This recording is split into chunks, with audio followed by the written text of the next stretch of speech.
introduce you to what we do at the High Volume Transport Applied Research Program, or HVT. And I'd like to give you a little bit of context to why HVT exists. So perhaps if we can start with the presentation. So transport is key to economic development in low and middle income countries. It allows markets to move, it ensures economies move on, and it helps people move up. And the program, as I said, is the HVT program. Whoops. And key to this is going to be infrastructure. But everybody here knows that developing infrastructure that meets the needs of where we live is complex, costly, and comes with many pressures, including climate change and competitive demands for limited resources. Governments are making enormous investments to build and maintain infrastructure. For example, we know that the multilateral development banks loan about $20 billion a year on transport infrastructure. But when we think about what infrastructure is needed and the cost, this is actually a relatively small amount of money.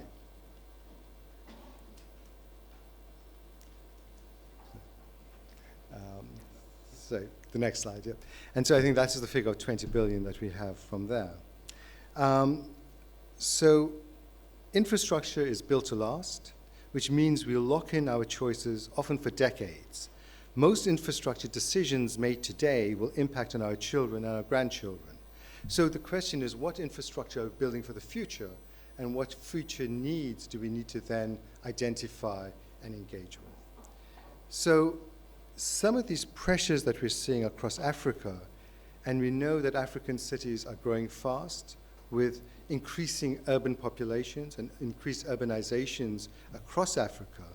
And it's predicted that the growth in Africa will be close to 1 billion people by 2050, with over 65% of that population living in urban areas. So the implication for that infrastructure that you build to be greener, climate resilient, and inclusive is really quite key. So we know that we need to have urgent progress that needs to address these challenges. And perhaps the greatest challenge of all is that of climate change. So despite the pressure to make good decisions, there's often a lack of applicable evidence to inform important investments and planning. So therefore, the evidence base is often out of date and inadequate. And this is really where HVT comes in, because a key part of what we're trying to do is to develop a new body of research that helps to better inform the decisions of policymakers and planners and make road and rail transport greener, safer, more accessible, affordable, and inclusive. And these are major challenges in a place when there's a lot of different calls on that limited pot of money. So the HVT program was launched in 2018. It is a 7-year, £18 million investment from the UK Department for Foreign and Commonwealth Development Office, or FCDO, and it's part of the UK AID program. And it was to undertake research into the complex and interrelated issues of sustainable transport development across Africa and South Asia. And today we're going to focus a lot of the research on that which took place in Africa. Having robust evidence is absolutely critical when decisions need to be made. Without it, decisions are often less informed or uninformed and can lead to general misinformation and costly mistakes. And we have a history of many of those decisions which we know about. The research from HVT aims to power change in 3 main ways. We create an understanding for decision makers and practitioners of the issues and challenges to creating sustainable and resilient transport. We build knowledge, skills, and attitudes for researchers, policymakers, and others involved in our work. And our research leads directly and indirectly to instrumental changes in policy, program, and transport practices. And we'll hear today from some of those that have conducted research that is trying to take these things forward. So I'm really delighted that over the course of today, you will share some of HVT's research with you. I hope that you will have the chance to reflect on the challenges that we face, the work that we are doing, and you'll find elements of our research available to better inform and support the work that you're doing in the countries that you come from. So for our agenda today, we will it looks a bit like this. We start our morning session exploring research that is bridging the evidence gap with innovative and cost-effective ways to gather much-needed data. This includes big data, as well as insightful new techniques for exploring safety and emissions. After the morning coffee break, we'll focus on the development of climate-resilient transport, and we will look then, after lunch, if I move down, to look at the future. So we will look at some of the new technologies coming through, new approaches, as well as looking at issues of a transport decarbonization index, as well as improving access to climate finance. And we end the day with a just transition for a greener transport that must be more inclusive. So it looks to be a really interesting program, and I think what we'll try to do is take us through some of the infrastructure developments that we need to be developing, and we will look and show you how some of the research that HVT has done could be applicable to quite a few of the areas that we've discussed already. So to kick things off, I'd like to introduce you to our moderator for the first session, the morning session, and this is Gail Jennings, who's a research consultant based in South Africa, and her work has focused on mobility needs of people who are marginalized in some way, whether through their gender, their mode of transport, or their geography. Gail has worked in several countries in sub-Saharan Africa and focused on advocacy and communication strategies to shift travel behavior. So I think, Gail, I'll hand over to you. Thank you. So I'm assuming it is working. Okay, thanks. This is a bit like, am I on mute? So it's really nice to see you here. Thank you very, very much. I know that we're competing with the waterfront and a whole lot of things. So yeah, it's really nice to see you here, and it's nice that, and it's really also, it's wonderful to welcome you to Cape Town, because I live in Cape Town, and most of the conferences that I attend are not in Cape Town, so I'm being welcomed to everywhere else that I travel. Is it my jacket? It's my jacket. Okay, let me take this off. Okay. Yeah, and I'm sorry about the weather. We've had perfect weather for the last 2 weeks, and it's going to rain this week. Anyway, but yeah. But so thanks, Neil. So, as Neil was saying, is that we know that one of the most, one of the challenges in transport is that we know there's so little. This keeps. Sorry. Yeah. So I mean, there's so little data about many of the kind of intractable challenges that we need to make decisions about. And it gets more and more difficult kind of as the future seems to speed up. And a lot of the things that we think we know and the ways in which we made decisions before, or the way in which we collected data or used data before, somehow seem no longer valid. And then at the same time, we get so overwhelmed with how much data we could collect, that sometimes it just seems that data is something that we just either collect a whole lot of data and then don't know what to do with it, or we just don't collect data. And as a consequence, we're sitting in a situation where we more than ever need to make evidence-based decisions, but we don't always have the data, and we don't always know how to collect the data or what to do with it. So that is what we are going to look at in the next sort of until coffee, is look at 3 ways in which people are collecting data and using data that are not the traditional ways, and that are certainly not the extremely expensive and daunting ways of collecting data. So I think I must do one of those Slido things and ask you, what do you think are the biggest challenges for accessing data, particularly big data? I'm assuming you know what big data is, and if not, the next speaker will tell you. So if you go into, and we'll see. Maybe I'll also answer. So it is a poll. Okay, here.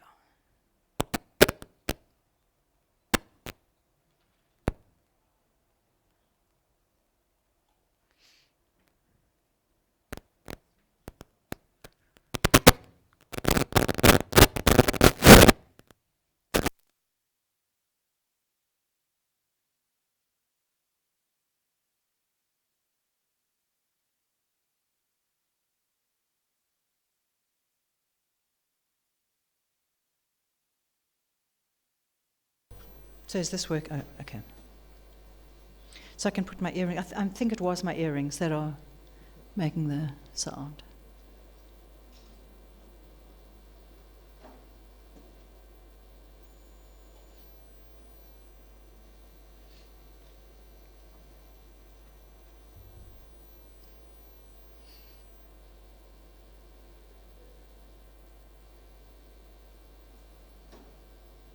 It's so interesting to see this because all of these are questions that, or concerns that we can talk about in the next hour and a half. Some of them, these issues will be answered, but I also want to ask you about some of them.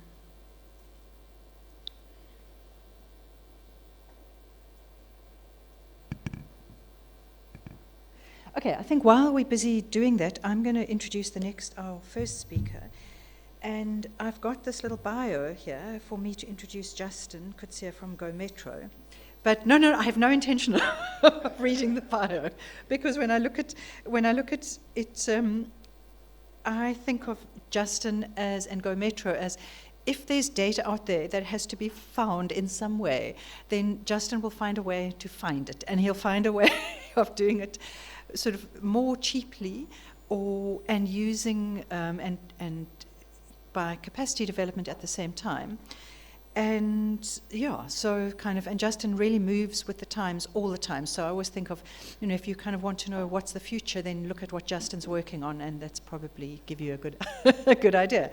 But so I leave it up to Justin. So he's going to talk about work that he was funded to do through HVT, which is the Africa Urban Mobility Observatory, which was collecting data, I sometimes think of it as like micro data, because I know we talk about big data, but micro data, like this, the little bits of info about how people move and what they need in secondary cities where sometimes people just ignore.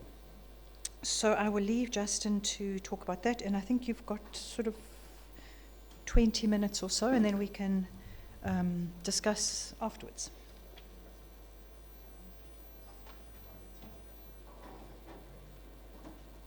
Great. Good morning, everyone. Thank you so much for having me, HVT and Neil. Thank you, moderator. And it was very nice this morning to actually be able to talk about this project, which we've recently concluded, and just reflect on some of the learnings. So I'll be talking for the next 20 minutes about the African Urban Mobility Observatory and some of the work we did over a course of about 2.5, 3 years to firstly establish data collection methodologies that can work in African cities, to look at baselining data collection, meaning paper and a clipboard, which would be the traditional way, and then looking at new technologies like WhatsApp surveys, USSD surveys, and using mobile apps to collect people's movement data so that we can build up a picture for mobility indicators. As you say, micro data, taking lots and lots of micro data that can be cheaply collected. And then the plan would be that a city can implement this micro plan and build millions of records of movement, so that we move from a representative sample being 400 people that you ask once every 5 years, what's it like moving around in your neighborhood, to why not a one-to-one relationship and have a real digital twin. So with that introduction, I'm going to try and go forward. Yes. So we were funded by the HVT program through FCDO and UK Aid, as mentioned, and we partnered with UN Habitat, Wuppertal, and UEMI in order for us to be a consortium that can address multiple areas in Africa. There was a certain Gail Jennings on the team, with Heather Allen as well. So we also looked at ways of collecting data that would allow us to collect gender-specific questions and gender-specific information, and looking at the difference in collection approach. So the research questions we had were, well, how do you collect information on modal share? What's the role of data in modal share information in particular? If we look at ridership in transit ridership, cycling, non-motorized transport, can we use the data to find the policies that work? Because if you have a high percentage of cycling or a high percentage of walking, you're either doing something right or something accidentally right. And what is that? And often, we know the modal share, but to try and find the causality is something we were searching for. Knowing big data, meaning lots and lots of data, definition of big data is just more data than you know what to do with, and traditional means of dealing with it and handling it it does not work. So what that means is during COVID, you remember the UK government ran out of spreadsheet space in their tracking tool and lost, you remember that months and months of data because nobody told them that Excel only has 64,000 lines and so many columns. And so that's an example of where big data is needed because Excel runs out of space. You remember that story, right? Happened in more places than I think we want to admit. So we're creating more and more data than we know what to do with. Mobile phone records, every time your mobile phone touches a cell phone tower, it creates a customer record. That IMEI touched that tower and had a contact. And your phone is touching that tower every couple of seconds, every minute, every 5 minutes, it's checking in. And so an enormous amount of data is being created in that data center about just your mobile phone. Now, if you take all the mobile phones in the room and you now put that in a database, and then you take all the mobile phones of a city and you put that in a database, and suddenly your little Python script just won't cut it. It's going to run for days and days and days and days. Now, that's the future we're hoping for, but as our research will show you, we are very, very, very far away from that. And then we also looked at the informal transit sector. You could call it the invisible sector. Everyone generally accesses the data around that mode at counts, but not really knowing what's happening within that network. So we also looked at ways with which we can collect data in that regard. I'm going to move a bit faster now. So what we tried to do is look at would it be possible using different data collection techniques to measure 19 mobility indicators in 6 disaggregation categories. So the indicators are the mode you're on, the travel time, the period of travel, why you're traveling, and the disaggregation would be your gender, or the number of transfers you do, or what your purpose for the trip was. And so we were aiming to collect lots of trip data and slice and dice it according to these vectors. We used different technologies. So starting on the left-hand side is the dream. We'd all love to be able to plug into mobile network data and use the cell phones to tell us how the city moves. That's the dream. But the cell phone companies, they sell cell phone minutes. So when you knock on their door and you ask them for transport data, they're simply not equipped to deal with a question.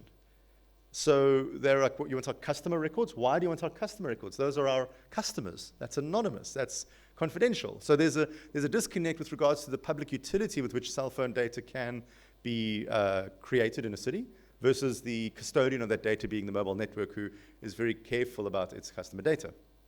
On the other side of the spectrum is household travel surveys. And this is what we do every 5 years, every 10 years, or every time there's a project. We hire 300 people, we give them bibs, we give them a clipboard, and we send them onto the streets. And they go face to face. You hope they're meeting people and not just filling them in. And you have controls, and probably you have to throw away 20% of the results due to data capturing errors. Another 20% you throw away because you just can't quite trust the results. No one earns that much in the city. They've just entered in, questionable data.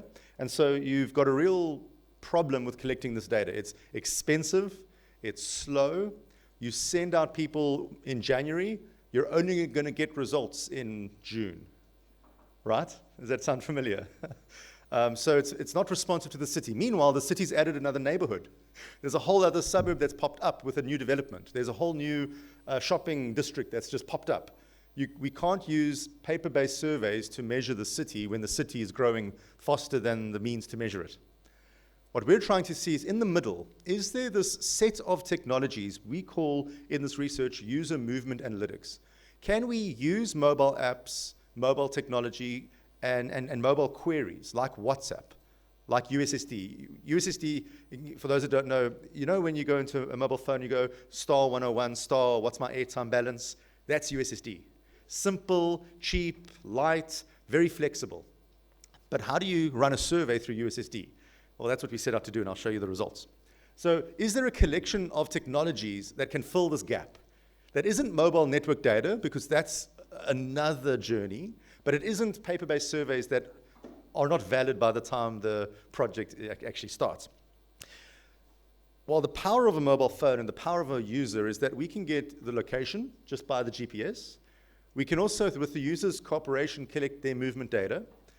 Over time, we can ask them, well, you went into that neighborhood. What were you doing there? Was it shopping, work, education, leisure, social, family? You can get infer the trip purpose through the relationship and slowly but surely build up a view of that person's travels. And by doing this thousands and thousands of times, thousands and thousands of people's travels. So that's the theory. That's what we'd like to achieve. Now let's show you how practically difficult this is. And it really is difficult. This technology has great appeal. We're on, with this project, I think we're on the bleeding edge, not the leading edge. But let's show you the lessons we've learned along the way. So we were able to build technologies that were able to track people's movement patterns. So we could track people's movements through the day with their permission, with their knowledge, with their agreement, and with their support. Totally GDPR compliant and POPI compliant in South Africa, because the person could see what we were collecting and had the right to delete it. So if he had done that trip to that side where he doesn't want his wife to know, what he was up to, he could delete that trip. If the wife was at the shops too much, and she could delete that trip. So being able to engage with the data, we created that capability. Then aggregating that movement data and then looking at what the system's performance was the next parts of the research. We chose 6 locations, 6 cities. We chose them for specific reasons, as I think Gail had mentioned. Blantyre doesn't have a lot of information in the international literature, hasn't really been studied closely, or you can't really read a lot about Blantyre's network, so we thought it would be a very interesting, representative mid-tier city. Gaborone, which is in Botswana, more middle-income level. Kigali, Rwanda, there's just lots and lots of information happening, lots and lots of projects.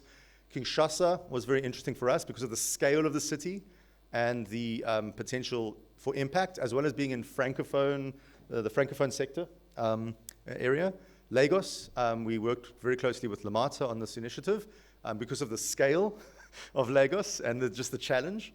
And then Maseru as another smaller city where we were doing additional data collection efforts. So there was the intention was for us to have an African Urban Mobility Observatory. Our goal with this, and I'm here at this conference this week, to try and look at adding more cities to it.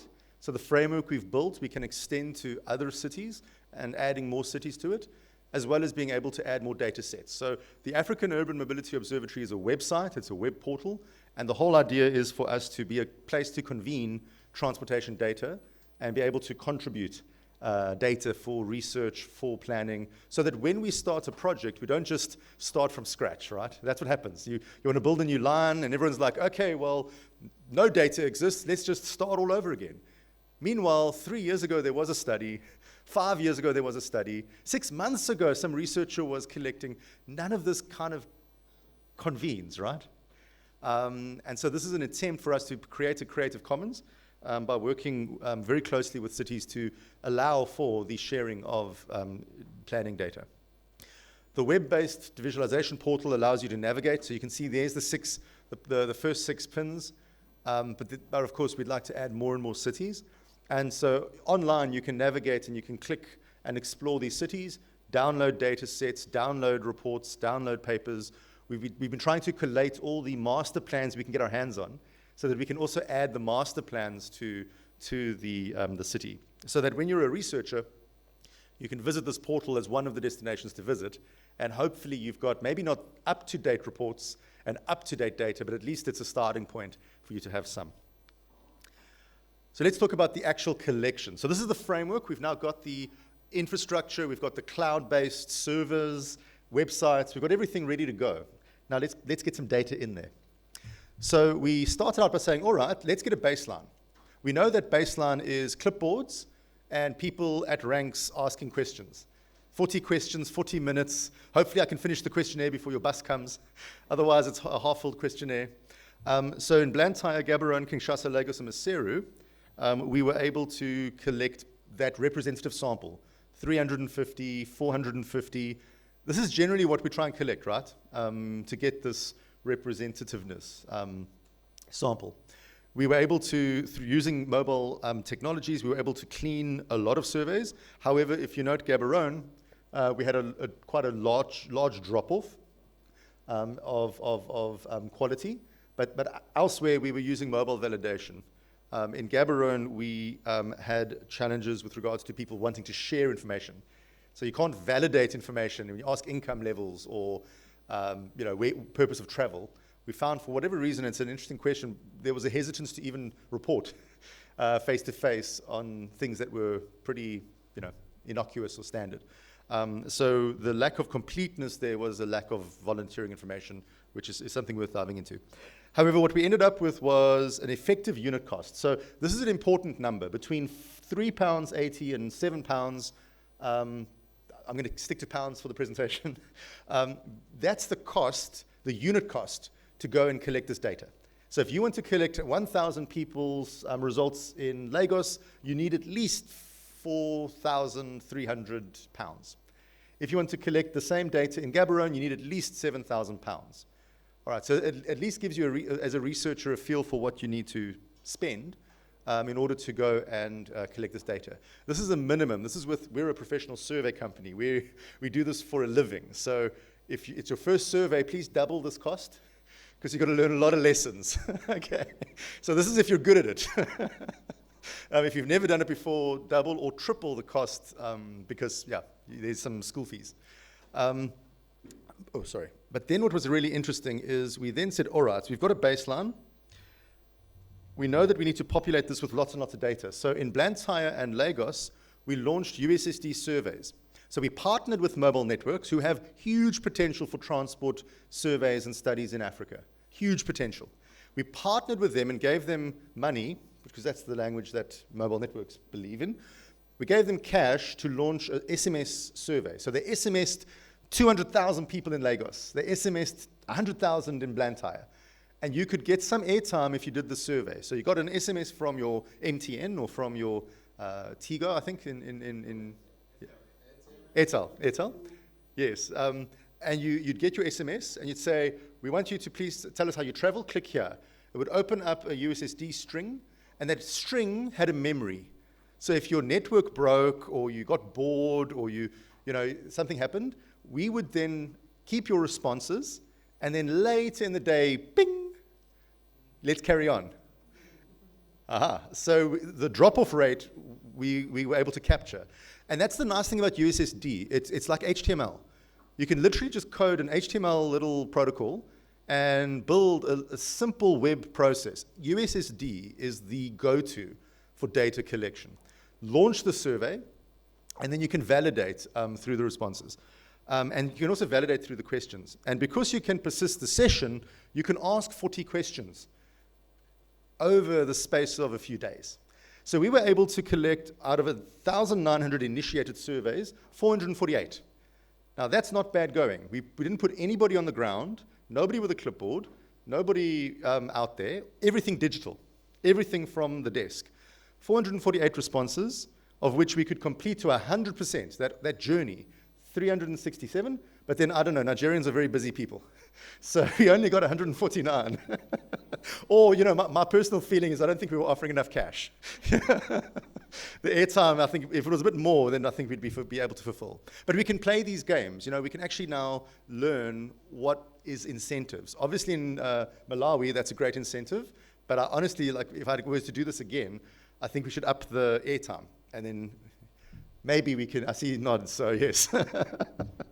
Okay, but the point is, this is really exciting, is the phase one. Now, the phase one had a lot of preparation, a lot of things, one-off costs. Even with those one-off costs, the cost was £4 and £8 for the responses.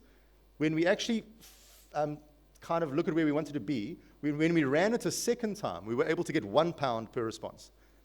So that's going, you remember in the field, for that same survey, you're collecting £4 to £7 if you know what you're doing. 15 if it's your first time. Here, we can get £1 per response, and the responses are endless. So USSD as a collection tool for household travel surveys has huge potential. How do we screen for bias and technology bias and youth bias and gender bias? That's the next phase of researching, and I look forward to you guys writing papers about that next year. But USSD, we really would love to partner with anybody here who wants to run a USSD survey in your country. We finally have the mobile networks understanding what we're trying to do. We're not trying to steal your customers. We have the tooling, and this, to me, has the most potential for us to start collecting that micro data at scale. So with this technology, it's so simple.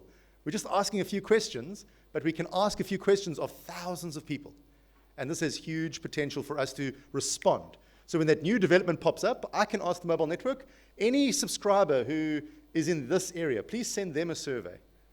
Or when there's an issue, we're closing a bridge down, or we're building an interchange, or we're doing something. Anybody affected in this area, please send them SMSs and ask them, what do you think of the project? So being able to have a dialogue with the population about the projects happening in their area, this has huge, huge, huge potential too. And we've built, it's in our reports, so you can go download all these reports on the HVT website, and you can see how we've done it. And we're very available to help you with service providers and with the infrastructure that you need to run this. WhatsApp surveys, so the next technology we tried to do was WhatsApp surveys. Interesting, one, Facebook has a good stock price for a reason. Really expensive to set up, and there's a cost for everything. And you're treated as a business account, and they don't have a research facility that's cheaper or kind of free. If you're listening, Meta, Facebook, WhatsApp, please make a research account and make this free. Because this is where people are, right? Like, this is where they are. They're on WhatsApp and they're chatting. But to access this technology is currently quite prohibitive, limited. You have to jump through a lot of hoops. It's not as flexible as USSD. But the results, as you can see, the cost per participant was really, really effective. Targeting, not so much. It didn't have the whole SMS campaign. We had to do our own SMS campaign and hope for the best. And we couldn't give them incentives. And the sample size is also tiny. So we only initiated a number of surveys here. We sent out tons. What we haven't figured out with WhatsApp is how do you build the audience and then ask them questions. With USSD, we can build that audience really quickly. With WhatsApp, we're still trying to figure that out. Again, huge potential for research. If we can reach them on WhatsApp, the citizen, we can then really engage with them from a position of trust. And then the last technology, we built a survey app. This is the holy grail of collection. It's an app that does an online travel diary for you. You keep it in your pocket, and it measures you for weeks and weeks and weeks. We call it our survey app. So it uses location, and you switch your location on, and it can track you. So this is now getting really cutting-edge measurement. While we were doing this project, though, Apple and Google changed their permissions, and they went into this like privacy war with each other. And we were just, little grasshoppers stomped by two elephants, because we had to continually change this app. Then the permissions had to be this way. Then they had to be that way. Then you have to put an announcement here. Then you have to go through the App Store again and say this. So there's always issues with working with Google and Apple on the App Store. So that's a warning. And then the location, we've also seen that they don't give such great access to the location chip anymore. Because I think it's been abused and it's been overused. They're now very guarded. So location is not always ready. However, what's really exciting about the little app is we can collect so much information about the trip, its purpose, transfer detection, dwell detection. We can detect when it's a little errand versus a longer trip. The demographic data we could infer and the walking data we could infer. So really rich data sets that each trip has like 20 variables. And it's a really rich trip. With USSD, you're asking, did you go to the shops? And the answer is yes. Whereas with this, you're actually asking much richer questions. Here's an example of the incentive screens. Here's an example of the trips. And so just to kind of sum up, if you look at the collection, though, because the startup costs were so high and we were continually fighting with the app stores, our collection in the cities was limited. The time we also spent collecting was limited. So the unit cost right now is prohibitive. This has the greatest potential to create really strong data sets. So if you were to put this into Lamata's official journey planner, everybody using the journey planner would be using this technology and adding their data to the means. That's what this needs. This kind of needs to be embedded in a journey planner, a travel app, an Uber or a Move or a Bolt, or something that people are using on a continuous basis, and then the technology can fly. As a standalone, recruiting and getting enough users is a challenge. Just to quickly, and I know I'm running out of time, but let me just quickly show you, this is some of the results that we were able to get. So once we've done all of this collection and we feel that we've got enough of a sample and enough weighting, and the nice thing about mobile is because you're not sending people out, you can do it again and again and again really quickly. We were able to, this is an example of speed data in Blantyre, and you can see travel time, sorry, this is travel time. So you can see areas where trip origination has excessive travel times versus acceptable travel times in the different shadings. Here is an example of modal, is transfers per passenger per neighborhood. So in each neighborhood where we detected transfers, we could see neighborhoods which had a lot of transfers, suburbs that had a lot of transfers. Here's an example of modal share per city. And this is taken from a collection of data. So this is an example of not necessarily measured, but inferred from the public repository of data. Every report is downloadable, so please go visit the website. If you Google Africa Urban Mobility, it's omu.org, I think, is the website's name.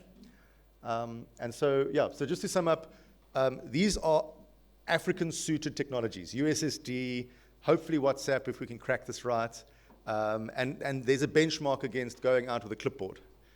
We won't replace going out with a clipboard. But the question is, who will we go and ask these questions? You know, my sense is that we'll keep going to, let's say, the elderly or the non-digitally okay, for us to make sure that their voices are heard, and then those digital citizens will be able to reach at a broad scale. We've got the data visualization starting, but now it's really up to you. It's up to you to engage as researchers, to say, hey, let's get our city on OMU. It's open source, it's Creative Commons, it's really available for us to add cities, add data sets, add reports.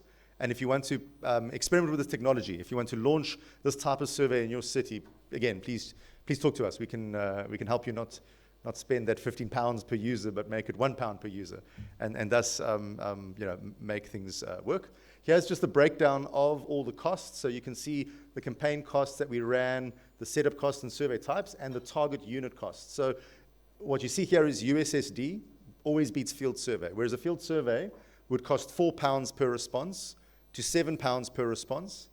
USSD and WhatsApp, but with some caveats, comes out to £1 per response.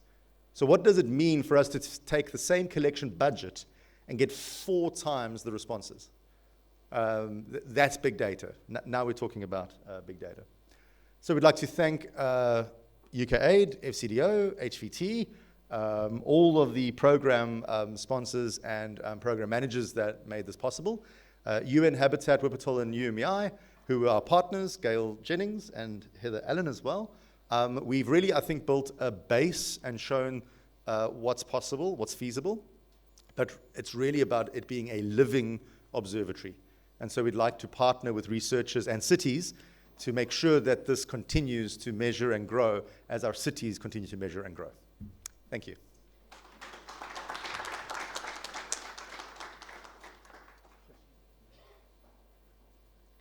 Thank you. I am wondering if I should, I see there's only one question on the Slido, so you can ask questions on Slido. Because we do need to have our next speaker, because some of our people are online, I'm going to not take questions for Justin now, if that's okay. But please send your questions on the Slido app, and then we will either we'll mail you, because we'll see who asked the question, so we can mail you the response. But also Justin is here for today and for the rest of the week. Pop in, he lives in Cape Town, so this is not like your only chance to talk to him. I've had one question on WhatsApp, which was, can Justin come and show us the presentation at our offices? So I said yes, so I've organized that. So, because you. So I mean, the thing with, what I always like about the work that Justin does is that, even though it always looking at the future, still using what has worked in the past, which I think is really important, because often things just get discarded. So when I first met Justin, he would talk to me about this thing called a feature phone, which you still get. And this is, you can do your USSD on a feature phone. It doesn't have to be a smartphone. So immediately, So if that's okay with everyone, I see we do have, because I mean, the question that Constant asked about city authorities, that's also a question that I would have been interested in. I don't know. What do you think? Shall we take some questions? Let's carry on. Okay. So the next person, Giles Lipscomb, he is online. So you will. It's a pre-recorded, but he will be here in person. Online in person to answer questions. He got funding as part of HVT's Transport Technology Research and Innovation for International Development Program. That's the only thing I'm going to read from the presentation. And I'm particularly interested just personally in this work because they're also looking at how to collect relatively low-cost data using camera technology, or computer vision as they call it. And they're doing the work in Sierra Leone, and I am working in Sierra Leone at the moment in a project where we are trying to collect data. And the clipboard thing is very, very difficult. So, and it's a particularly challenging city. So I'm really, really looking forward to this presentation. So it's pre-recorded. I think it's about 15 minutes. And then then we will take questions, because he'll come online to take questions. But ask the questions on here as you go. So if he says something that you want to ask, then do them, immediately, and then we'll. So Rudy, are you going to organize? Okay, so I don't have to do that.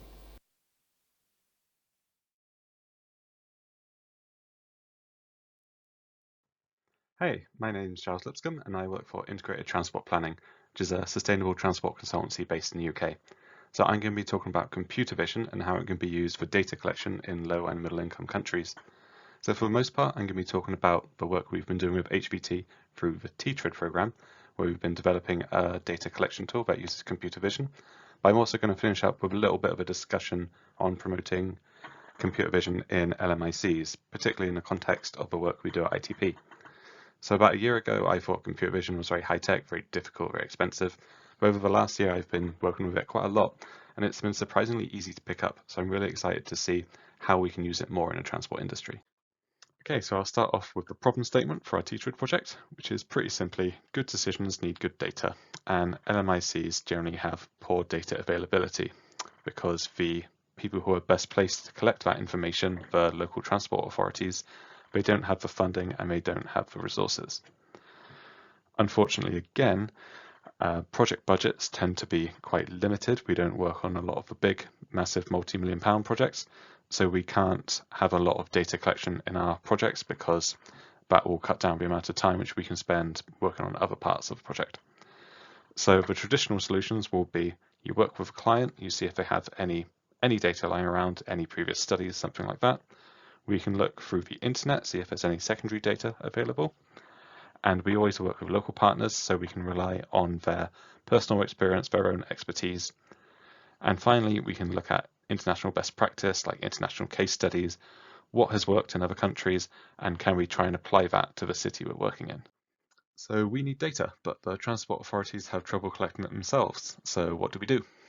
And through TTRID project, we have developed a data collection tool that uses computer vision with street level imagery, like you can see there on the left. And that counts the transport elements in each picture. So I'm talking about things like people, motorcycles, buses, cars, three-wheelers, trucks. And we can place the counts of each of these things on the map, and it will show us the distribution of each transport mode across the city. So that map on the right there on your screen shows the distribution of motorcycles in Bo in Sierra Leone. And so you can see quite easily there are lots of motorcycles in the city centre, but not a lot of them around the outskirts. They mainly stick to the main roads, which you can see going north-south and east-west. So this slide shows the key areas we want to address with our Teachrid project, and that is the tool needs to be cheap and easy to use. We want to be able to use it on any project, even if it's got a really low budget. And so that means it can't need fancy equipment, it won't require surveyors to go out and stand by roadside all day, and it needs to be very minimal in the amount of staff time which it requires, because in consultancy time is money. So we're aiming for about half a day maximum as being the amount of time which someone would spend using the tool. And then at the end of that half day, they would have a lovely data set which they can use in their work. And so this is really important in making projects which are currently difficult to do, making them possible and making them viable, because you want to go in with a budget which you think, oh, I can't get any data with this, but then you can very easily and cheaply get some data to use in your project. So number 2 is we developed this tool based on our experience working in LMICs, and so we're focusing on transport strategy development, which is sort of thing which needs high-level data covering the whole city. So compared to a regular traffic survey where you look at one area very intensively, we're thinking across the whole city, like in this neighborhood over here, how do people travel? Do they walk? Do they cycle? Do they use motorcycle taxis? And then we can compare that to different areas of the city and see across the whole area, how do people travel in different ways? And so, so what we're not trying to do is replace those detailed traditional traffic counts. That's something which computer vision is already used quite a lot in high-income countries, and I think it's going to grow quite rapidly in LMICs as well, so it doesn't need a lot of innovation in that area to get it going. So, what data do you need to run the tool? First off, we need a few thousand geotagged street-level images, like the one you see on the left there. A few thousand sounds scary, but it's not that bad really. It's a few hours of video. And the geotags are very important because you need specific coordinates for every image, so you can load those results onto the map and see how people travel in different parts of the city. So in development, we used 2 data sources. We used pre-existing data, which is the lowest cost because it's already there. You don't need to pay for it to be collected. We used crowdsourced data from Mapillary in development, but in a project, you might also have CCTV footage or something like that. The only issue is that you don't have any control over when the pictures are taken, so they might be at inconvenient days of the week or inconvenient times of day. So for the best results, you can pay to collect your own data. All you need is a car or a motorcycle, you need a camera, and you need a smartphone to act as a GPS tracker. So then you can control the time of day and the areas that they cover, and that gives you a lot more consistent results. So no matter where you get your data from, you need to filter your data set to some degree. You want to make sure all of the pictures show a similar transport condition. So in essence, that's you want to show a similar time of day and a similar day of the week. So you don't want to compare midnight on a Tuesday against rush hour on a Friday. But there is a trade-off, because the more data you filter out, that reduces the number of data points you have, and that might end up with some neighborhoods having very poor coverage, and so you may need to relax some of your time filters to get a nice balance, and that's what we'll look at on the next slide. So this slide shows an example of the effect that filtering can have on the spatial coverage. So this is Maputo in Mozambique, and the local transport authority, AMT, has been collecting a load of 360-degree photospheres, which is perfect for us. Like, it's really useful for this project. So on the far left there, you have all of the raw data, no filtering applied whatsoever. But then if you cut out the weekends, you'll see you lose a bit of the data, but you still have most of it in there. So you can see you lose that east-west link in the middle there. But if we look, for example, at only the midday to 1 p.m. hour, which is the most surveyed hour in there, the problem is it only covers a very small area of the time. So there's lots of observations, but the spatial extent is not very large. So we went back and we expanded the filter to look at 10 a.m. to 4 p.m., which in the UK would be your standard interpeak, so between the AM peak and the PM rush hour. And that gave us a pretty good spatial coverage. So this is the sort of the way you'd use the tool. In reality, you would run some filters, see what coverage you get, then change the filters to fit the distribution that you need. Okay, so moving on to the computer vision model, which I think is probably the most interesting part of our data tool. So we use an object detector or computer vision model to go through every image in the dataset you input, and it will look for transport-related objects in all of those pictures. So it will match patterns in the image against a library of known objects, and where it finds something which looks like it matches a pattern for motorcycle, for example, it will flag it up and say, hey, I found a motorcycle. This is where it is in the image. It will draw a box around it and give us the coordinates of where it is in the image. So in the most basic way, we can just do a simple count. We could say, look, we found 1 motorcycle and 2 people. But we can also do more advanced things, like we can look at the overlap of the objects. So in this example here, we've got 2 people which overlap with a motorcycle. So we can say this is most likely an Okada, a motorcycle taxi. One of the problems we had with the computer vision model is that it struggled to detect freewheelers and other important transport objects in LMICs. So there are 2 types of computer vision model. You have closed set detectors, which can only recognize things they've been trained how to recognize, and open set detectors, which can work out how to recognize things they've never seen before. But when we tested it, we found their performance in general was worse than the closed set detectors. Like they could recognize freewheelers sometimes, but not all the time, and they struggled with more basic things like people, cars, and motorcycles. So the reason for this is that the datasets used in training computer vision models don't include freewheelers for the most part, because they're made in higher income countries more often. So the next stage is we're going to find some good datasets of freewheelers. We're going to train the models to recognize them, and hopefully that should improve performance quite a bit. On to the last stage of the tool, which is the post-processing, which is really important in making sure the results are accurate, reliable, and suitable for use in actual transport projects. So some of the problems we had, and the most interesting ones, are that images are taken in sequences. So the car drives down the road, it takes a picture every couple of seconds, but you'll get some objects appearing multiple times in these images. So you see on the left here, this white van is in both of these pictures taken 2 seconds apart. How to avoid double counting it.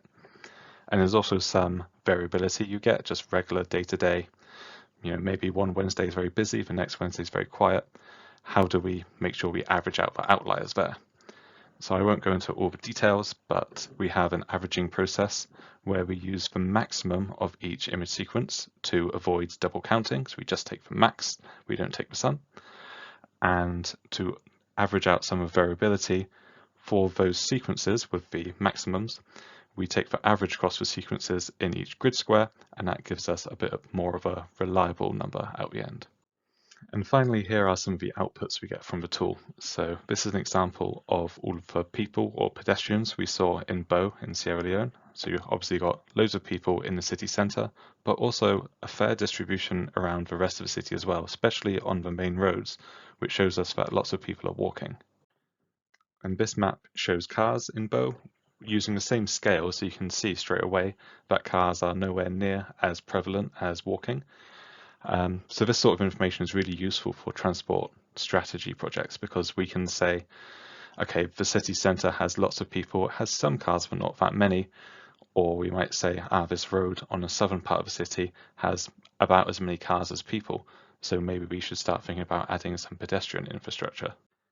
This last slide is a bit of a bonus. So as we were working on the tool, we realized that the data we're using is essentially a GPS trace. So why don't we use that to map out the road speeds that the camera cars recorded? So this is quite an interesting extra little bonus you can get if you're having your car drive around collecting pictures for the data collection tool. You can also be collecting speed data at the same time. So you might be thinking, how can I use computer vision in my work? Like, is it hard? What's the main benefit? So it's not super easy, but I wouldn't say it is extremely difficult either. It won't be suitable for every city, but it's not just something that only massive corporations can do. So the most important thing is all of the software we used is free and it's open source. So the main cost is training your staff and setting up the cameras needed to get the imagery. Computer hardware is not that demanding. You do need a decent computer, but I've been doing it on my laptop and it works pretty well. So the main benefit is that once you have the system up and running, you can collect a lot of information at very little extra cost. So 1 week of a manual traffic count costs 7 times 1 day of traffic counts, but you can process a week of video for pretty much no additional cost compared to 1 day. The only cost is really the extra electricity, which is not very expensive. So in a perfect world, what I'd like to see is development organizations like the FCDO helping transport authorities set up these systems so they can start collecting lots of data and start using that data to push the case for improving their transport and further investment. So I'm out of time, so I'm going to leave it there, but thank you for listening, and I think we're moving on to the Q&A now. Thanks, Giles. We're going to take one question, if anyone has a question, and then we will store other questions, because I want to try and kind of catch up so that we can still get Justin and get Michael and Giles before tea. Any questions, or shall we invite Michael?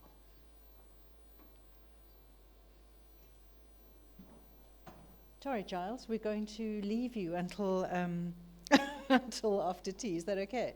Have you got somewhere else to go? I have breakfast, but I can hang around for a bit. That's okay. Okay.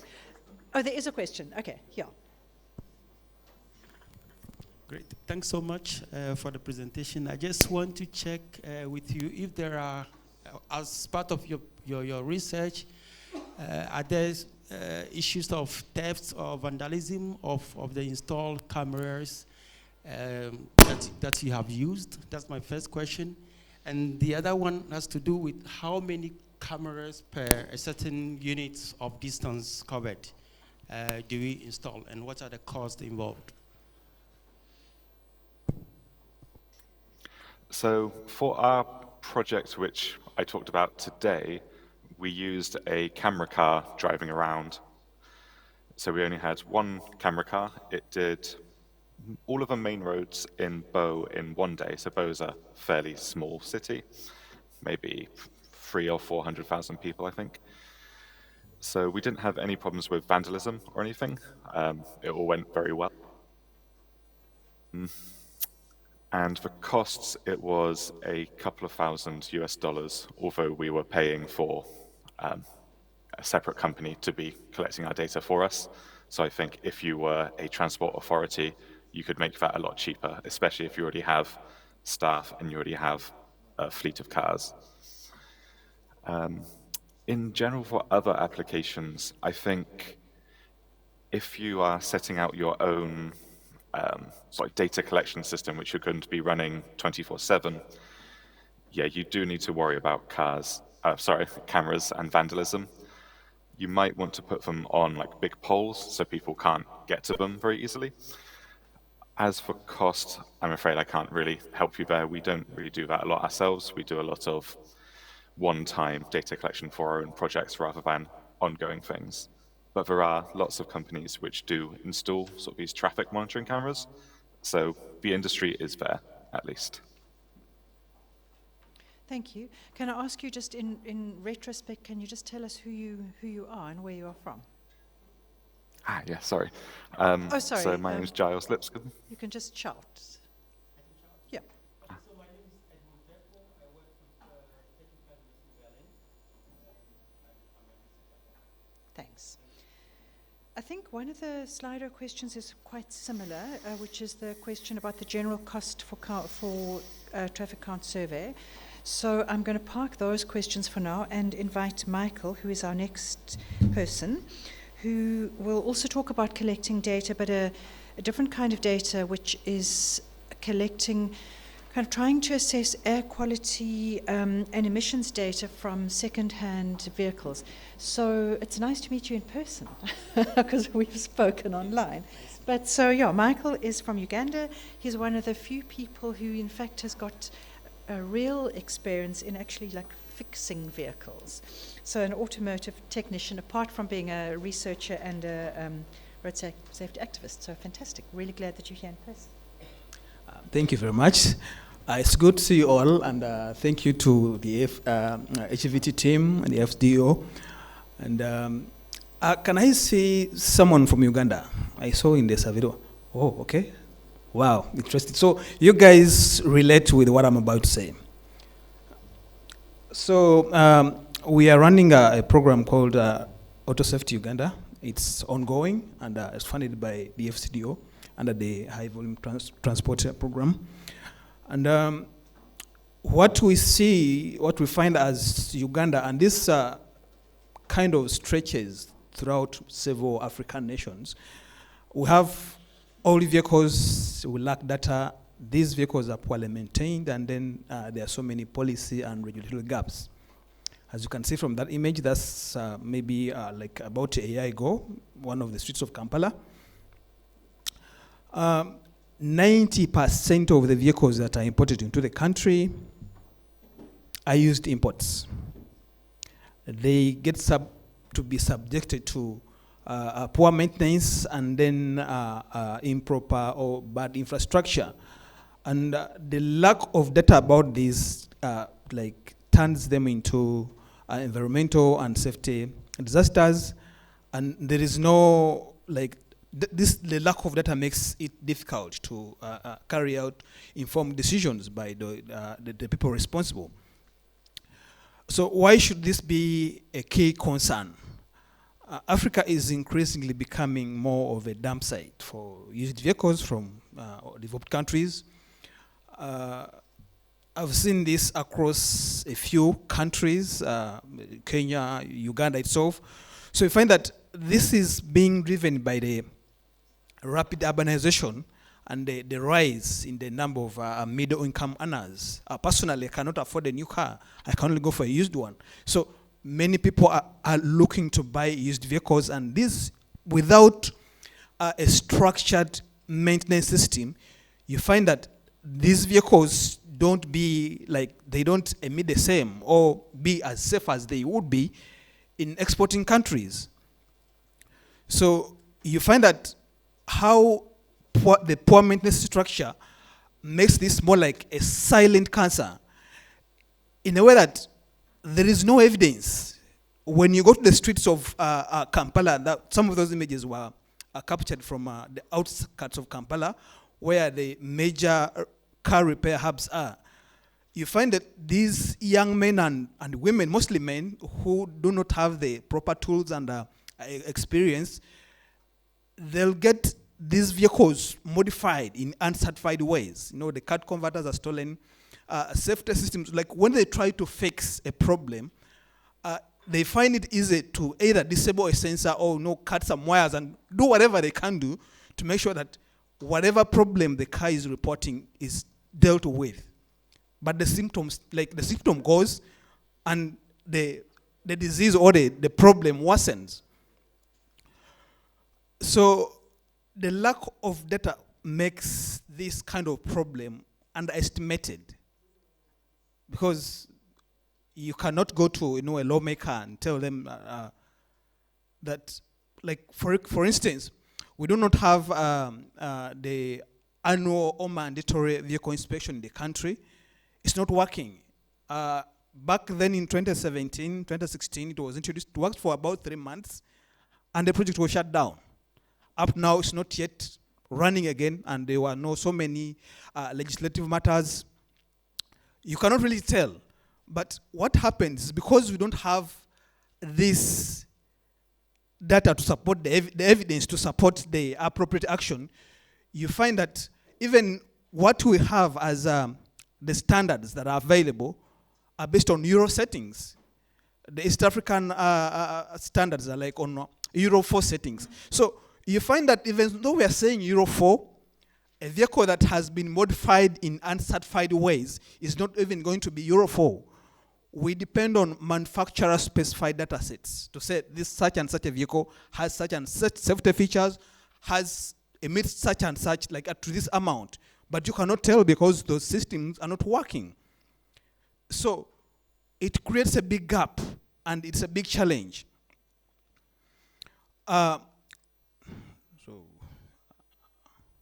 we do have a model or the kind of a framework of intervention under this program. We are working with a local university, Makerere University, Uganda's main university, and also the Ministry of Works and Transport has picked interest in it. It's also a partner. So we are doing non-institutional research to inform policy on transport safety and pollution control based on our local settings. And then we are getting the local technical workforce, the mechanics. Personally, I'm a mechanic, and I can tell you I started like one of them. We do one of the easiest ways for a young man in our region is to, whether they drop out of school due to financial constraints, sometimes other issues, the easiest way to start life is to start in a garage. We have seen kids as young as 10 years starting their life in garages. And from there, they learn from someone who learned from someone during the days when vehicle technology was low. Right now, when you go on the roads looking for a vehicle with carbureted systems, you'll not find. Everything is becoming more like computers on wheels. So for someone who learned from someone during those days, you find that it's difficult for them to understand these technologies. So these mechanics, we put them at the center of the program because these are the same people, or the go-tos for anyone who wants to know anything about their vehicles. Even someone who wants to buy a new car, like usually they are used cars, but if someone wants to buy another car, they'll ask their mechanic, which car can I get? But now this same mechanic has little information about the emission controls on the vehicles, the fuel consumption, the overall running costs. So it is difficult for this technical person to give you appropriate information. So we are doing this by training the mechanics. We train them to learn sustainable vehicle maintenance practices, focusing on maintaining the integrity of emission and safety control systems in the vehicles they work on every day. And then also we collect data. We collect emissions data on the vehicles that we have, the common ones. For this project, we have a pilot. We are collecting data on 50 vehicles within one of Kampala's divisions called Rubaga. And these vehicles, we are using a combination of onboard testing using an exhaust gas analyzer, and then also the computerized diagnostics, where you hook in a computer read data off the ECU or the engine control unit, like whichever problem a car gets, electronically usually it's logged. So, and then also we combine that with physical inspections to tell which the data we are pulling off from these devices, does it match with what was placed in the vehicle to counter emissions or improve safety. So we are collecting this data. We do collect the emissions data before the vehicle is serviced, and then we collect after it has been serviced so that we can tell the difference an effective repair makes. And actually we work closely with garages and then the mechanics themselves, because this information is very important for the trainings. And then we mobilize the mechanics where we do stage community-based training workshops, and we equip them with the knowledge and skills they need for best practices around automobile maintenance, still focusing on emission control and safety. It's very difficult to get someone and make them a pro in one day with a workshop. So we pick out emission control and safety aspects, and then we use that for the trainings. And actually, at the end of this project, we have already made a workout plan with the Ministry of Transport and Makerere University at the end of this project to continue engaging these participants so that we can at least scale it beyond the HVT project. We are also taking on an e-mobility uptake. We want to see how we can accelerate the e-mobility uptake through retrofitting. we understand, like, we have over 2 million vehicles in the country, and many more are coming in. Even when we transition to electric, maybe Africa, like, I don't know how many years you could give us, but it's still a long way. So we want to see how much time we can give to these used vehicles, especially those in the transport sector, because our local public transport system is dominated by the informal sector. People run their own businesses, two-wheeler taxis, 14-seater taxis. So you find that if we can at least have a way of modifying some of these to run on battery electric, this is a proof of concept. We are running as a pilot, but once we succeed, subsequent engagement with mechanics will include the concept of electric mobility for mechanics, because they are the same people that will do the mechanical jobs when we do transition to electric, even though less work is put into maintaining electric vehicles, but still it's needed for the safety reasons.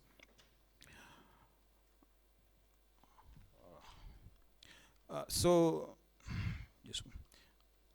those are just images from some recent activities. So far we have trained about 100 mechanics. Before the training, we did what we call a needs assessment through focus group discussions.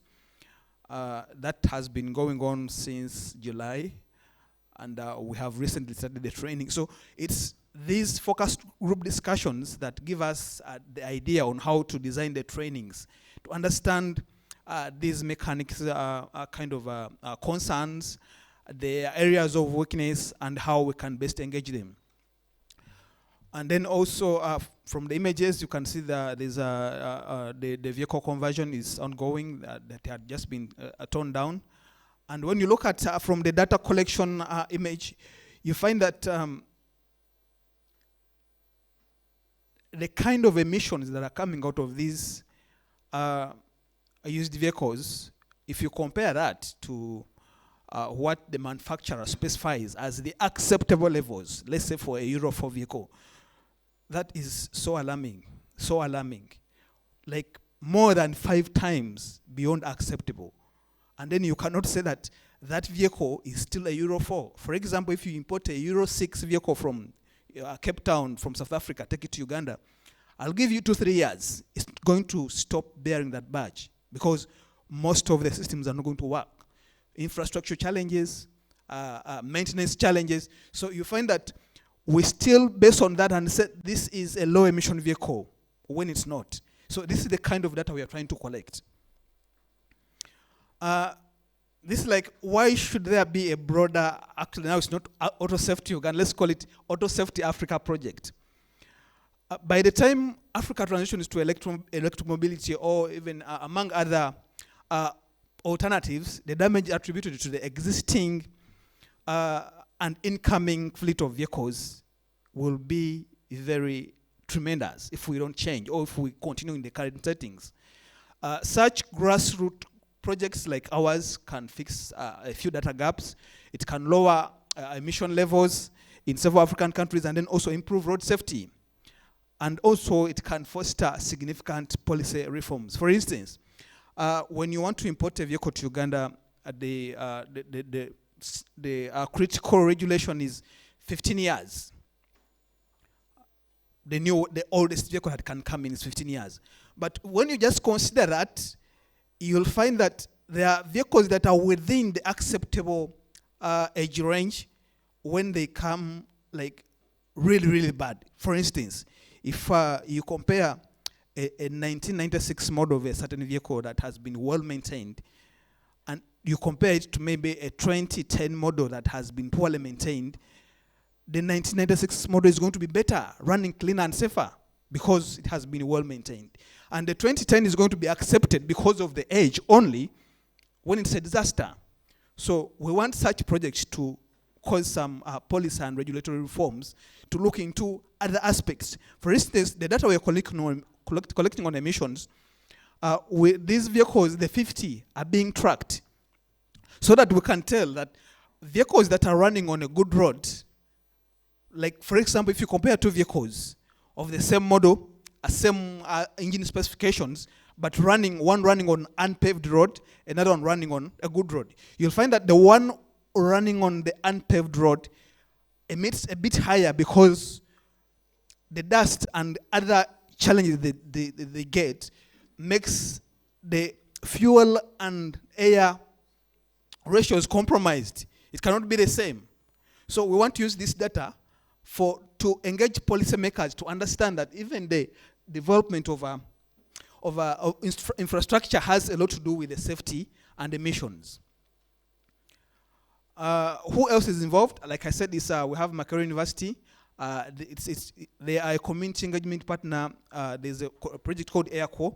They're providing air quality data when we engage community so that these people we engage can relate their work with the kind of air quality information around them, and then to understand how their activities or their transport businesses help contribute to air pollution.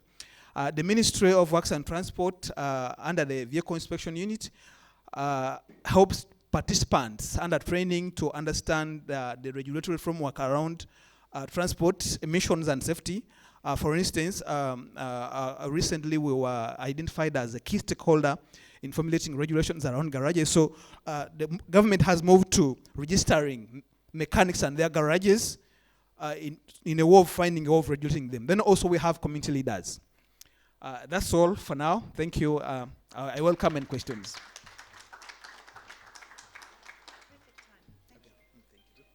Thank you very much. I really find that a very interesting presentation because it's seldom that at a conference around sustainable transport we actually talk about cars. And it's an example for me of work that is absolutely rooted in our challenges. Because so often, I mean, something we were talking about at a workshop last week is that a lot of the time the agenda is kind of run by the kind of global north priorities, and we have got this problem.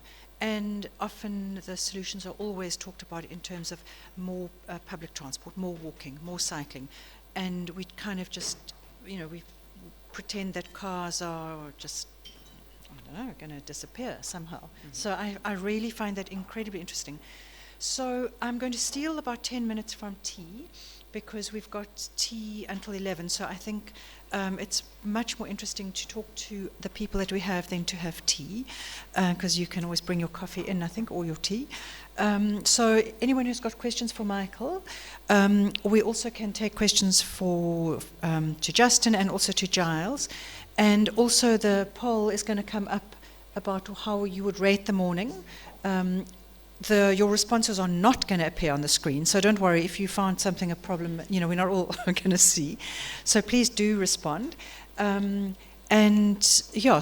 let's take questions for Michael first, so that because he's here, and then you can disappear and sit down unless you're welcome to carry on staying here. And just tell me who you are, and so 1, 2, 3 for now. So let's take. 4. Yeah, thank you. I'm Odewumi Samuel from Lagos State, Nigeria, Lagos State University. Your effort is very commendable, and I appreciate especially the involvement of the grassroots, so to say, the mechanics themselves and the community leaders. So my little interest is what are the responses, because their feedback is absent. What are the snippets of their responses to your program? That is one. 2, you mentioned from the petrol engines or diesel engines that then you're mentioning e-vehicles. So is there anything in the works about the gas as something in between? Because in Nigeria, we are moving massively from the petrol to gas, because Nigeria has gas. Whether there has been any pilot or it has caught your attention of what that mid part from petrol engine, diesel engines to gas could be. Dr. Dele is from Nigeria Institute of Transport Technology. They are spearheading mass movement of Nigeria, especially in view of the increase in petrol and prices. So one, the feedback from the grassroots, and two, is there anything on the mid part, the middle way between the two extreme e-vehicles and the fossil fuel engine? Thank you. If you can answer just quite quickly, because I don't want to miss out. Yeah, thank you very much. Really, really interesting questions. About the feedback, I'm sorry I made a quick presentation, but right now after the training, we do follow up. Actually, there's another organization that is giving us tools. So during the training, we give some tools to the mechanics. Then we follow up to their workplaces to get some feedback. Yeah, we are getting feedback, and many of them are responding positively. And then about from fossil fuel to gas, that's I assume you're talking about the liquefied petroleum gas. Personally, this is a research I'm looking into, but we have not yet integrated it into our program. But we are considering it because I've seen and then read about projects where people convert from petrol and diesel to LPG. And this is something we look at because it runs cleaner when it's running on LPG. We haven't really gotten a way out like to do that, but it is something we consider. Thank you very much. So the guy in the red, you who's looking around. You. And just tell us who you are. Thanks.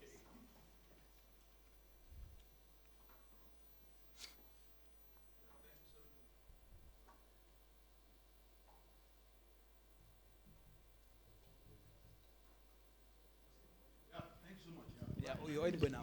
I can hear you. Yeah, thank you so much. My name is Giwa Mojit, Lagos, Nigeria, Lagos State University School of Transport and Logistics. I handle the Transport Infrastructure Department. So my question is, in the picture, I saw the OBD machine being used to train and to train the diagnosing machine. My question is the acceptability of these devices in the grassroots, as Prof just said. What is the level of acceptability in twisting from the traditional way to the modern way of diagnosis? Is that acceptable, or they're just, because some will tell you, leave me with the traditional way, I want it this way. What is the level of acceptability? Thank you very much. Actually, what you saw is an exhaust gas analyzer, but concerning the OBD2 tests, when we approach these mechanics, we work with their leaders.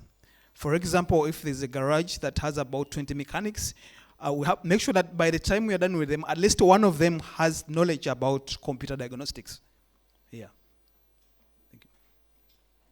So the lady at the back, yeah, you who's looking around. Yeah.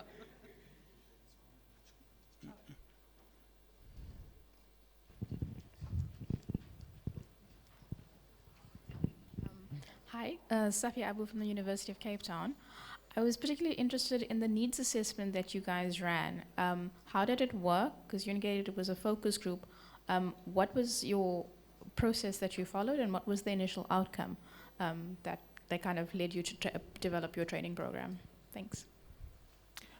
Thank you very much.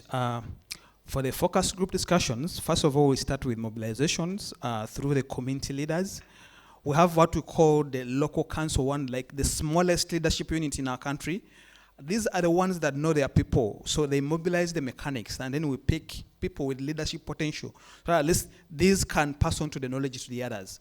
So these focus group discussions are centered around them understanding if they have any knowledge of systems that are into vehicles that are supposed to encounter emissions and improve safety.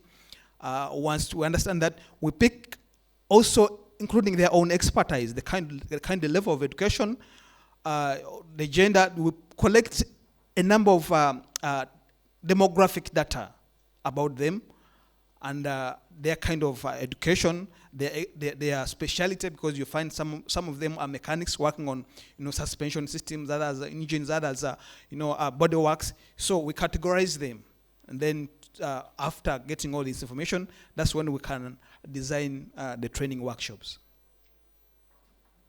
And the outcomes were really good because we were able to find each one's weakness and the kind of the area they need training in most. Yeah. There's a question, I just want to stand here because they can't hear me. Okay. There's a question from the online, which for you also, which is if you have any data about the road safety implications of poor quality old vehicles. So because we've heard about the emissions, but what about the safety impacts? About the safety impacts, I think it works hand in hand. The same way the emission controls are compromised by the mechanics is the same way that safety systems are compromised. For instance, I think we've all heard about what they call the ABS in the car. That's the anti-lock braking system, which is supposed to control and manage how a vehicle brakes when it's running on uneven surfaces or when the traction is not the same. These systems are kind of hard to maintain if someone is not experienced. So what they do, they usually disable them and join the brake fluid or the fluid wire kind of lines directly. So this has happened to cause a lot of safety issues, even though reports, the challenge is that since we don't have enough data, the crash reports, when you get to Uganda police website, you'll find crime reports, including crash reports. Most cases, they kind of relate this to the driver or the motorist, that, reckless driving. However, problems that occur due to poor mechanical conditions of vehicles have not been segregated. They know that, yes, vehicles are in poor condition, but there's no data. So this is part of the thing that we are trying to bring out. Yes. Thanks. So there were still more questions. And also, so is that... Oh, okay, yeah. Once again, thank you for delivering this lecture. My name is Odesonya Joseph from Akure, Nigeria. Recently, I had to fix my car, and I discovered that I was told that there is what they call catalyst in the silencer of the vehicle, and I was told that mine has been removed. And I guess it was removed one of those days that I went to fix my silencer. Now, that catalyst would have helped reduce the level of emission from my vehicle. But now it's not there because of sharp practice. Please, how can we mitigate? How can we? Because naturally, these people just felt, I have to also make it. Because most of them, their education level is very low, and they just feel, me too, I have to make it. Selling these things will cost more, and because of sharp practice, they want to also make it. So they sell your catalyst. Once you take your car for servicing or repairs and you leave there, they just remove it and sell it. So have you thought of how to help train these auto mechanics and panel beaters that come?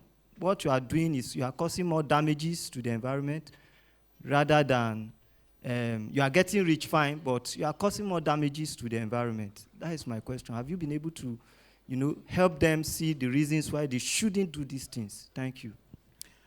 Thank you very much. That's an interesting question. Actually, I'm sorry I cannot help you stop the mechanics from stealing card converters, but this is a very common problem across the entire world. It's a big one. Actually, we've even heard that card converters that are stolen from East Africa are sold in South Africa. I have no evidence on that, but we had. So what we do when we engage these mechanics, especially starting from focus group discussions, we do relate the effect or impact of what they do to their own health. So we make them understand that once a vehicle has gone out without the current converter, it does not affect just maybe the vehicle owner, but anyone around. So we make them, even in garages, because one of the common habits in garages, when they are fixing a car, there's excessive idling. So we make them understand that when the vehicle is idling, it is more dangerous than when it's even like engaged, when it's running. So we make them understand that stealing cat converters, because cat converters are not, even though they are stolen from a washing bay or anywhere else in the parking lots, in most cases a mechanic is involved. And many of them admit to it because there's quick money there. So the best we can do is just to make sure that the government or the policymakers understand the intensity or the magnitude of this problem, so that at least some laws can, because nobody has been arrested for stealing a cat converter. So we are trying to see that through the project, the data we generate, the information we come up with can be able to make some changes in the regulations. So that's all we can do, but thank you. Thank you. I know that you want to go to tea. I've got a question for Justin, and I'm sure other people have too. I want to know from your kinds of data collection, do you have any way of collecting this kind of emissions data that we've been talking about? So just to see the synergy between Michael's project and your kind of data. And then I'll take one more question for Justin. And if there aren't any questions for Justin, then we can go for tea and be back by 11. And then we'll be looking particularly at kind of climate resilient infrastructure. So thank you very, very much. Thanks. Great. Yeah, so we've been looking at emissions data, and the key baseline is what the factory says is emitted per kilometer, and then how many kilometers it does. But we know that there's bad maintenance, holes in the engine, or burning oil, leaks. So there's a project where we're trying to use a trailer to collect specific vehicle emissions. So an old minibus taxi, this is a key question, right? The old minibus taxi, Toyota says it emits 126 grams per kilometer new, with everything working perfectly. After 15 years of wear and tear and abuse, is it 250 grams? Is it 300 grams? So the only way we can really do that is to have a trailer driving behind it for a long enough period and measuring that. But then it's kind of measuring spectrometer, and it's like super technical. So you can't put it behind every vehicle. But anyway, you're not you going to do get much that. support from the vehicle. Yeah. People are going to want you to measure Yeah, that. but we are trying to baseline not what the factory says or what literature says. And so the good news is with carbon emission reduction and carbon marketplaces, the potential is greater than what the book says. So if the book says you're emitting 13 tons per annum, we think it's closer to 20, but we're busy working on how to get a good answer for that. Oh, okay, good. So I think, do you have a question for Justin? Oh, okay, great. And just tell us who you are. My name is Kip Madam from Kumasi, Ghana. My question related to Justin is that the system has capability for collecting travel fares and then also for vehicle operators in terms of how they can also use their information. Sorry, travel? Travel fares. Fares, fares, yes. Yeah. Yeah. And then also for the public transport operators. Yes. Okay, thank you. So the first part of my question is travel fares for passengers in terms of if they can include that information, and then also for the operators in terms of the operating costs, if there is a capability to collect that kind of information in the system. Cool. Yeah, Thank so you. fares, all the transport network, the public transport network, we use a standard called GTFS and another one called GTFS Flex. That stands for General Transit Feed Specification, which is just a data schema that includes fares per trip or fares per leg or fares per day. It doesn't include fares per category of person. So you kind of pick the general one. You don't have concessions for children or the elderly or students. So it can support fare data. And then with regards to the operator, the tool's not designed for operational management and operational costs.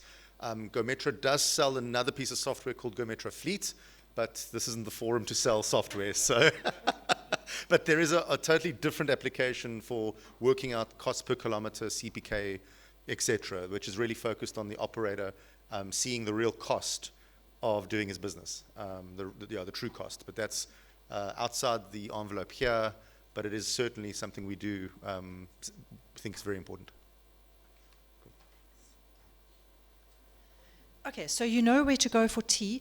I know there are still questions. Just to say, firstly, Justin will be around, Michael's here, but also you can put the questions on the app, and then we'll go through the questions and we will direct them.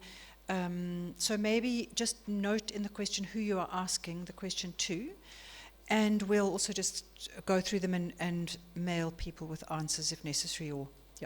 But so please come back at 11. And we'll then be looking at climate resilience kind of planning and infrastructure. Thank you very, very much for your questions. I really enjoyed the morning so far.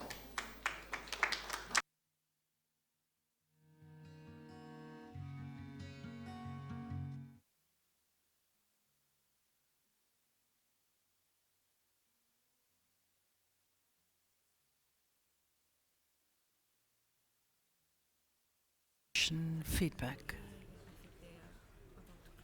Oh, okay. So also, if you haven't filled in the feedback for the session in the morning, please do. So you'll find on the Slido the feedback from the morning and the poll for today. So please fill those in, and then we'll ask you again just before lunch to fill in the feedback thing again. It's just really useful for us to know what you enjoyed, what particularly enjoyed, all that kind of thing.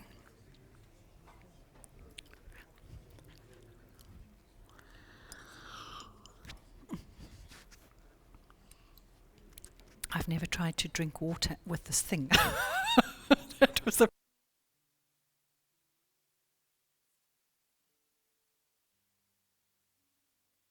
going to actually start the session. I think it looks like we've got the same number of people. So yeah, thanks very, very much for coming back after tea. At that amount of food that was there, I kind of could have stayed there for a long time. So we are now going to be looking at some of the particular ways, or the research that looks at how we can develop kind of climate resilient infrastructure and solutions. And I see we have got quite a few. I'm just sort of looking here. So we have got next a pre-recorded session, but he will also be here live for questions. Professor Simon Blaney, who I don't actually know. He's the Professor of Sustainable Transport and head at the University of Southampton's Transport Research Group. So he's particularly interested in decision-making tools to help, well, obviously, decision makers make the right decisions for the best ways to mitigate a climate impact and to develop resilient infrastructure. So we will hear from him. And then after that, we can ask him a few questions, and we've got a lot to get to hear before lunch, so I'm going to be quite strict about live people. Okay. Thanks. Good morning, everyone. My name's Simon Blaney. I'm Professor of Sustainable Transport at the University of Southampton in the UK, and I'm going to give you a brief overview of our project on decision support systems for resilient strategic transport networks in lower income countries. I'm sorry I can't be with you in person due to teaching commitments, but I hope this recorded overview will give you a flavour of what we did in the project. The aim of the project was to provide transport decision makers in lower income countries with support tools that would enable them to prioritise interventions in transport systems that would help to deliver more sustainable and more resilient long distance transport networks. It was a 2.5-year project running from 2020 through to early 2023, focused on 4 countries in Africa: Kenya, Tanzania, Uganda and Zambia. However, we very much aim to develop transferable methodologies which could be used elsewhere as well. The first stage in the project involved the development of a set of future scenarios for various key drivers of transport demand, such as population and the economy, for the period through to 2050. Alongside this, we developed a list of potential interventions in transport that we wanted to examine, alongside a data collection exercise on transport infrastructure and usage within our case study region. The scenario development and data collection exercise underpinned two substantive areas of analysis which formed the bulk of the research project. The first of these was a transport risk and adaptation analysis which focused particularly on flooding. This was because flooding is already a significant problem in the region and is likely to get worse as a result of climate change. Flooding does result in significant socio-economic losses associated with transport network disruption, so we need evidence of the impacts of current and expected future hazards. We developed a methodology for systematically assessing where transport networks are exposed to extreme natural hazards, identifying what the direct physical damage is likely to be to the assets exposed to these hazards, assessing what the direct and indirect economic losses associated with infrastructure failures are likely to be over a long time period, and identifying which climate resilience adaptation options should be prioritised in which locations. A range of output metrics are produced by this methodology, as you can see here, and while in this case we focused on flooding, the methodology can be transferred fairly easily to examine other hazard types. Of course, resilience is just one of the factors that need to be considered when prioritising interventions in transport systems, and so in parallel to the resilience analysis, we developed and populated a comprehensive set of sustainability indicators which can help assess the overall impacts of a transport scheme. These indicators then form the basis of our Transport Intervention Option Assessment tool, which is intended to assist decision makers in identifying the overall sustainability of different transport intervention options. It adopts a multi-criteria analysis-based approach, which gives a high-level indication of how any given intervention is likely to perform with regard to different aspects of sustainability, and it can incorporate outputs from locally used modelling tools where they exist. The final stage of the project involved integrating the resilience analysis tool with the sustainability assessment tool in our online SRAT systematic risk assessment tool for road and rail transport infrastructure in East Africa. This online tool allows decision makers to examine the effects of flooding on different elements of transport network, to view the potential economic impacts of flood-related disruption to individual network links, to review the costs and benefits of different adaptation options, to consider the impact of a given intervention on a range of different sustainability indicators, and finally to review the overall impact of the scheme on the sustainability of the transport network in the region. In order to maximise the accessibility and usability of the tool, all the code is open source and the assessment is wherever possible based on open source datasets. If you'd like to find out more, you can try out the tool yourself by visiting this web link, or do email me if you'd like to discuss any aspect of this presentation further. The next presentation will discuss the application of some of the methods and tools developed during this project in some follow-on research that has been carried out in Senegal. Thank you very much for listening and enjoy the rest of the conference. So thank you. Sorry, I forget I can look there. Thank you very, very much, Simon. So Simon will still be online for questions. So any, no questions on Slido? Oh, and he's not online. Oh, I see. Oh, okay. So no Oh, no, public transport in the UK. What a nightmare. Okay, so no questions for him. So that means I need to quickly get my head into introducing the next speakers. And I mean, this is now where for me, I'm a social scientist, as probably most of you know, and things like looking at updating guidance for sort of bitumen and all these things is not really my field of expertise. So that's one of the things that I like about these conferences is I get to hear about things that I really would never know about before or otherwise. So this is I gather, I'm sorry, I'm not being sarcastic because I really don't work in this field. This is a really, really important update of Road Note 31, which has been funded by HVT, and it is looking at really sort of revising design standards and guidelines around infrastructure engineering. So it's fantastic that that this infrastructure or this guideline has been updated and developed. And if you work in this field, this will be really important. So it's quite a technical presentation, if I recall correctly, but interesting. I mean, I have even found it interesting. So let me welcome Andrew Otto. And then after that, we'll have Angela Lekea, who will talk about practical implementation of the road note. So Andrew is here in. Okay, I'm getting very confused. So I've been lying to you about who we have. Okay, so forget all that what I said about road note. We've got Professor Faye from Senegal to talk about the previous thing, which is the decision support. Okay, well, I'm sure it'll also be interesting. Sorry, thank you. Okay. Thank you very much. You hear me?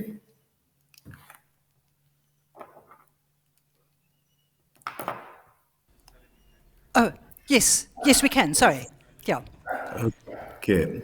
Yeah, before I think you have to put my presentation, which I sent yesterday. Yes. Thank you very much. I'm Professor Serine Faye. I'm working at the University of Dakar. I'm a water resource scientist, and in this project, I'm leading this project funded by the Global Center on Adaptation. And we work in collaboration with Oxford University, as well as another center in Senegal, Centre de Suivi Écologique. I'm sorry for my French accent, but I will deal with that. So the project is on climate change adaptation for resilient infrastructure and nature-based solution.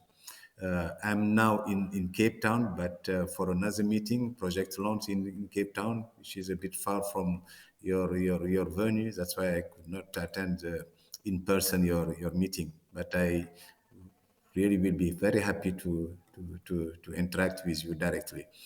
And what I'm presenting is part of this project, and which is a needs assessment in the transport system of Senegal, risk and vulnerabilities. The project is still going on. It's 1 year long. We have started, and it will be ending by beginning of next year. Next slide, please.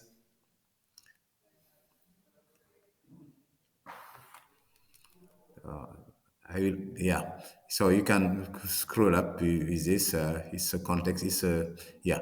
So what we've done in this project, we work at the national scale, the whole Senegal here, and we take into account the all asset concerning the national, the regional, and the department roads here, and also all as a it's going too fast. Yeah. We got all assets for railway assets also, as well as airport assets for all transport infrastructure in Senegal, except for the in-town roads, the communal road or the street roads here. So next slide. Yeah, this is a railway. We use existing railways and also the planet, because we've got a master plan for all planet road and railways as well. We consider in this project as well. Next slide. So for the hazard, these are the main hazard we got. The physical damage here. We got also from the physical damage a lot of transport congestion, especially in the Dakar. We got also road safety as well. And for the climate change hazard, we deal mainly with flooding, erosion, and bushfire. And we will be talking about a bit on cost of reparation. Next slide. Yeah, for the climate, we will be dealing mainly for the transport system here in this slide. Next one. So these are the previous results we've got. It was an evaluation made by World Bank, which said that from in 2022, the flood has caused an estimate of 100 billions or 165 millions of USD of damage, which is very crucial in Senegal economies, and that affect really around 1,500 kilometers of road damage, and 500, which were from that 500 damage. We've got also coastal line erosion, and also we've got in the national road, one of the national road, which is threatened by erosion as well. So this was the evaluation made in 2022. That's why we promoted this project. Next slide. So for the hazard, what we take into account is the probability of erosion here within the whole country. We have modeled, we have made an hydraulic modeling here for a return period of 100 years here, which means a very maximum scenario here. And we also take into account the temperatures in order to model the bushfire, which is something which is happened in most of part of the country, especially from in the center and the south of the country. Next slide, please. So for the methodology, next, we use the Oxford analytic method here, because these are partners of our project here, when we put in together the hazard and the infrastructure in order to evaluate the exposure all transport infrastructure. And we use for that using the model Python, the Selenium module in Python, and also the QGIS specialized analyze model as well, in order to identify all exposure for the transport system. Next slide. So these are, I won't go going through, but the first thing it was to identify the segment of road road which are flooded, exposed. We extract them. Also, we do it in all type of road, because we've get from highway, national to regional in department road, and we evaluate the lengths, the road lengths which are exposed here. We analyze the risk using the methodology developed by in collaboration with Oxford Analytic in order to have the damage curve, and also evaluate in terms of economic loss if this infrastructure was damaged here. Next slide. So these are the preliminary results we've got. Next one. So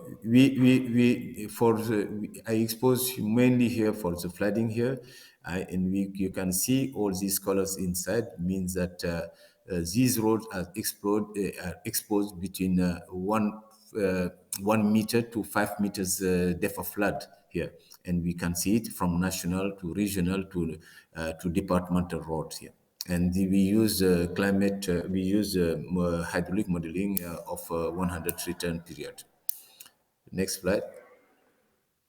So, and these are the evaluation, and these are per regions. The name you've got here is regions here, and we can see that some of the region like Saint-Louis or Matam are really more than 400 kilometers which are exposed here. And we got we made the analysis using the different scenario as well. The scenario from 1 meter, 2 meter to 5 meters, and in order to see which region are more affected here in this region. And also we done it in existing road, and also in planet. Is all the diagram in the right is planet 1, which is from 2021 to 2035. So next slide.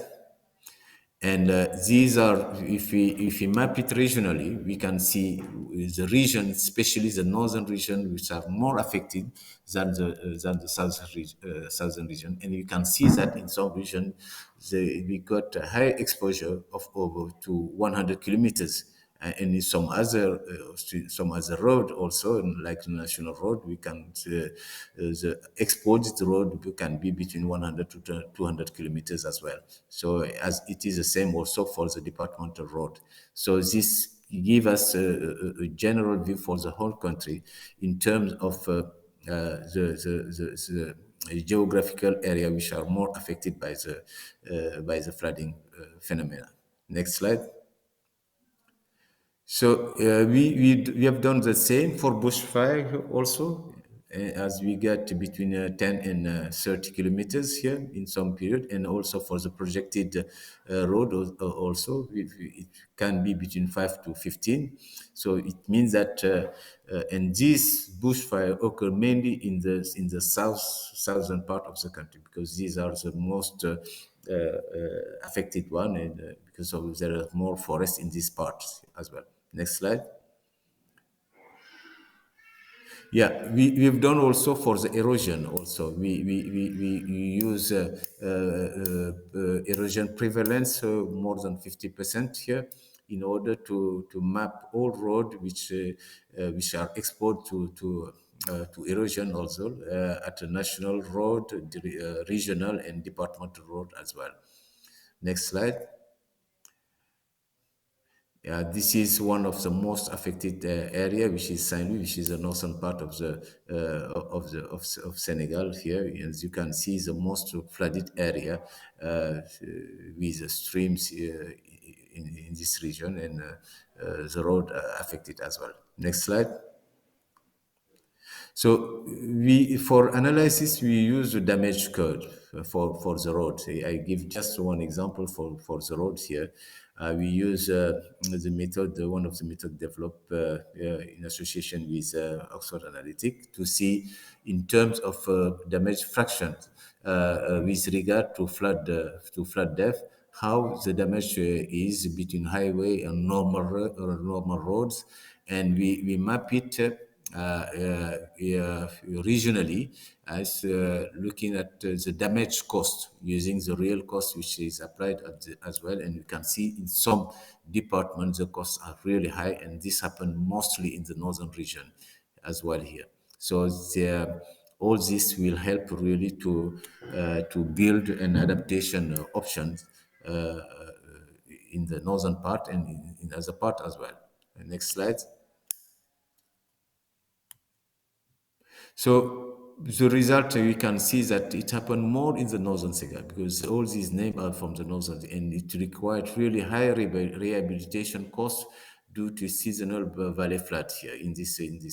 And it can be between 600 to 335 million dollars respectively, which occur in this northern part, and in other part, in the central or southern part, the damage are less here in this part. But it really represents a huge cost of reparation. That's why we should adapt some adaptation option here. Next slide. So we are in a process, because we are building now, after this mapping and all these damage curves, we are now building for each of these road adaptation option. And we have to prioritize this option in relation with the Transport Ministry and all the road contractor in this, in order to really to see how to design the standard and how also to implement nature-based solutions here in order to target in a regional approach, because you can see that the impact is more in the northern region than as a part of the region. These are the results which I wanted to share with you. The work is still in progress. We are halfway from the end of the project. I think that was the last slide. Yeah, thank you very much. This is my address. Thanks. Thank you. I have got two questions, and so I'm just going to jump in with my questions, and I'm sure other people will have questions. for me, what was interesting to understand is that what would you have? How different was your analysis or your findings based because you used the tool in comparison to if you had used a different form of modeling, or if you'd kind of just guessed? So, however the usual way of risk analysis would have been. So I'm interested to know what was different. And also in terms, and my other question is kind of similar in that, how would you have, what kind of tools would you usually have used? So in what way did this decision support tool make a particular difference? So what was the kind of the value add? So those are my two questions, and if nobody else has got a question, I have another question. Lots of questions. Okay, so those are my questions, and then I'll ask the guy at the back and introduce yourself, and I'm sorry because I can't remember your name, and you did introduce yourself before. I'm sorry. So the gentleman whose name I have forgotten. Sorry.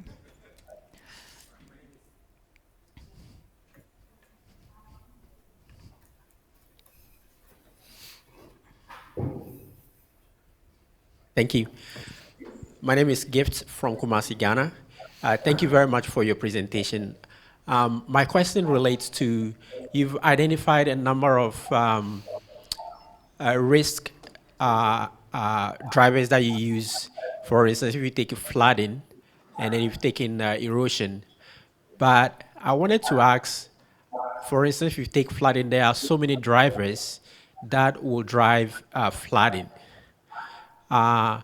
What are those indicators, or what are those specific drivers that you may have identified in the various regions? For instance, where you've identified as a very high-risk area, could it evolve to become, for instance, a bushfire driver, or will it evolve to become a flood risk area? Thank you. Do you want to answer those questions before we take more questions, in case you forget the questions? Okay. Yes, just a quick answer for your question. For the tool we use for the damage caused to evaluate the risk, it is taken from Miranda Jan, who published this damage curve. And there is another tool also produced by the World Bank also, which is quite similar to this one, in order to evaluate the damage curves. And from the damage curves, you will apply the real cost of construction to see the cost of reparation for this damaged road. So we use this method, which have been using with Oxford Analytica for that, because we have been trained on that. For the indicator for flooding, what we've got in Senegal, we've got a big project on flooding throughout the country, and we have developed a very fine resolution, altitude resolution, which is of 1 meter of height, difference in elevation resolution model, using different technique of remote sensing here. And this project have finished to deal with this digital, fine digital elevation model. And what we've used is to run an hydraulic modeling of a return period of 100 years. That is maybe the worst cases here, in order to have this different level of flooding from 1 to 5 meters. This is we take this into really this fine resolution of digital elevation model, which we got in Senegal, which is 1 meter of resolution. And for the bushfire, we use statistics. So all bushfire points have been recorded, and we look at them and we made some statistics to see these are the occurrence zone of bushfire. and we apply this method to see how these are affected, how these affect the roads in these areas as well. I think I respond to your question. So I think we'll take one more question because we're going to run out of time. So do you want to fight it out between the two of you? Oh, and there's, sorry, and I can't see. Yes, this is Odesonya once again. Odesonya from Akure, Nigeria. Yes, high prevalence of erosion, over 50% of most of the damages that are experienced are from erosion. And as it is, I practiced before as a civil engineer, and I know very well that when you construct roads, if your drains that are supposed to drain water off your road are not well constructed, it leads to infrastructural damages. Now, land cover, most times when the city is developing, and most times you discover that the houses that are being built are not also well, the drains are not well connected to the main road, and this also increase the level of erosions. At the end of the day, what you have is road infrastructures that eventually are washed out. So I hope during your research, you actually consider those things, how you seamlessly integrate the city planning and then the road infrastructures as they grow over time, including most of these infrastructures, when people are raising their structures, that they are well connected with the road infrastructure so that we don't have damages to our road as they are being constructed. So I think in policy making, the government has a lot of work to do to help integrate most of these roads that are being built with the city planning. So I don't know if your research is actually looking into that too. Thank you.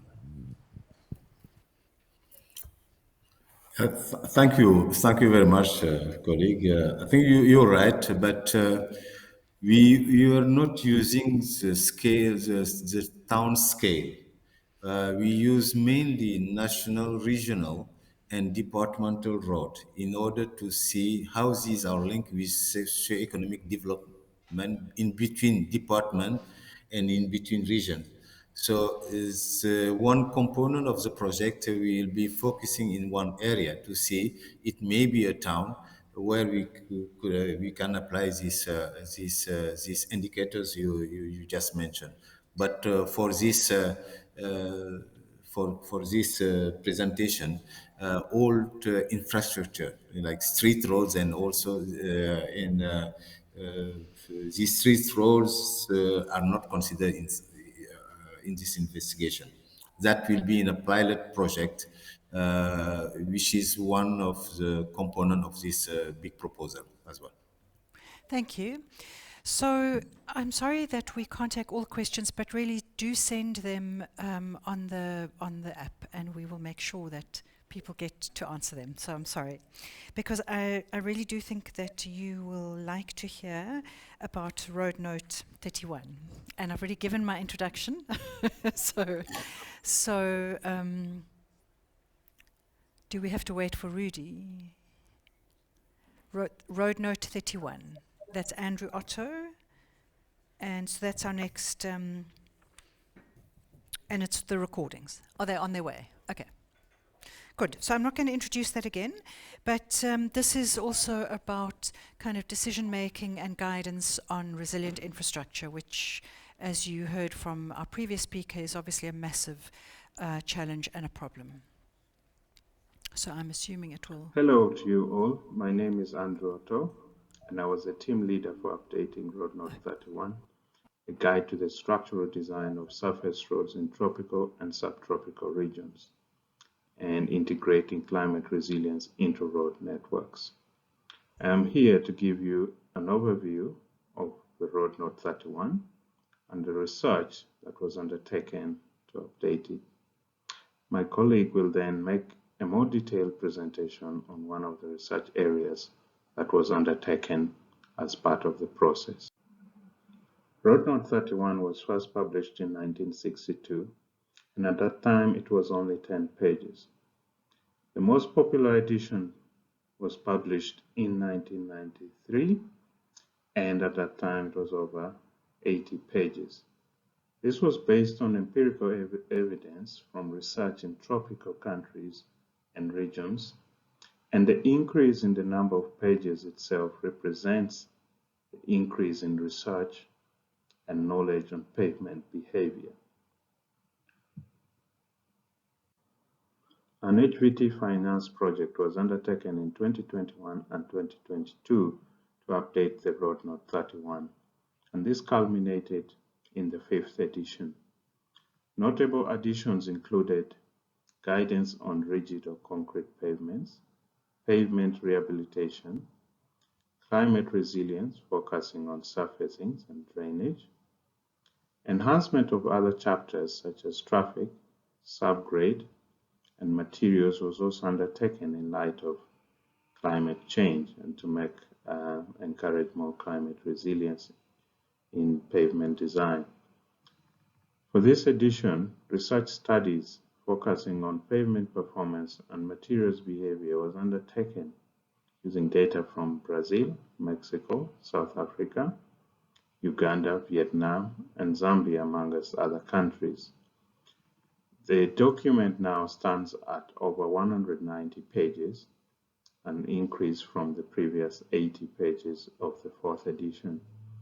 And this, as I said before, represents an increase in knowledge and research being undertaken in Africa and in tropical regions. I encourage you to download a copy of the Road Note 31 and its accompanying tools from the following websites. Please allow me to now hand over to my colleague to take you through a specific research study undertaken in the updating process. Thank you. My name is Angela Lekau. I'm a senior geotechnical engineer with TRL. I was a support author on the Road Note 31. I am going to present to you a paper on evaluation of the performance of different pavement temperature prediction models, which guided the choice of pavement temperature prediction model to use in the Road Note 31, with particular emphasis for tropical and subtropical regions. Due to the high cost of bitumen, it is important to select the right bitumen and thereby reduce the maintenance costs and ensure the longevity of the pavement. Thus, the pavement that is put in place is climatically resilient and is able to withstand temperature increments. The penetration grading system was developed to ensure the correct binder selection, considering the maximum and minimum temperatures to which the pavement is going to be exposed. Improper design will lead to the selection of a soft bitumen that is susceptible to rotting at high temperatures, or the selection of a stiff bitumen that undergoes thermocracking at lower temperatures. Thus, temperature prediction models have been developed to help in the prediction of pavement temperatures into the future. These could be based on theoretical data or empirical data that has been collected over time. Theoretical models are based on the heat transfer equation and the heat and energy exchange in the pavement that occurs through convection and radiation, as well as conduction and solar radiation is considered. However, theoretical models are very complex and require several input variables. Thus, for this particular study, empirical models were considered. Empirical models are based on statistical analysis, such as regression of measured data for air temperature, surface temperature, or the geographical location of the pavement. However, the accuracy of these particular models is dependent on the quality of the data and can be improved by calibration. For this study, 5 temperature prediction models were considered. There were 2 developed in Oman and Saudi Arabia. However, these were not carried further because they were created based on desert conditions. So the 3 models considered were the SHRP SuperPEV model, the Vilhoen model, and the DiFenFA model. The SuperPEV and the DiFenFA model were developed in North America and consider both the air temperature and location of the pavement. The DiFenFA model also considers the solar radiation for each particular day. The Vilhoen model was developed in South Africa and, much like the previous 2 models, considers the air temperature and location, in addition to the zenith angle, which considers the solar radiation at the time of day and the season in the time of year. For each of these models, an equation was developed for maximum temperature prediction and minimum temperature prediction. Surface temperature data was collected for 5 materials, including concrete block paving, concrete, gravel, and asphalt. The temperature was measured using a thermocouple placed at a depth of 20 millimeters below the surface. 20 millimeters was determined as the depth at which shear stresses due to pavement temperatures and traffic loading are deemed to be critical. The air temperature was also measured, and temperature readings are obtained every 15 minutes and recorded. The maximum daily temperature and minimum temperature were determined from the recordings, and the data was cleaned to remove any missing values. Our model predictions were determined using the equations for the different models and compared with the measured surface temperature. To improve the accuracy of the model predictions, calibration was done using 50% of the data after randomization to ensure that the data was not biased towards a season or time of day. The other 50% was used to check the calibrated models. Maximum and minimum temperature variation for the different materials are presented in the box plots. In blue is the variation for air temperature, and in orange is the variation for measured temperature in asphalt.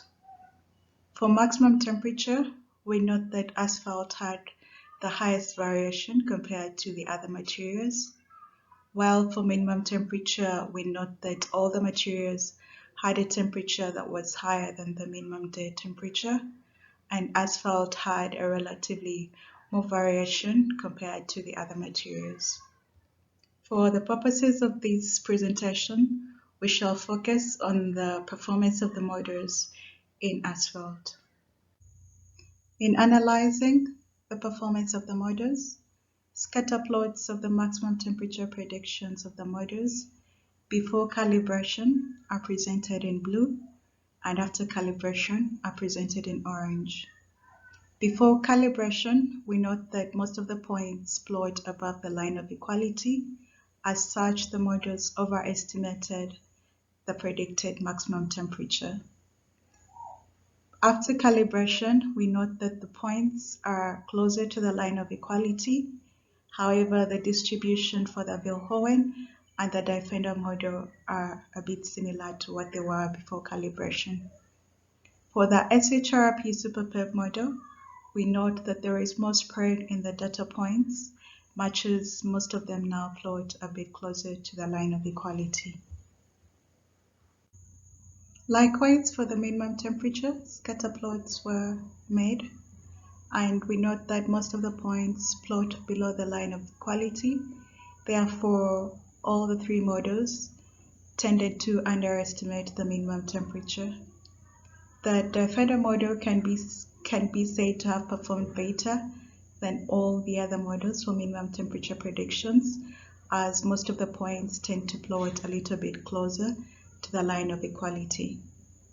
After calibration, the scatter plot with the orange dots, we note that most of the points move closer to the line of equality, and much like in the maximum temperature predictions, the Vilhoen and the Defender model, the distribution of the points is almost similar to what it was before calibration.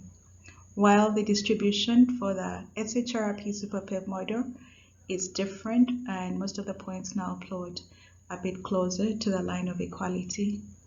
It can be noted that calibration was more effective for the SHRP model. Statistical analysis was used to analyze the performance of the different temperature models. The methods used include the root mean squared error, mean root error, whereby the closer the values are to 0, the better the performance of the model. Other methods that were used are the variance accounted for, and the R-squared method, which is a measure of goodness of fit, and the closer these values are to 100, the better the performance of the model. For maximum temperature models, the performance before and after calibration is presented in the bar graphs below. From the graphs, we note that the R-squared value remained the same before and after calibration for all the models. Therefore, the variance attributable to all models remained the same after calibration.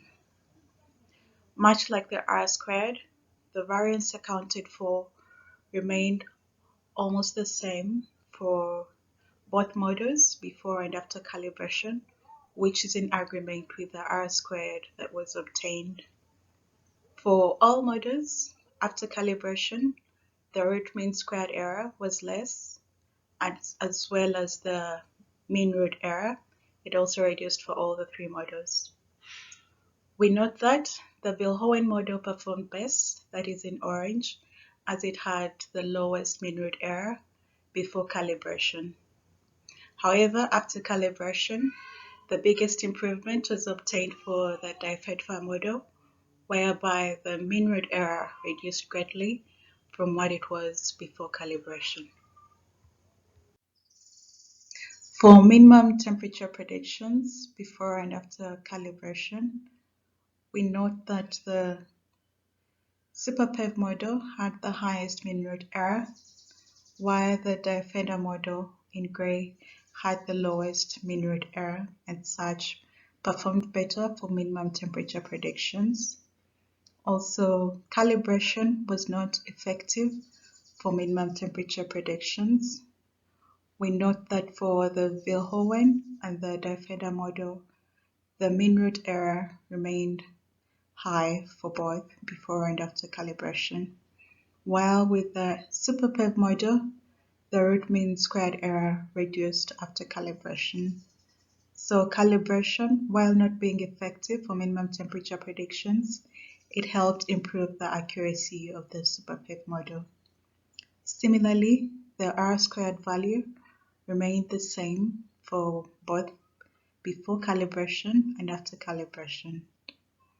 We note that the variance accounted for was 0% for the Vilhoen and the SuperPEV model. As such, the results were highly variable after calibration. The uncalibrated models performed better than the calibrated models, as shown by the higher root mean squared error and the mean root error for the calibrated models. It's important, therefore, that site-specific data is used in calibrating the models. We also note that the Vilhoen model had the lowest root mean squared error. The Vilhoen model is in orange, and the lowest mean root error for both calibrated and uncalibrated at both of the sites.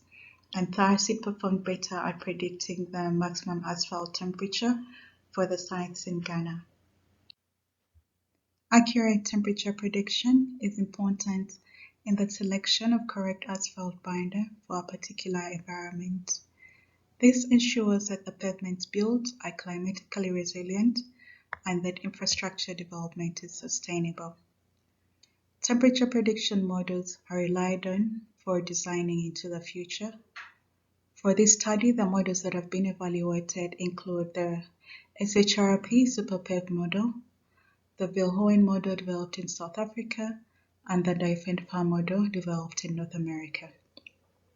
Based on the results that have been obtained, we can conclude that the maximum temperature predictions are reliable for the 3 models that have been analyzed. However, the minimum temperature predictions are highly variable, and the DiFENFA model might be a better option for minimum temperature predictions. It's also important that in improving the accuracy of the model using calibration, data that is specific to that site should be used for calibration to be effective.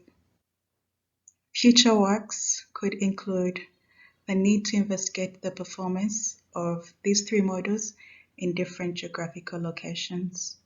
We note that for this study, the Viljoen model performed better, and it was developed in Africa and also tested with data in Ghana, in Africa. All model performance was, however, acceptable for maximum temperature predictions. However, the minimum temperature models require further refinement to improve the accuracy of their predictions. As such, for the purposes of pavement design in Road Node 31, the Viljoen model was found to be better for asphalt temperature predictions in tropical and subtropical regions.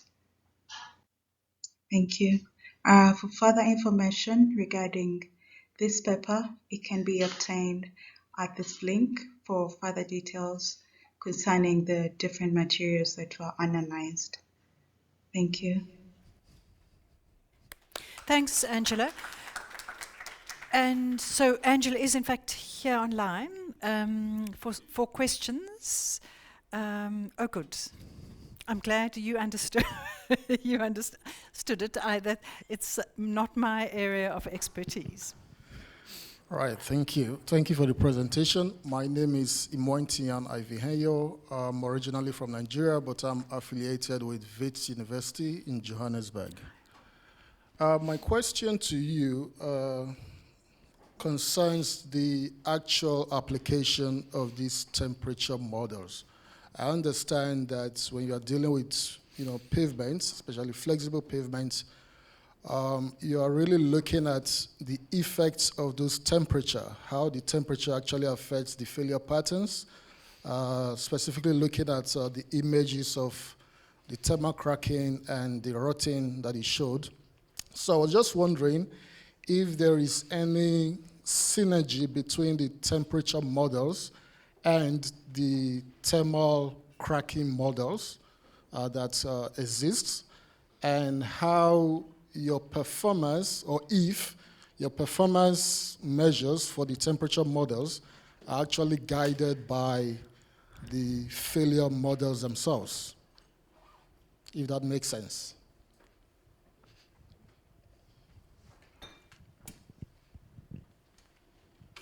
You're welcome to answer, Angela. Thank you for your question. Just disturbed by the echo.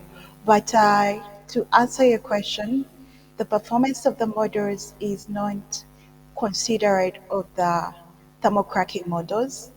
It was just based on their accuracy, considering how good they are at predicting temperatures for the different pavements.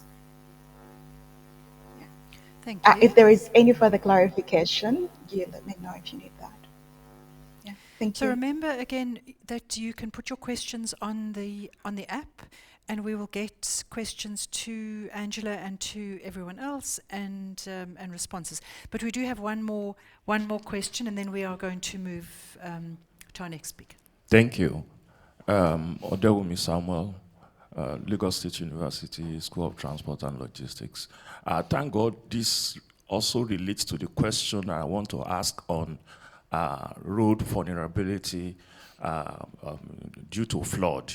Because my question is, which is still consistent, is that has there been any comparative analysis of the performance of the concrete surface versus bitumen or asphalt in this. Why I'm really interested is that in Nigeria today, the Minister of Works is now asking for movement to concrete-based road as against bitumen and asphalt. So what are your thoughts on, or if you have had results on the performance comparative analysis of bitumen versus concrete road surfacing? Thank you.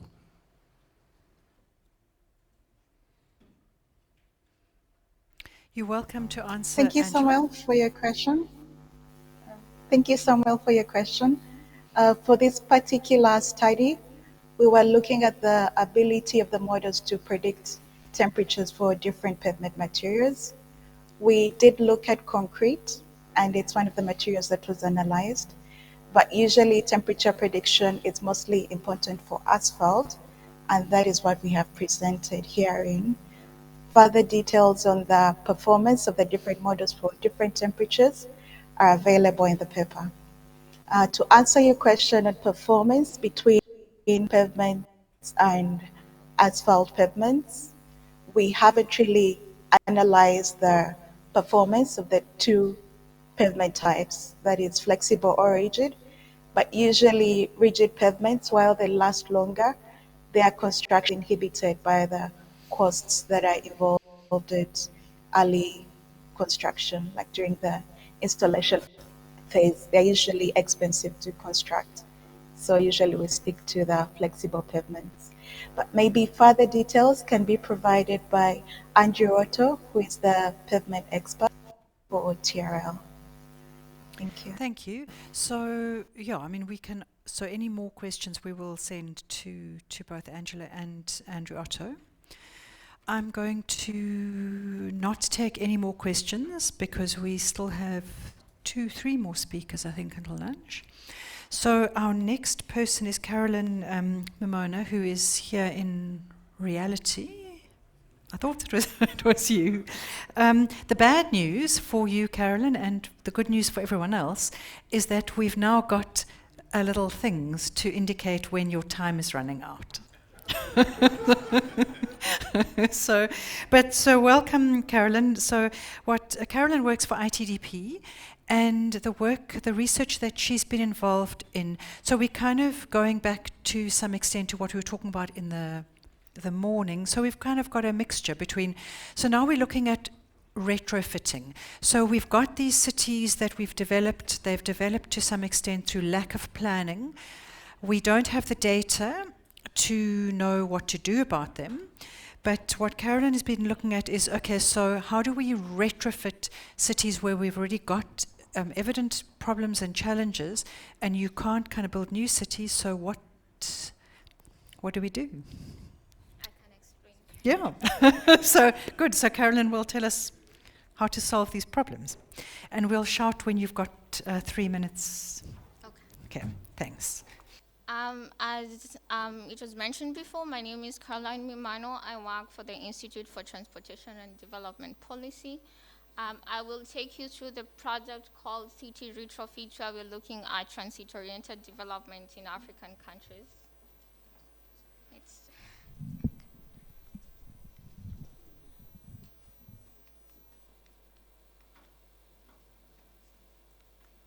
Okay, so this project was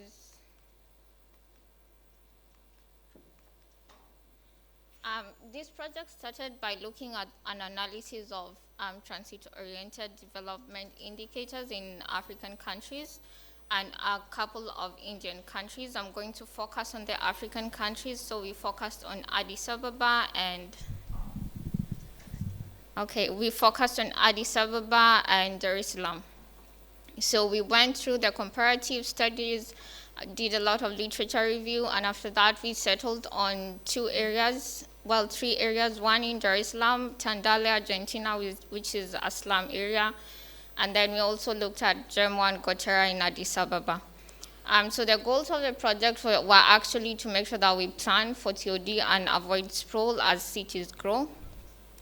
And after that, we did a lot of capacity building, we came up with tools, and we have also started on local area plans for some of the BRT stations in these areas.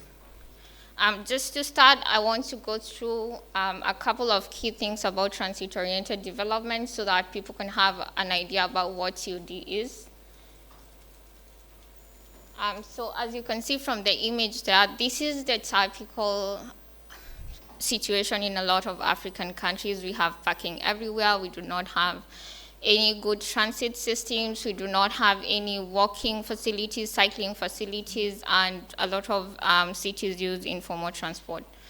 But what can be done is we can bring in mass transit, we can bring in walking and cycling, and we can make sure that the land use around these areas is suitable so that it's easy for someone to get to home and work easily and get access to public transport, or just walk. You know, if it's easier for you to walk from where you live to where you work, then it can be an easy process for you. So it's really important to make sure that the built form around our cities is built to make sure that there is easy access to transport. So I'll just go around an example of this image that we have in Johannesburg. As you can see, we have a BRT system, but on the side we have a compound walls and we have some apartment buildings, which makes it very hard for someone to actually access the BRT system. So what we are recommending instead is having access to all these forms so that you can walk, you can cycle, you can use public transport. And as you can see, some of the buildings have densified, so you have a lot of people having access to public transport, and you have compactness so that you have many people living around the same area so that you can avoid sprawl. So I'm just going to go through a couple of these. I'm just going to avoid transit, cycle, and walk because we know a lot about those, and I'm just going to take you through mixed uses, compact cities, densification, so that we can have an idea about what those mean.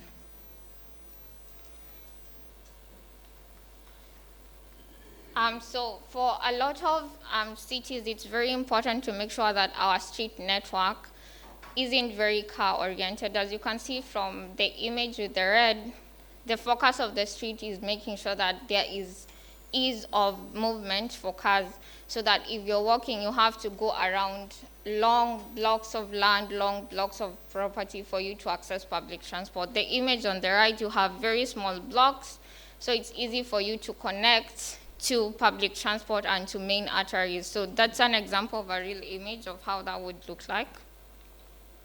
And as you can see from that other image, you have like pedestrian access nodes, so it's easy for someone to move around as a pedestrian. And then you have NMT zones, so that it's pedestrian-only zones that then connect to, you know, bigger arteries and bigger carriageways where you can actually access public transport.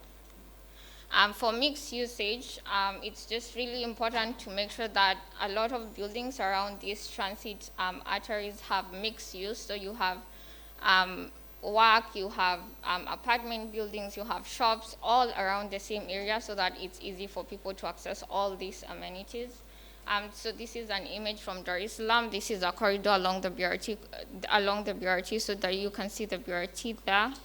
And then this is an example of another corridor also in Dar es Salaam, but this actually includes affordable housing, so that you're not limiting access to just like some areas where you just have wealthy people and you have some areas with like low income earners. So you can actually make sure you have policies so you have access to both, you know, high income areas and low income areas in the same area. So for densification, I just want to share this image. As you can see, the BRT corridor is in yellow, and you can see how the densification is actually following the BRT corridor. And this is really important because density really affects the ridership of the BRT. So that if you have a BRT system in a low density area, then you can't make the case for mass transit, and it's the same case for BRT or for metros or any other mass transit system. So it's very important that around the transport arteries, we have high densification so that it's easy to make the case for someone who's living around the area. They can actually get out of the station and get home or to work or to school or whatever service they're going to need. So this is a real-life example, also in Dar es Salaam. As you can see, the area is densifying. The only problem is there's no access to footpaths and other amenities that are required. So I'll just go to compactness, although we've touched on this a little bit. Okay, so this clicker doesn't like me much.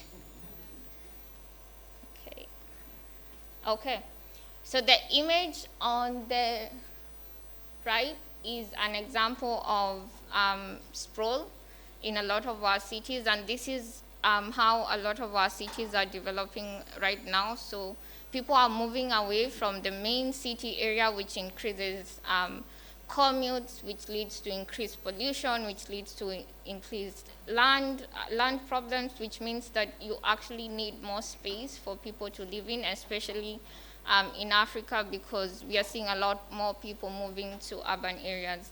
The example on the left, which is the right example, is what we should focus on, making sure that our cities are more compact and we have more people living around the same area, so there's easy movement and easy commute, and it's easy for people to actually, I have very many slides, and it's easy for people to actually access whatever they need through walking and cycling, because there is ease of movement. So I'm going to go real fast because I have 3 minutes now.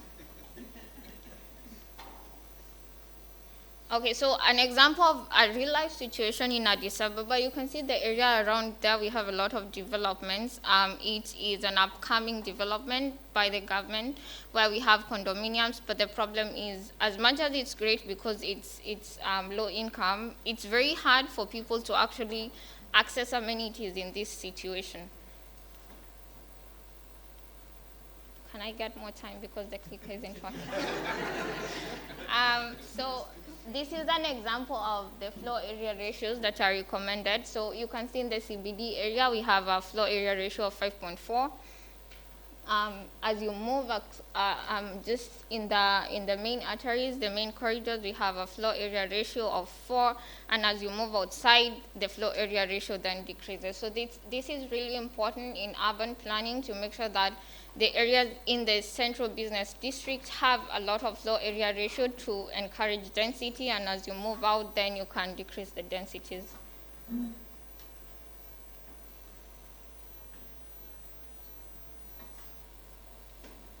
Okay, shift quickly. I'm sure you have seen this. It's very important to make sure that we focus on walking and cars are less desirable, but what you're seeing happening in a lot of cities is we are pushing for parking a lot, and what is happening then, parking leads to more vehicles, then we need more parking and the cycle continues. So this is an example of some upcoming developments in Dar es Salaam near the BRT corridor. You can see the areas where we have a lot of parking, which is also a problem because this is right next to the BRT corridor. So why are we providing this much parking? This other example is a building in London. Okay.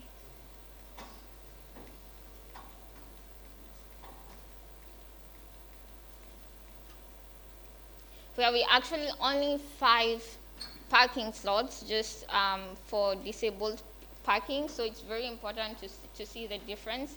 So this has only 5 parking slots, and the slide I'd shown below had like lots of parking slots, even if the buildings were right next to the BRT corridor.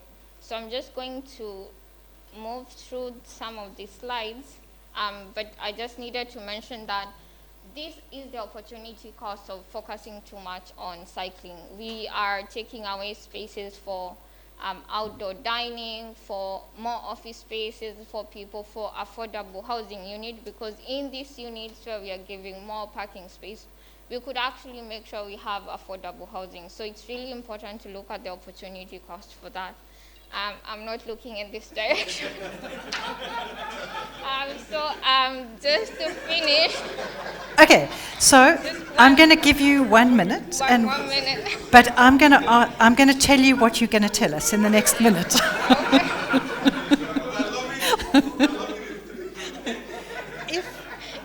If you could tell us only one thing to remember about retrofitting.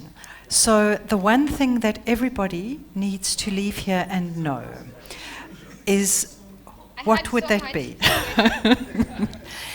So I'm looking for the slides on the recommendations. I can tell you the one thing that for me is that my takeaway, which I think is really important, is that just building something near public transport doesn't make it TOD. And I think that's really important because people do that and then they claim it's TOD. Yeah. So for me, that's really important. So for everybody else who didn't kind of pick it up as quickly as I did, what would you tell them? Okay, so we did a couple of recommendations under this, and we can actually share the presentation where we went through all these areas and looked at the different infrastructure needs and problems. So the main recommendation is there is a lack of main amenities. So we're talking about water, sewerage, electricity. So it's really important to have those things. And even in all these areas, it's also really important to make sure that we have footpaths and cycle tracks, and it's really important to make sure that these are considered and prioritized in investments. And in terms of policy, it's important to look at things like setback requirements. Are we really recommending setback requirements where we have more parking, and that doesn't make sense? So we need to remove that. We need to make sure that we encourage density in main arteries, as I'd mentioned before. We need to remove parking requirements. So in most countries, we have parking minimums rather than having parking maximums. So that's really important to mention. And then the build-to-lines policies, just making sure that in buildings, especially in CBD areas, you have similar build-to-lines so that you have arcades where people can walk and the build form is pedestrian-friendly. And then for informal areas, it's also very important to make sure that you regularize land ownership so that you have more people building permanent structures in these areas, because a lot of people build semi-permanent or other kind of structures because they don't actually own the land. So it's very important to consider that. So what we are doing right now, we are working on a local area plan in Garizani in Dar es Salaam. And the reason we decided to do this is, so Dar es Salaam is building a lot of BRT lines, so this is a hub for this. Okay, I think there's another session, so we can continue with this, but But we have got questions. Yeah, okay, so we can have the questions first. So you'll share your master's thesis on this. Yes. But we do have 2 more presentations that we need to hear before lunch, and we also just need to ask questions because I thought that's really, really interesting. I'm going to be strict with questions as well. We want questions, not viewpoints. And people who've already asked questions, I'm looking at this side, so we want, so please ask questions based specifically on the presentation. Thanks. Thank you. Good morning. My name is Natal Butelezi from the University of the Free State here in South Africa. My question, first, I would like to, seeing that our African cities existed, they've got their own complexities. What's your take, or what do you think is what comes first? Is it the development, mass development, and the BRT follows first, or is the BRT then the development comes into play? That's actually a good question, but keep going. The reason I want to, there's a follow-on question to that, because it then gives a presumption that, given our context, African cities, how they develop, it gives a presumption that government has enough money to then do that development, that mass densification, and also follow through with the BRT system. Yet we know the nature of how African cities develop. I don't think the BRT system does in effect work well because of the various complexities. It's more like a utopian city for me when I look at what you're presenting. You're moving into viewpoint now. Okay, but no, thank so you. let's give Carolyn the chance to answer the question. And then that's actually a good question. I would respond that you need the because COD is also part of master planning. And a lot of these African cities have master plans because you have master plans, you have like metropolitan area plans, then you have the local area plans that have all these things about density. So it would be good to have the master plans that actually have all these things from, the densities to the BRT. So the master planning would already have all these things from the land use to the transport aspects of that.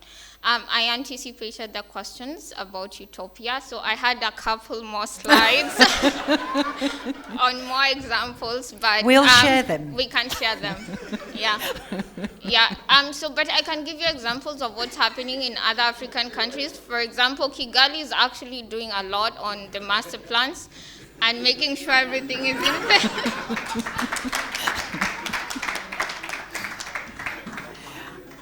And I said the people who've already asked questions are not getting more. But just because we've got half an hour before lunch. And we've got pre-recorded. But everyone will be here. Carolyn will be here for the rest of the week. And we will be sharing presentations, and we've got questions to be asked on the app. Yeah. Sorry, Gail, just to, if someone asks a question on Slido, we do archive them and we mark them for which speaker they were asked, so they can get back to you after the event. So I do want to introduce our next two speakers. Yeah.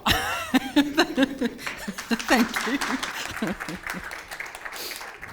Sorry, it's not your fault, Carolyn. It's everybody else's fault before you. So we have got Tim Durant and Shehan Sonoiki, who are here. Well, I think Tim is online, and Shehan is here from Lamata.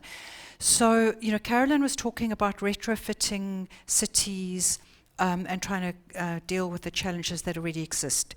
And the work of Tim Durant is looking at very similar, what to do with the fact that we have these very entrenched paratransit systems that are not going anywhere, and nor should they necessarily.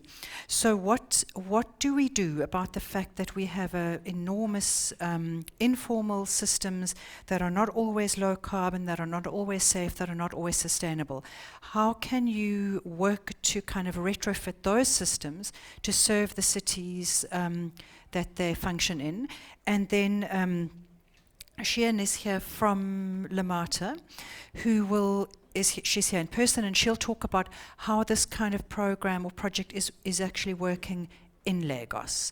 And so that we've got kind of about 20 minutes for, and then we'll have like 5 minutes for questions, and then I think it will be lunchtime. But so thanks Tim. I think Tim is pre-recorded. He's not live. Okay, great. Thank you for the opportunity to join this session on climate resilient and low carbon transport. My name is Tim Durant from SLR Consulting, and together with Shehan Sonoiki from the Lagos Metropolitan Area Transport Authority, Lamata, we would like to present on the continuing role of informal public transport in sustainable mobility systems, and in particular on the role of interchanges as integrators of formal and informal transport. This will involve the presentation of two HVT projects. The Transitions Project, which developed a route map for how public authorities could work with the informal public transport sector in a structured way, and the Inclusive Interchanges Project, which has developed a design brief document that can be used to appraise the designs of mobility interchanges. Working with Lamata, the design brief has been applied to two case study interchanges in Lagos, Mile 2 and Marina. For the Transitions project, we took the perspective that the informal public transport, or paratransit sector, provides an important affordable mobility role in the cities of sub-Saharan Africa and will continue to do so for the foreseeable future. While the sector does deliver the majority of public transport services, we recognise that there are major issues to be overcome, including congestion, poor safety records, exploitative employment conditions, and air pollution resulting from an ageing fleet of vehicles. The project involved researchers in 5 cities: Cape Town, Maputo, Accra, Kumasi, and Freetown, and was undertaken in 3 main phases: a literature review covering sub-Saharan Africa, primary research involving stakeholder interviews, passenger surveys, and fuel consumption surveys. We also arranged 2 workshops with stakeholders, which informed the development of the transitions route map. The route map approach is summarized in this diagram, which comprises the following elements: the identification of key policy objectives and supporting evidence, shown in green on the left, a series of route marker questions and related actions, shown in the central arrow, consideration of governance, organizational and regulatory aspects, shown in yellow above the arrow, and finally, guidance and potential actions relating to infrastructure below the arrow. These include potential improvements to vehicle fleet maintenance and fleet replacement, highway and interchange interventions, as well as the potential for digitalization within the sector. Looking at the route markers in further detail, these were sequenced to start with those activities where public authorities could take the lead, such as developing a vision and new policies for how they could work with the informal public transport sector in the future. The second route marker prompts public authorities to review the current state of IPT regulations and enforcement. The third route marker brings us onto the topic of infrastructure provision, acknowledging that public authorities are directly able to make a difference, providing dedicated space that would enable operators to stop and load passengers without causing congestion. The route map also identifies relevant cases of good practice, such as the minibus taxi priority lanes created in Cape Town. Alongside the route map tool, we prepared a simple self-appraisal questionnaire that enables public authorities to consider the current situation and how this could be changed in the future.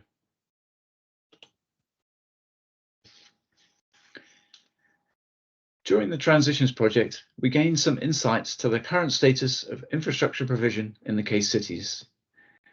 The pictures on the left show trotros waiting to collect passengers on the roadside without provision of dedicated bays, as well as a terminal where the passenger facilities comprise of one lonely bench.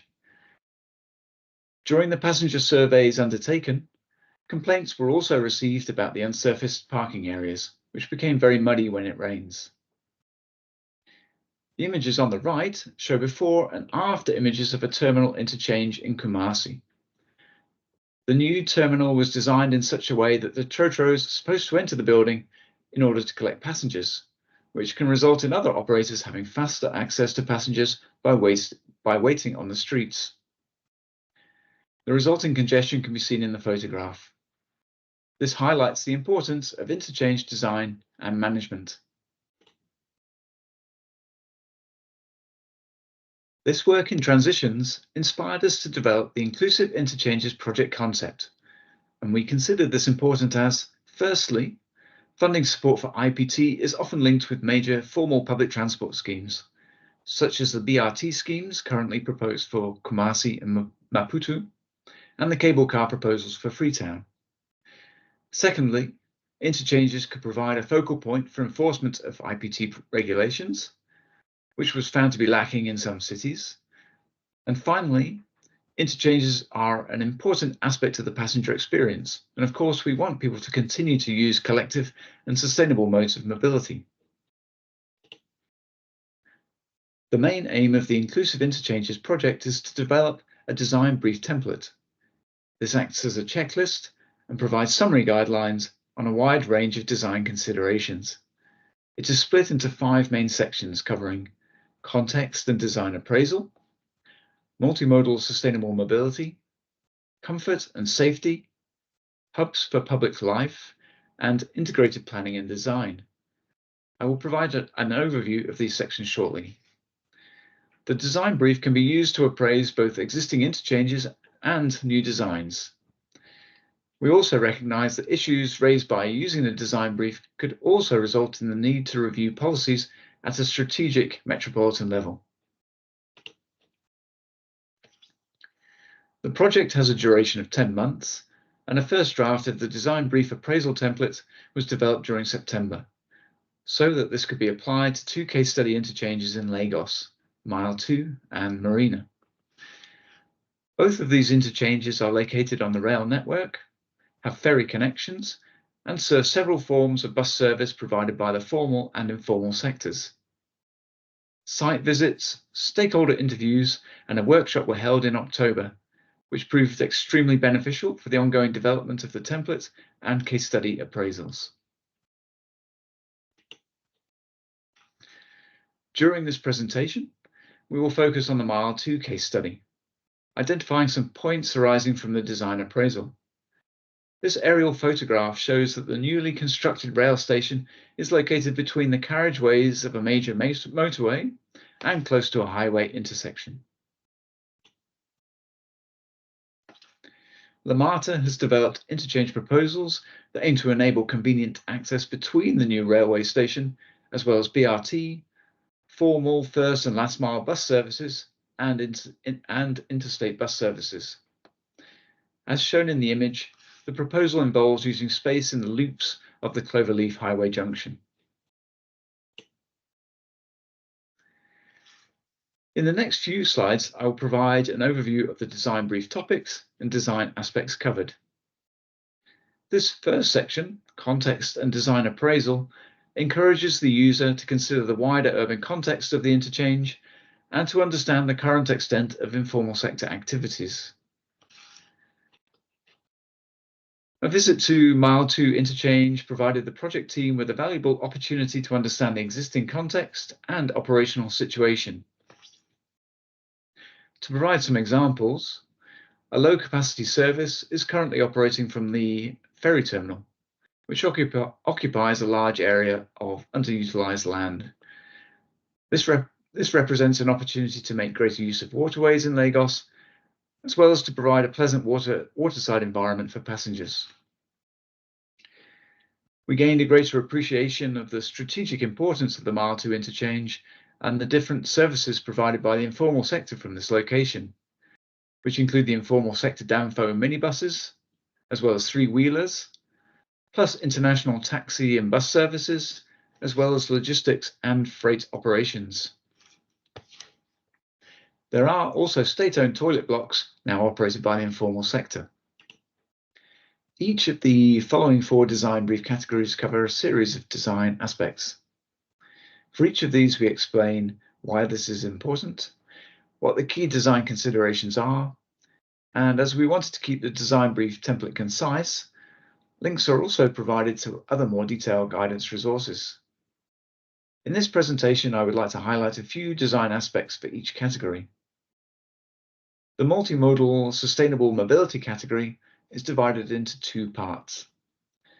The first part covers principles of interchange layout, with the overall objective to ensure efficient and convenient movement between modes for all people.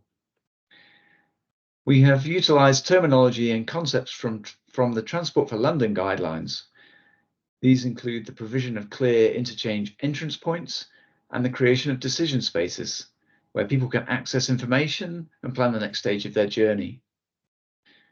Movement corridors should be kept clear from obstruction, and opportunity spaces can be created for retail and providers of food and drinks. Providing clear wayfinding for passengers is very important. At Mile 2, we found that signage within the railway station is very good, but there was no information on the opportunities for onward travel and the directions people should move to access these. This will be addressed in the new interchange design. The next subsection covers design aspects and guidelines relating to individual transport modes, including informal public transport. In the case of Mile 2, the interchange proposal reserves lay-by spaces for DAMFOs in the locations currently used by the operators, as shown in yellow on the map. The proposals also dedicate one loop of the junction area for interstate services, reflecting the current situation. Prioritizing arrival at interchanges by walking and cycling is an important principle of the design brief, and LaMATA are proposing major improvements for pedestrian and cyclist access in a difficult highway-dominated context. These include the provision of a segregated cycle path from the north and elevated walkways linking parts of the interchange, as well as marked pedestrian crossings at surface level. During the appraisal process, we identified some further options and points for consideration. The comfort and safety category covers the basic conditions and facilities that passengers could expect at an interchange. These include the provision of a comfortable waiting environment in terms of temperature, shade, and the provision of seating. For LaMATA, the provision and management of toilets for use by the general public, as well as by passengers, has been raised as an important topic. This relates to a further design consideration about where public access should be allowed across such a large site and which areas should be restricted to passengers only. Providing a safe environment for passengers is a further key consideration, and with the safety of women passengers in mind, the design brief provides summary guidance based on the HVT Empower project and the SheCan tool.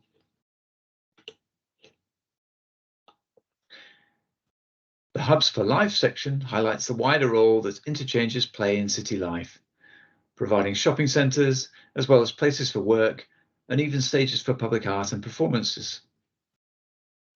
When appraising the Mile 2 case study, we made comparisons with stations in Europe that provide formal retail units, as well as creating space for market stalls, as shown in the image of the main station in Frankfurt. Mile 2 is a popular location for informal market traders, and LaMATA are planning to provide retail spaces for both established businesses and micro-enterprises within the different parts of the interchange. The integrated planning and design category helps to ensure that a wider range of land use and environmental planning factors are taken into account. These include exploring the potential for transit-oriented residential or office development, taking into account the high level of public transport accessibility of the sites. There may also be the opportunity for renewable energy generation on the site, and interchange buildings should be designed with energy efficiency in mind. We understand that the LaMATA interchange designs are subject to the LEED Green Building Rating System. In line with the topic of this session, aspects of climate resilient design are of great importance. Taking into account the proximity of the Mile 2 interchange to the river system in Lagos, then detailed work on drainage and flood risk management is planned. To conclude, we would like to provide some summary reflections and present our next steps. The work undertaken has certainly reinforced the importance of interchanges as physical infrastructure and management focal points in the mobility system. They are major investments and, if poorly designed, could lock in problems for decades to come. The design brief document has provided a very useful, structured means to appraise multiple aspects of complex interchange designs. Through the work of this project and other related initiatives, LaMATA has come to view a continual engagement process with local stakeholders as very important. And finally, collaboration with other public authority ministries and departments will lead to better outcomes, such as, in this case, joint working on the livelihood restoration programme for street traders. In terms of next steps, then we are planning to make the design brief template available online in the near future, and we are also in the process of developing an interchange passenger survey based on the design topics. Thanks very much for your attention, and we will be very pleased to take your questions. So because we've got Shian here from LaMATA, and it'd be really great to hear from her and from Tim, how have you been able to use this roadmap or route map and what has been the practical kind of implications, and how has this really made things easier for you in Lagos? And also because I'm sure we have got people here who are from city governments who would like to know what they can do. So if you from city government want to use this tool, what do you need to do? So we've got Tim online and Shean from Lamata, and also I see a lot of people from Nigeria. This is also your chance to ask Lamata, but stick to the presentation. So in other words, we don't want we've got about 10 minutes to lunch. So yeah, I mean, questions specifically around how has this been applied in Lagos, but also how it has worked and any guidance. Do you want to actually start off with saying anything before we have questions? Well, other than it's a pleasure to be here, and thank you to Tim for. Oh, it's not working. Oh, it's working now. Oh, okay, yeah. So thank you, Tim, for a fantastic presentation. And it's interesting to know that we have a lot of Nigerians here who can connect with what Lamata is doing with HVT in Lagos as it relates to the interchanges, Mile 2 and Marina. So for the TREAD interchange design brief, we're using that as an appraisal document to look at the plans for interchanges we have in Mile 2 and Marina. And basically, as Tim has said, this is just to appraise what we have existing and also to incorporate it into our plans for future interchanges. And it's all to ensure that it's easily accessible to passengers, it makes travel enjoyable for passengers, it identifies the need for comfort and safety, as well as the introduction of necessary facilities to make our infrastructure sustainable. Thank you. So any specific questions? So I see Constant, I see, so we've got 3, 4, 5. Okay, let us start. Constant, you haven't asked any questions yet, so I'm going to give you the first question. All right. Thank you very much. Oh, sorry. Okay, all right. I was overruled. Thank you, Tim, for your presentation. I connect very well with your presentation because I'm from Lagos. Adewale Alade is my name, from University of Lagos. I'm sure that in your design and planning, you have looked at the very first interchange built in Lagos, the multimodal interchange at Oshodi, constructed by or managed by Planet Project. When that facility was built, it was a beauty to behold. And if you drive around it or walk around it, you will see the complete mess that is coming up around it by the reason of the culture of the people using the facility. Death, fields all around it. Whereas this is supposed to be a world-class, clean, beautiful facility. So what lessons have you learned from the case of Oshodi with regards to the one being proposed at Mile 2 and Marina, so that it doesn't become what Oshodi is becoming? Thank you. Okay, Tim, I don't know if you want me to take that question. Thank you very much for that question. For the purpose of this project, we are looking at 2 case studies, and that is Mile 2 and Marina. We understand that Oshodi was built as an interchange, but going by the interchange design brief which we have identified that at the design stage, you look at your location first before constructing. So you look at the activities surrounding that location and also the usefulness of the infrastructure that you're building in. Unfortunately, Oshodi is in the state that it is, but there is no, should I say, it's not 100% bad news, because obviously we're developing an appraisal document that looks into it, like I said earlier, and also tackles issues. So lessons learned is we have a document that we can work with from the design stage, and also same document we can use to modify existing infrastructure that we have. Thank you. Okay, Constant. Thank you very much. Good afternoon, everybody. My name is Constant Kapp from UN Environment Program. Very interesting presentation. I would like to know was the response, or what has been the response of highway and road engineers to these designs, because they tend not to integrate paratransit in their designs, and when they integrate public transport, it tends to be based on the preconceived notions that may not take into account some of the factors and competitive nature of the paratransit sector. And they also have, preconceived notions of how a road should be, how space should be left, because we can see that, you're using some of the space that exists along these highways. And basically, what kind of response have they made towards that? Thank you. Thanks. Tim, are you, or Shian? Tim, do you want to go first?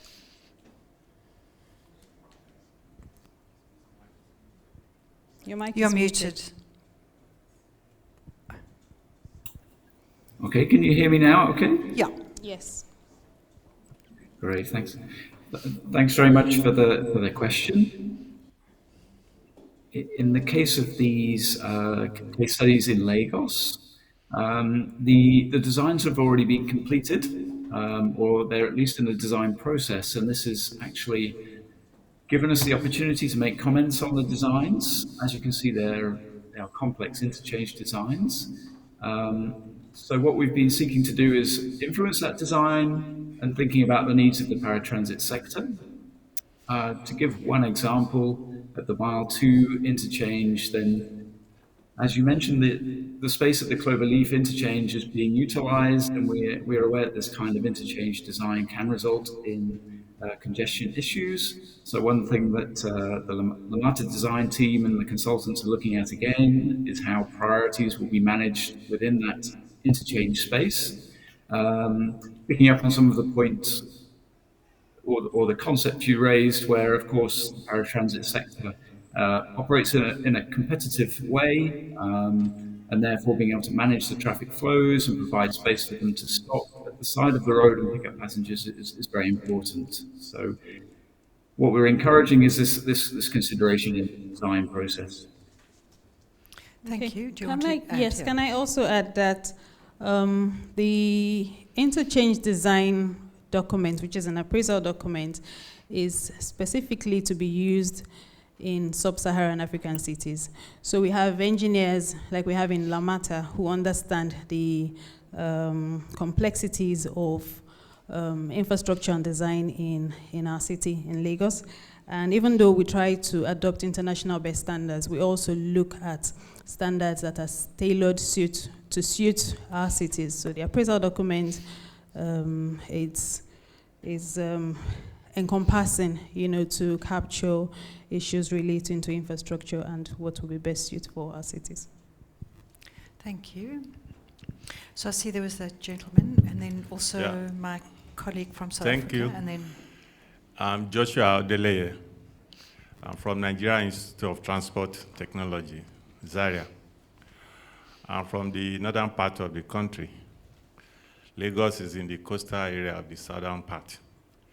So my question is that I would like to know what LAMATA is doing to make sure that other cities across the country buy into this innovative design as far as inclusive transport infrastructure design is concerned. Because it should not start and end in Lagos. There are other cities. We have Lagos, we have Port Harcourt, we have Abuja. So it's better we have a uniform urban transport infrastructure design that will be inclusive than limiting it to Lagos. And my office will be willing to partner with LAMATA in this regard to make sure that all other cities in Nigeria key into this inclusive design. Thank you. Thank you for that question, sir. What LAMATA is doing in this regard is to make sure that we do not just engage in this research and fold our arms. We also use this research. We make sure that we implement it in all our practices. We also create more awareness on this. We have ongoing an annual conference we do, which we call the African SOMCOS. And some people here might have attended that conference. We talk about the projects that we're doing, how it works best for us, and how we encourage other states, other ministries and agencies to adopt such measures. We share knowledge. We're always open to share knowledge. We have countries visit us to understudy our practices, understudy our projects, how we deliver, and we're willing to share knowledge on that regard. So, like I said earlier, we create awareness, we show how it has worked best for us, and how we can encourage everyone to do the same. Thank you. We've got 2 more questions. If you can focus your questions on the presentation and the tool, that would be great. Thanks, because we've got about 5 minutes. My name is Azan Ibrahim from Lagos State University, precisely. I want to ask, what effort is Lamata putting in place in terms of intermodal mobility around Iyanoba and Igondo axis? Because every time when it is peak period, the students always have challenges. That is, students of Lagos State University, they always have challenges in terms of mobility, and there is issue of traffic flow around the axis. Is there any project designed? I'm going to stop you there, because we really would like to take questions based specifically on the presentation. So kind of very specific Lamata, Lagos-based questions, I think rather ask later. So we have my colleague from South Africa. Okay, thank you. My question is in regards to the design aspects that were considered during the process of developing that. To what degree did you consider aspects of incorporating informal elements to ensure that those interchanges are fluid and also flexible, and also promote socio-economic activities within its context that it is built in? Yeah, that's all. Thank you. Thank you. So that's, both of you can answer, I'm sure. Yeah. Okay, so Tim, I would go first and then maybe you round up. Thank you for that. We have included informal sector because we understand that in the various locations of interchanges that we have formal and informal trading activities going on there. So the introduction of the interchanges, we have adopted them into our planning and design stage. We have welcomed retail activities and the interchanges. So we understand that it's very important for us to keep activities ongoing. You know, if you listen to Tim, in one of the categories of the design, we have Hubs for Life, and this just talks about, you know, bringing activities, commercial activities, trading, you know, whatever it is. So we also have plans to resettle those who we cannot bring on board. We have the Ministry of Women and Empowerment Agency, Ministry of Women and Empowerment, where we refer these traders to empower them in adopting new skills, and also seeing how we can introduce this into our interchange design plan. Thanks. Sorry, Tim. Tim, you were going to add? No, I think Shane answered the question very well, but now I'm online. I would just repeat, this was really a key objective of the project for us, to design inclusive interchanges, both in relation to the informal public transport, but also the trading activities. And that's really been, trading seems to be, it's a challenge that almost every single project comes up against, the issue around informal traders. And I think we need to stop in about 2 minutes, but I actually want to ask Carolyn, if from the ITDP work, looking at retrofitting, what was the findings around informal trade? Actually, I don't think Carolyn's listening. So then we'll take another question. Yeah, at the back.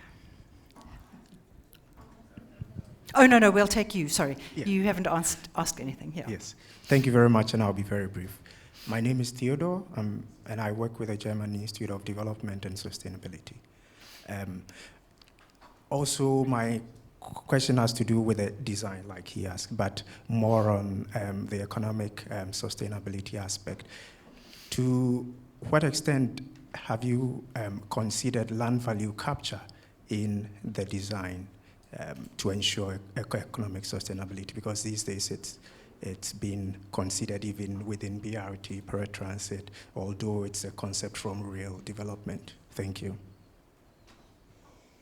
Yes, thank you for that question. Land value capture is one of the ongoing research projects that we're doing now. So we understand that it's very important that we have this ongoing. I mean, it's beneficial for us in Lagos State to also see that our projects are sustainable and the plans are for long-term planning.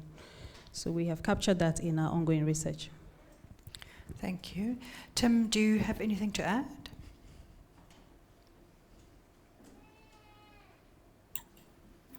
I think it's a really interesting question. Thank you very much.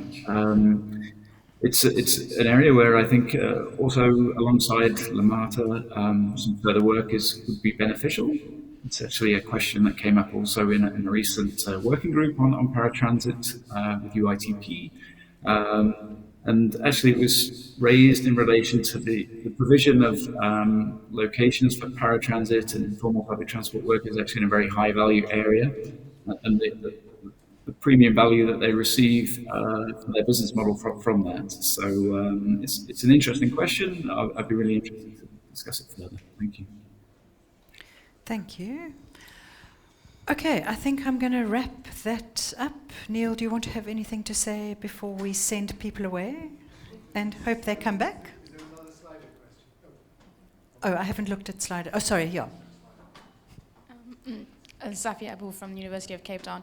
Mine is I'm just curious around the selection of your choice for putting the structure in the middle of the Cloverleaf interchange, which is an excellent use of land space, but again, I haven't designed in a long time, but my experience was that often your standard engineers avoid interchanges because that's normally your floodplain precinct, and also to get pedestrians to those particular areas often present quite a safety risk. So I'm just curious around the selection of putting your two structures within the space of the Cloverleaf. Thanks. Okay, thank you for that question. So we have looked at the location, the two locations. We have chosen these interchanges here because you have intermodal means of transport here. So it's just beneficial to have that connectivity between the various modes of transport. You have the ferry services going on, you have the bus services, the rail, and cycling coming on board, which is non-motorized transport, as well as walking. So it's just beneficial. And then you have activities there. In Marina, you have it's a location where you have various companies, you have institutions, you have a market. In Mile 2 as well, you have market, commercial activities. You also have the international parks there, which take people from Nigeria to various countries by road. So that was just, the reasons we looked into having the two interchanges there. Tim, anything to add? In relation to the location of the buildings in the Cloverleaf Junction, and we have looked at this in some detail, looking at the pedestrian access routes in the proposed design, and there's a combination of elevated walkways, which have actually worked, I would say, well in terms of where they're provided at the railway station, provide safe access across what is a very highway-dominated area. It is a challenging site to work with, but the speeds of traffic are also low, so that we're also looking at the options that are provided for at surface pedestrian movements as well in the design. So Some concerns have been raised, and the design team are looking at those as part of this ongoing process. Thank you.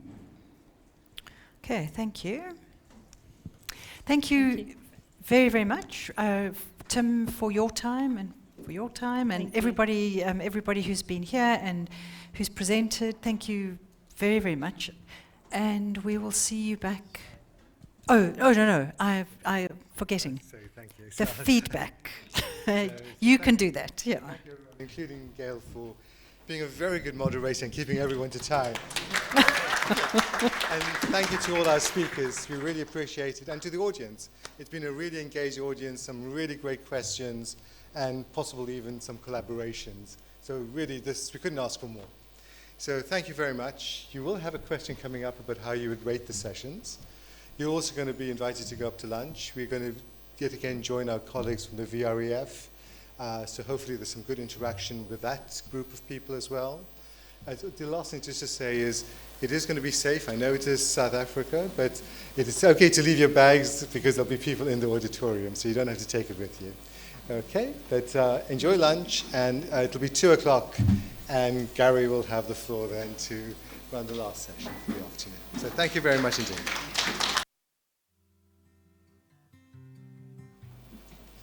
So thank you everyone for coming back. I know there are other attractions nearby, so I hope you enjoyed your lunch and are ready for a really interesting afternoon session. Sort of to do the moderation for this, we have Dr. Gary Hack, who is a senior research associate at the Stockholm Environment Institute at the University of York in England. His research focuses on low-emission mobility, transport policy, urban air pollution, and climate change. He has undertaken work on inclusive low-carbon transport in Africa and Asia, and has worked with HVT quite closely over the last few years. So I'll hand over to Gary to moderate the next session. Thank you. Okay, thank you. Can you hear me okay? Yes. So good afternoon, everybody, and welcome to the Graveyard Hour. So this morning, heads were filled with knowledge. This afternoon, you had lunch, and your bellies are full as well. So I know there's a temptation now to maybe have a little power nap, but I'll encourage you not to, because we've got some exciting presentations. And to keep you on your feet, we have 5 short presentations that will illustrate the breadth of work that we've been doing here at the in HVT, the High Volume Transport Program. But before we start, I just wanted to ask you to use the Slido, first of all, for any questions. That will help us, because later on we're going to have a panel discussion. So during these presentations, if you have any questions, put them on the Slido. And I'd just like to welcome back our online delegates. Are there anybody there still online? Yeah, great. So welcome back, our online delegates. We know that you're there, and we hope you'll be able to participate in the Slido and in some of the questions. So as I say, this session, the focus of this session is about the future, about developing innovative and resilient infrastructure in Africa, tailored to city needs. And as I said, this morning we learned about the role of evidence and data. We've looked at how we develop more climate resilient transport planning, and how we can introduce, planning that is probably more inclusive. But in this session, we're going to have 5 presentations. But before we start, I have a question on Slido, which is, which of the following unlocks the future of greener, inclusive, resilient transport in African cities? Active mobility, alternative fuels, finance, planning, and viable projects. So let's see. So active mobility is 52, planning and viable objects. If anyone else, it's gone up now, more on active mobility. Anyone else want to? It's going down, 55. It's very active. Great. Okay, that's really interesting to know, and we'll be discussing some of these issues later on. So in terms of the 5 presentations, the first one, we'll be looking at the hydrogen train. Then we'll be looking at active mobility in terms of walking and cycling. We'll then be looking at the kind of Transport Decarbonisation Index, and going on to how we access climate finance. So they're the 5 presentations. They're about 6 minutes each. So in terms of our first presentation, if Stuart's online, our first presenter is Stuart Hilminson. He's a professor of railway traction systems at the University of Birmingham.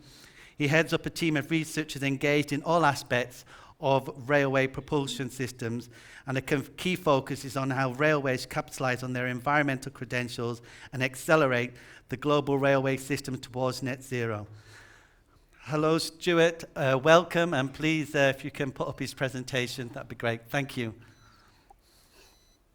Thank you very much, Gary, and hope everyone can hear me okay. So I'm going to spend 5 minutes or so talking to you about the work that we're doing on hydrogen-powered rail and why it's important for yourselves and why it's important globally for rail. So next slide, please. So there's a big challenge that we have to decarbonise global railways, and myself and my team at the University of Birmingham have been working in a number of years, and we've shown that hydrogen is a viable fuel for heavy-duty rail applications and can provide support towards net zero. Next slide, please.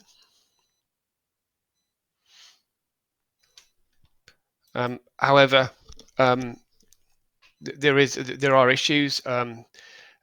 If we had a magic bullet, as it were, and we wanted to decarbonise rail globally, the best thing would be to electrify our railways, and that is indeed the case in several parts of the world. But it's really costly, and there's lots of other issues about electrification, which means we can't deploy it on all of the railways that we want. So really, hydrogen is a solution which is competing with our current sort of diesel traction systems that we have in many railways around the world. The main challenge is that although hydrogen has got a very good energy density compared to diesel, because it's a very light gas, it's very difficult to store on board the train. And once you've put in all the storage requirements, you end up with a system which is actually going to be inferior to diesel, the current diesel traction. You need to do quite a lot of clever engineering to make sure that we can have viable locomotive and viable technologies. Next slide, please. So most of the railway transport in sub-Saharan Africa is carried by combustion engines. There's some really impressive rates applications in Africa, really long iron ore trains, for example, and other minerals and so on. Electrifying these lines would be pretty much impossible. Cost would be prohibited, and also you don't have good availability of electricity where the railways are. So if you electrify railways, you need very good, strong connections to national sort of railway grids, and if you haven't got that, then it's more problematic to electrify your lines. So some of the railways might be economically justifiable to electrify, but many of them aren't. So next slide, please. So what we've done at the University of Birmingham is we looked at this first of all for a UK case, and we developed in partnership with a company called Porterbrook, who own rolling stock in the UK, the Hydroflex train. So myself and my team, working with industry, developed that train that you can see in the top right hand corner, which is a 4-car electric train which we converted into running on hydrogen. So it can take power from electrification systems, but it can also take power from an onboard hydrogen fuel cell system. So it works really, really well. It's got some limitations. The range is only sort of 300 miles or 500 kilometers, but it can run on overhead line where it's available, and complete a good duty cycle. The project we did for HVT was more focused on freight applications, and you can see a freight locomotive there, and there's a an excerpt of one of the iron ore trains in Mauritania, showing just what the challenge is. You know, these are huge trains, and they've got huge power requirements, much greater than what we did with the Hydroflex. So we wanted to look at upscaling the technology to see if we can power some of these types of railways. Next slide, please. So we developed concepts for heavy duty freight applications. So we stripped out all the diesel equipment and put in at concept level all the hydrogen equipment that we'd need to do it. There are challenges in meeting the range that can be achieved, but there are some solutions which would work for certain duty cycles. So here you can see a schematic of the type of locomotive that we'd look to develop to run these kind of services. Next slide, please. For duty cycles which are a bit more arduous, you can possibly look at these kind of locomotives as well, and we looked at this as a concept level as well, where you'd have potentially 2 locomotives and a tender car carrying the hydrogen that would be in between the two. That kind of solution then could meet some of the more arduous duty cycles on the railway. So the final slide then, please. So there's a link here to some of the research that we've done for HVT on this page, which should come up shortly. You know, happy to take some discussions. I think hydrogen is a viable fuel for railways. It's not without its challenges.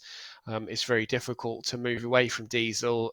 So hydrogen is going to be potentially have issues on range and capability, but if we run the railway slightly differently, then these things can be overcome. Hydrogen can be produced with renewable sources and then therefore provide a sustainable fuel into the future that is completely carbon free. So that's the end of my presentation. Thank you very much, Gary. And I'll join the Q&A at the end of the session. Thank you. Okay, thank you, Stuart. And can I ask if you have any questions for Stuart, could you put it in the Slido, because later we'll have the Q&A panel discussion so we can ask the questions then. So thank you, Stuart, and we'll see you later. Now over to our next speaker, who needs no introduction, Gail. Or maybe she does. So we're going to be ruthless with Gail. She has 6 minutes. Hopefully I can stop her if she carries on too long. Please. Oh, that thing is not working. So don't start counting my time down. Okay. Just got to wait. But her presentation's not on. But it's okay. I mean, I can talk. Okay, there you go. So this is work that myself and 3 colleagues, Constant being one of them, and Rahul Javanputra, another colleague, and Genevieve, who will also be speaking later today. We did this work in 2020, but it's still very relevant. I think it becomes increasingly relevant, in fact, as cities keep kind of trundling along making the same mistakes. So we started out wanting to have a look at, during COVID, you know, when everybody else was busy doing pop-up infrastructure and, you know, quick bike lanes, quick pedestrian infrastructure, why is it that cities in Africa were not doing this, and how could we recommend that cities do? But eventually it became evident that what was more interesting was trying to understand why it was so difficult for cities like Cape Town. We looked at Cape Town, Kampala, and Nairobi, looking at what was it that prevented these cities from moving quickly, like European cities and cities in the US were able to do. I suppose let me do this thing. You can't time me when I'm trying to make this thing work. So what we were looking at really is this thing about this concept of tactical urbanism, which you probably have heard of, but it's really just kind of doing something quickly, seeing if it works, like using bollards or any kind of quick, rapidly modifiable, impermanent infrastructure, like in this instance, walking and cycling facilities. So we wanted to see what made it so difficult for these cities that we were investigating to actually do this kind of intervention in 2020. So essentially what we, I'm not going to go into all the details of the method and all that kind of housekeeping. You can have a look at it on the website, so I won't. So I'll just really look at the findings, which was that in most of the cities outside of Southern Africa, so the cities in Europe, Latin America, the US, that were able to do this kind of rapid interventions, they mostly had already sufficient road width and capacity to have dedicated rights of way. So they didn't have the narrow sidewalks or the no sidewalks or the congested kind of roads that the cities in Southern Africa have. Also, when tactical transit lanes were adopted, they were within a context of scheduled, government-owned or public-funded transport. So they didn't have to grapple with the private sector, which is essentially paratransit, so they could issue instructions that were to be understood to be obeyed. They already had the data to make the case for these kind of rapid interventions, which, so they could show that X number of people would benefit in such a way if these kind of rapid interventions were made, which again, our cities don't have. There's to some extent some kind of a law abidance and enforcement. So if these kind of rapid interventions were made, there was some expectation that people would adhere to them or obey the relevant regulations. So also what happened in many instances is that cities were able to just rapidly put in place plans that they already had. So it wasn't like they had to suddenly kind of go and look for routes or try and understand what people need. They already had all those plans. They might have just been going to do them next year, but they could just do them now. So that kind of long-term planning was really important because people could rapidly put it in place. So what was so different in our cities is that we have this very long-term kind of master planning that stifles what I said, kind of stifles user-centric agility. So cities have decided that this is where bicycle infrastructure must be, and if you come along and say, well, in fact, nobody cycles there, well, the response is more often, well, they must cycle there, rather than trying to understand where people do move. So there's this kind of stifled agility. But also, and this was really important if you look at rapid bicycle infrastructure, is that in Southern African cities, far more people walk. So cycling is still a very minor mode. So it would have been difficult to make the case to shift people around to make rapid cycling interventions when most people walk. So also, and this was I think is always very interesting, is that in the rest of the world, people were making the case for this pop-up infrastructure based on a kind of a public health narrative. So you always hear about how people need to walk and cycle more because it's healthier, it's more active, people are overweight, and these all really important interventions. But in fact, that is not the case. In Southern African cities, people do not need more exercise or more activity in that sense. People already walk people walk too long distances already. It's an entirely different kind of intervention. So you couldn't make the kind of public health case for this kind of rapid intervention. These are the kind of challenges for this kind of impermanent interventions also in Southern Africa, is that stakeholders kind of really had a lack of agency and there's a political conservatism. So people were, officials are afraid to make decisions that are not part of this long-term planning. So there was a challenge for some political official to be brave enough to say, okay, I'm going to do this, for fear of, all kinds of consequences. So decision makers are reluctant to make those kind of decisions outside of these long-term master planning. So that was, but also, the kind of capacity of the road infrastructure, which is what we were talking about earlier, these, our roads just can't easily kind of lose a lane. So there was that challenge. You haven't even shown me any slides of those things yet. Okay. But I think mostly, people are also very distrustful of a temporary infrastructure, it's seen as being giving us something that is less than world class. So when we advocate for bicycle infrastructure, we tend to advocate for kind of global best practice. We want totally segregated infrastructure, which is, all well and good, except the resources aren't always there, the road space is not always there. So there's a deep distrust of anything where you can feel like you're just getting fobbed off with something like paint. You can read all that. I'm not. Because I don't want to get booted off here. But yeah, this you can. Sorry.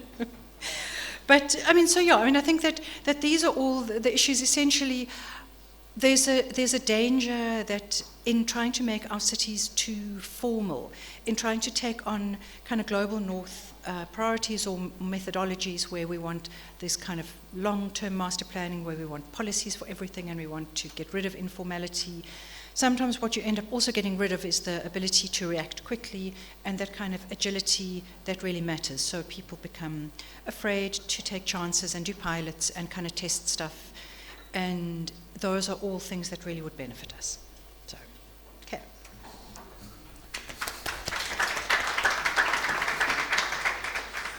Thank you, Gail, for a really interesting presentation and nice and short. Thank you. So we've heard about, for example, the cycling. The next speaker, we're going to hear more about the walking. So I'd like to introduce our next speaker, Callie Gilbert-Patrick, who is leading the UN Environment Programme Share the Road and looking at walking and cycling. But I'll let you tell everybody about your work, Callie. Thank you. Thank you. Are my slides coming up here as well? Okay, great, awesome. I feel like a bit of an imposter because we're not officially part of the HVT research program, but HVT are like our new besties. So thanks for giving us a slot. So we're based in Nairobi. I'm part of the Sustainable Mobility Unit. We're about 30 people working across active mobility, electric mobility, clean fuels and vehicles.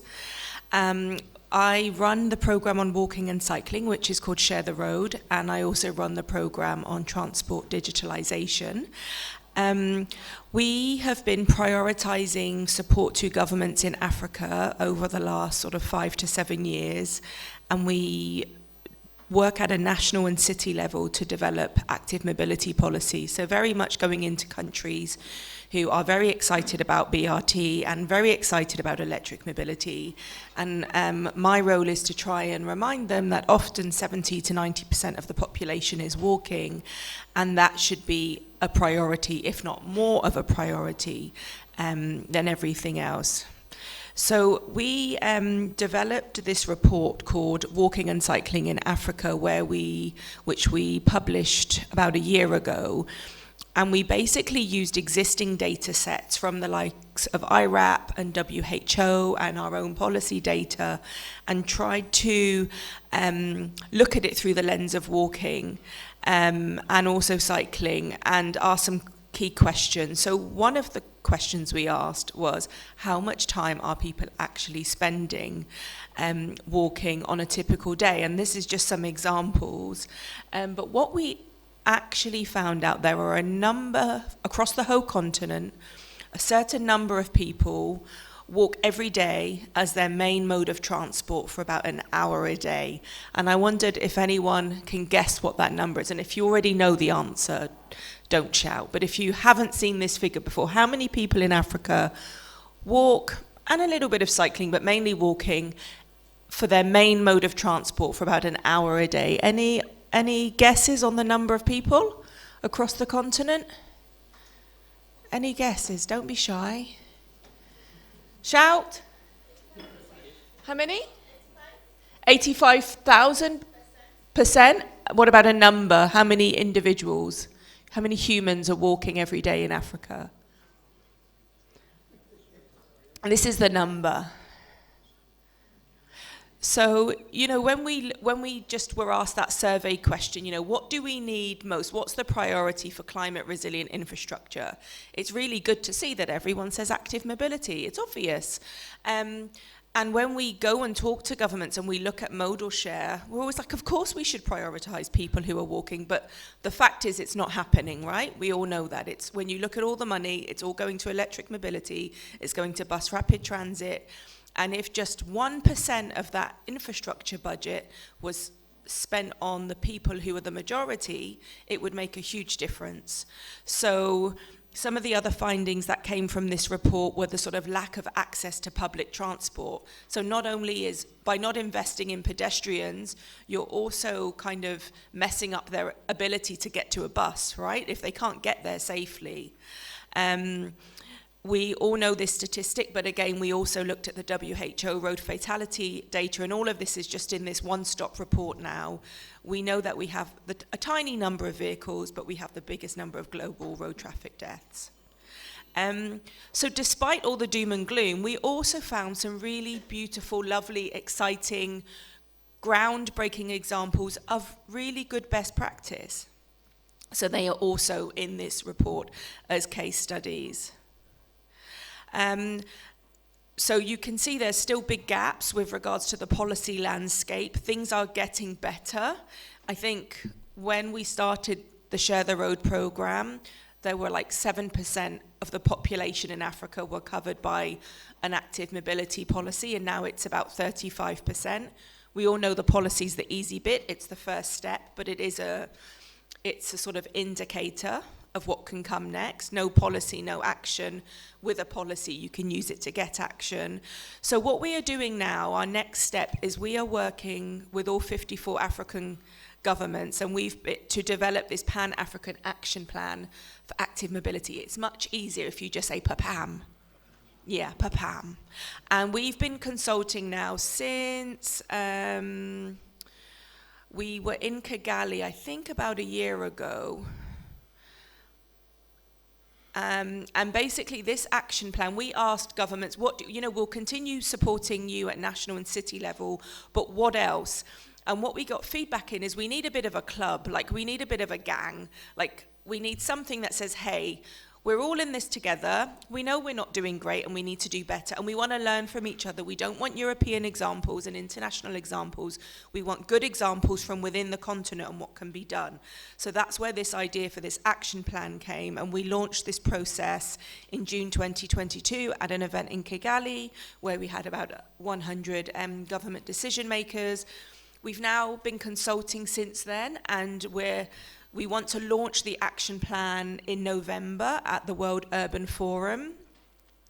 We're trying to take all of the consultation and all the feedback that we're hearing and turning it into 5. As you can see, there's still a long list, but we're trying to say, what are the 5 key things that if every Minister of Transport and Environment and Urban Planning did over the next 10 years would make Africa actually a nice place to walk, and you could feel safe and comfortable and have dignity.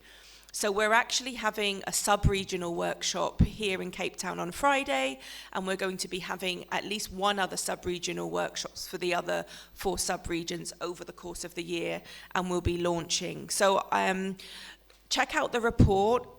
Please find me. I'm around for the whole conference. Would really love you to get involved with us, because this is not a UNEP action plan, it's an Africa action plan, and we're just pulling it together, but we'd really appreciate all your inputs. Thank you. Thank you. Great, thank you. And again, if you have any questions, we'll have a discussion in a while. And also, just to say that the HVT program is supporting PAPAM, and we'll be attending this meeting on Friday. So you've heard about the hydrogen train, about TOD, cycling, active mobility, walking. We're going to change now to something else, which is what we call a Transport Decarbonisation Index that the HVT program is supporting. And our next speaker is Genevieve Akon from SLOCAT. She's a data analysis and research officer at SLOCAT, and she'll be presenting the work on this, the Transport Decarbonisation Index, the TDI, and the objective of this TDI is to assess a country's preparedness towards achieving net zero emissions by 2050 and enabling comparisons with other nations and tracking long-term progress.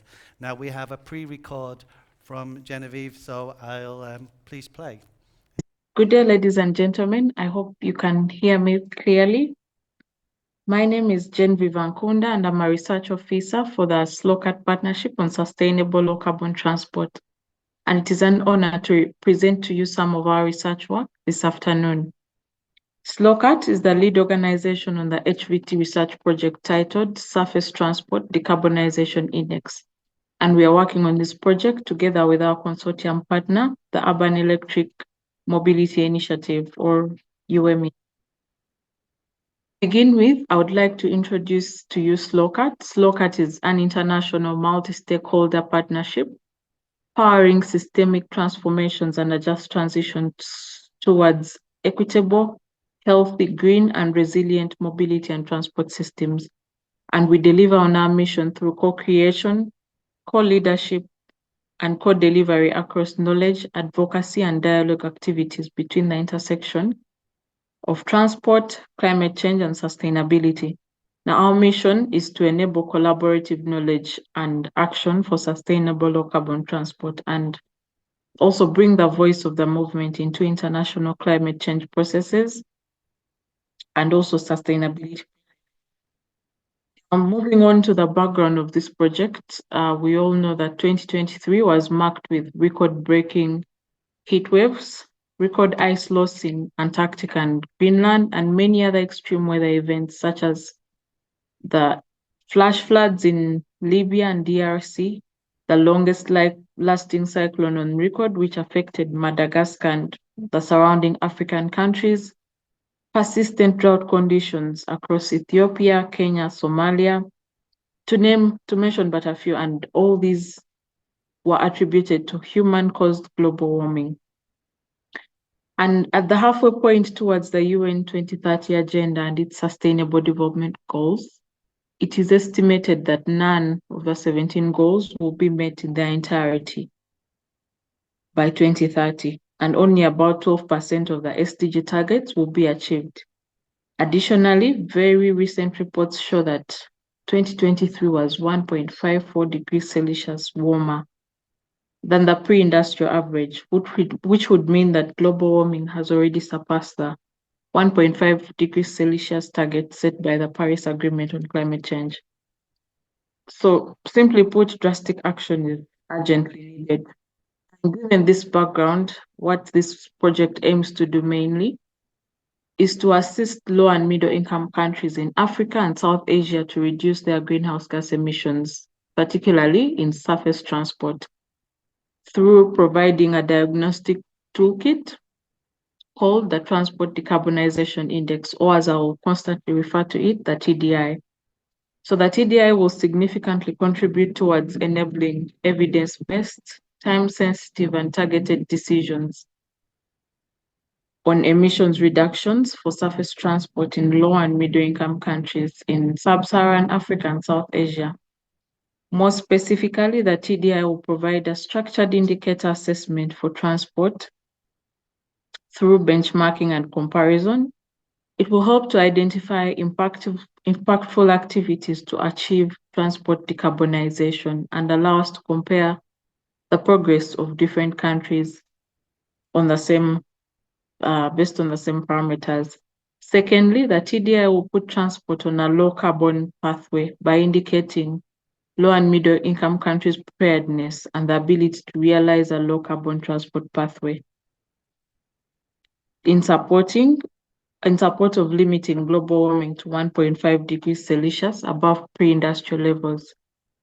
And thirdly, the TDI will support low and middle income countries in developing NDCs through identifying suitable actions that countries can feature in their NDCs. It will help to overcome data gaps, support informed policy making, and if applied over the years, the TDI can as well support long-term monitoring of climate pledges.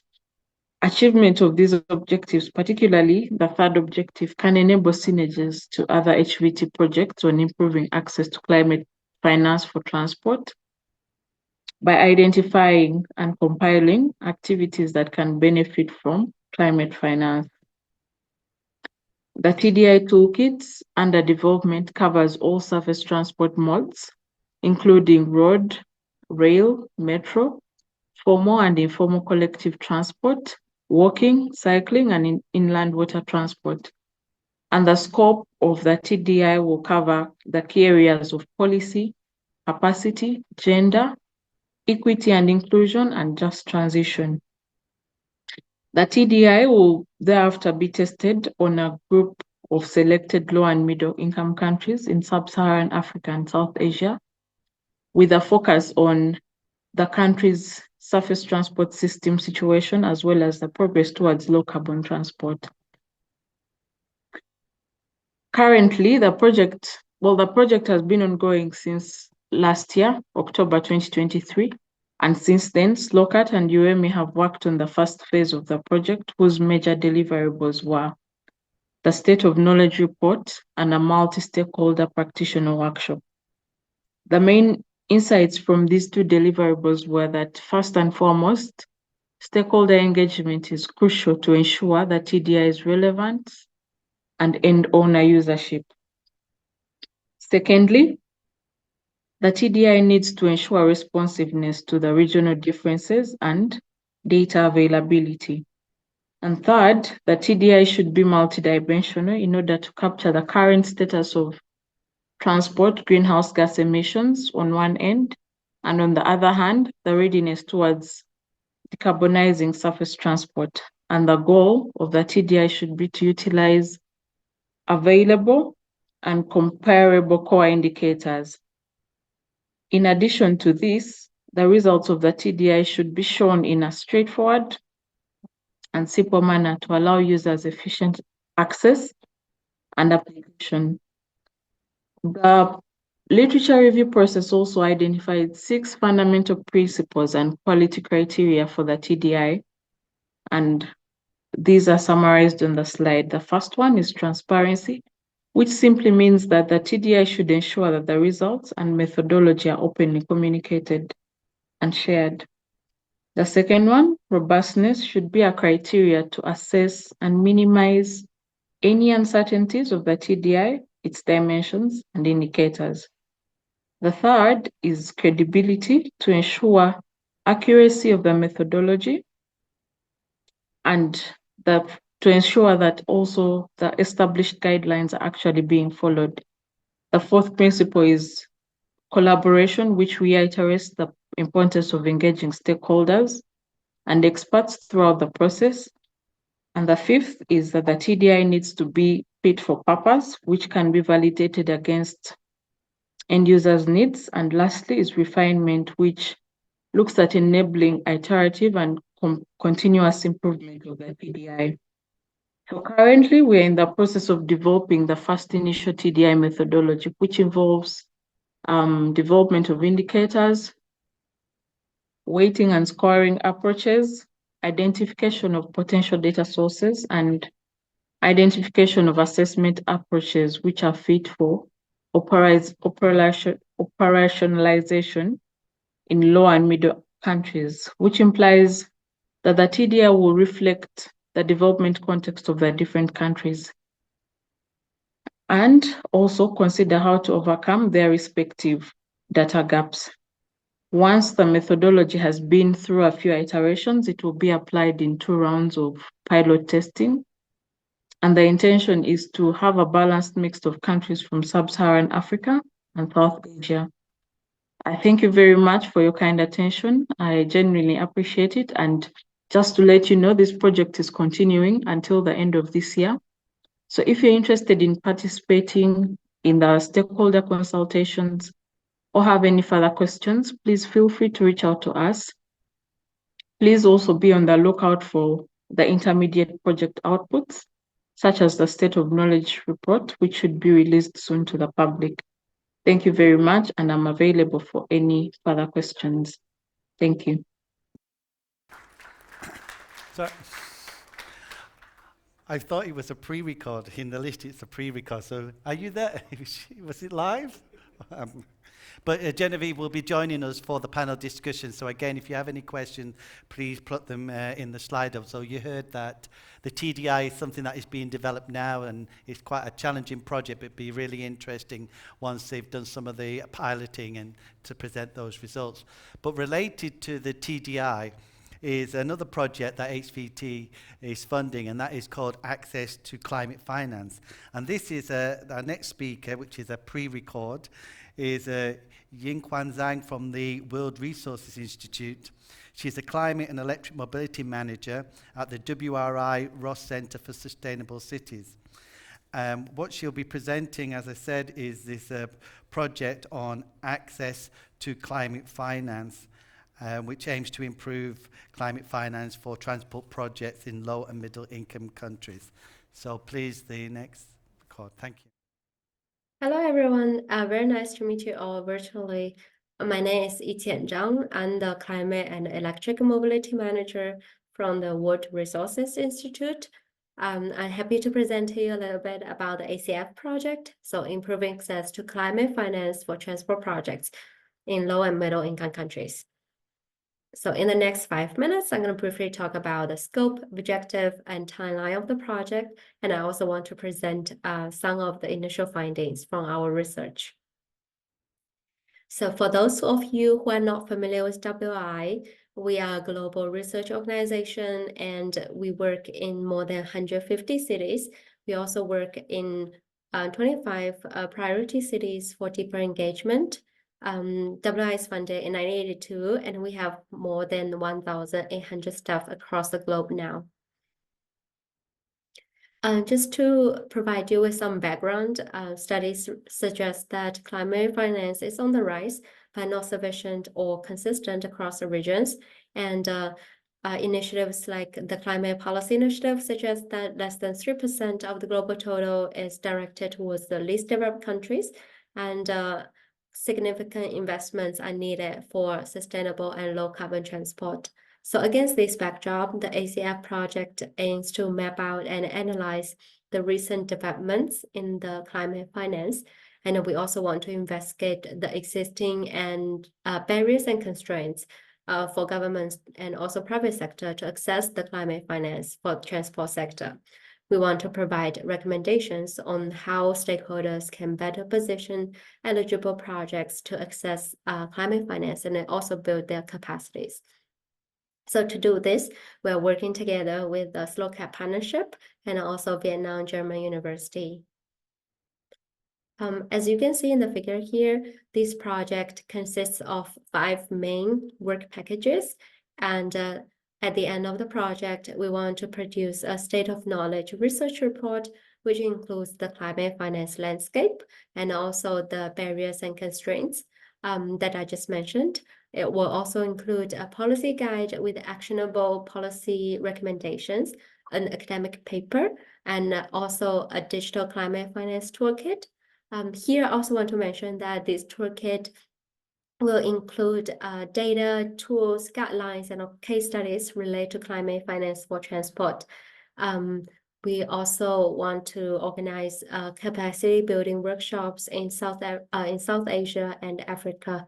So throughout the process, we want to engage the stakeholders and consult with them to gather their insights.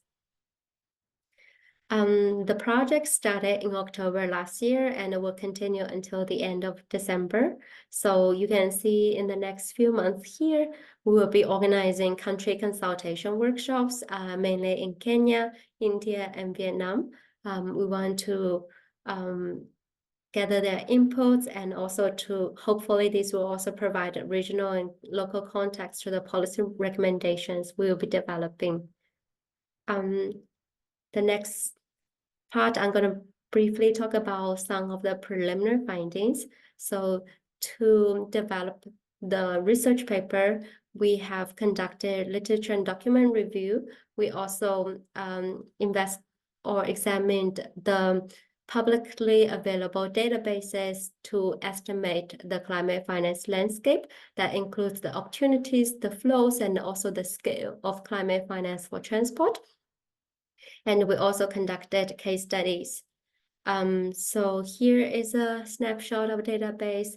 I don't think you can see the detailed data entries, but just want to mention we reviewed the existing UNFCCC and also non-UNFCCC climate finance windows for transport projects, and we were able to gather more than 800 projects starting from 2015 when the Paris Agreement was passed. So this database includes sources of finance from different climate funds, from the multilateral development banks, and also from blended finance. So based on this database, we find that most of the climate finance for transport projects, they focus on road infrastructure and also vehicle fleets, and they are less on rail transport or inland waterways or active transport. Here we're talking about walking and cycling and also 2- and 3-wheelers.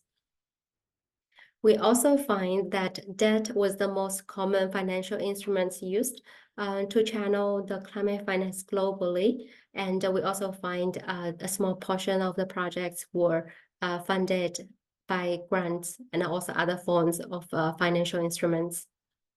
So here's a snapshot of the cases we've conducted. And based on these cases, we are looking or investigating deeper into the main barriers and constraints that includes from the, for instance, the financial side of barriers like limited or inadequate financial sources, windows, opportunities. We also looked into like structural constraints like lack of political will, or from the funding recipients, there's also an issue of inadequate institutional and regulatory framework or limited capacity and also unclear mandates among the different public authorities for the findings. So these findings will be further synthesized into the working paper or into the State of Knowledge research report we'll be sharing in the next few months. And lastly, I also want to invite you to the Transforming Transportation that WI is co-organizing with the World Bank. It will take place on the 19th and 20th of March in person in Washington, D.C., but also virtually. And this year's theme will be focused on mobilizing finance for climate action. So I would encourage you also to register and see if there are any sessions that you'll be interested in. Thank you so much for the opportunity. So I'll leave it here. And if there are any questions, please feel free to let me know. Thank you so much. So thank you to all our speakers online and in person. What we've got, we have some time now, hopefully 10 to 15 minutes for a little discussion with the panel. Can I ask Kylie, Gail to come and, would you like to come and join us on these comfy seats? And online, we should have all our speakers, I hope.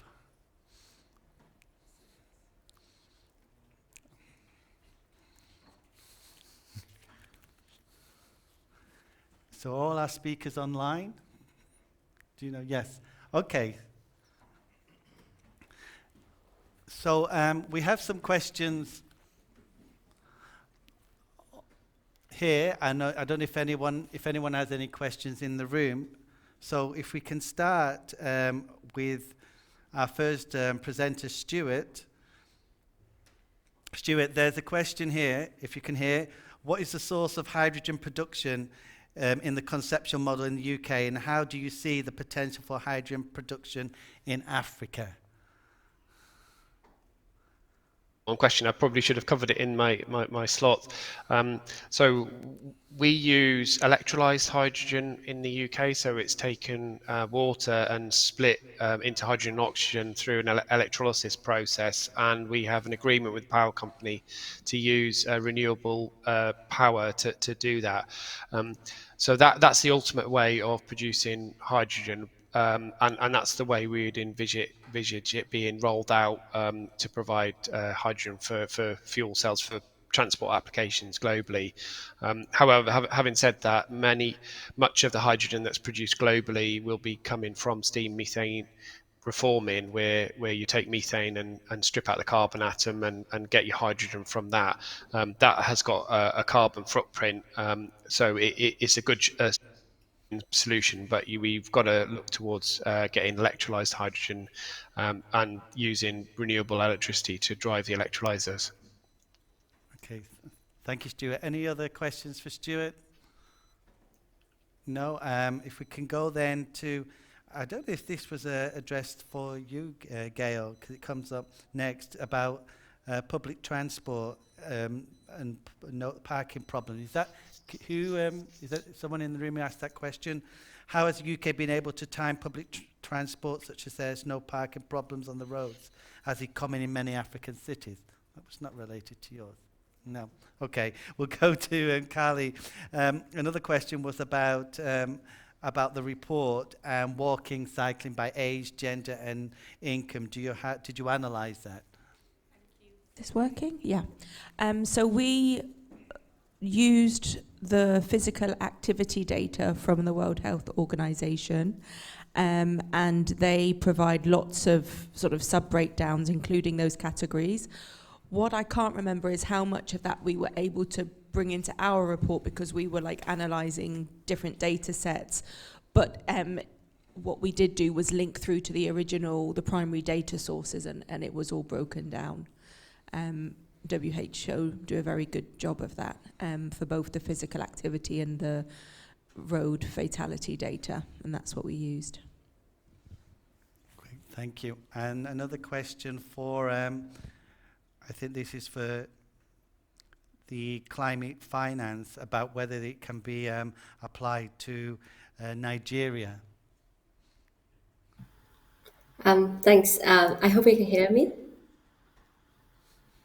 Sorry? Am I verbal? I hope you can hear me. Yes, please. Yes, so, okay. Yeah, for SLOCAT. So oh, no, sorry. This is a question for SLOCAT. Sorry. Can the TDI study be extended to Nigeria? You're on mute.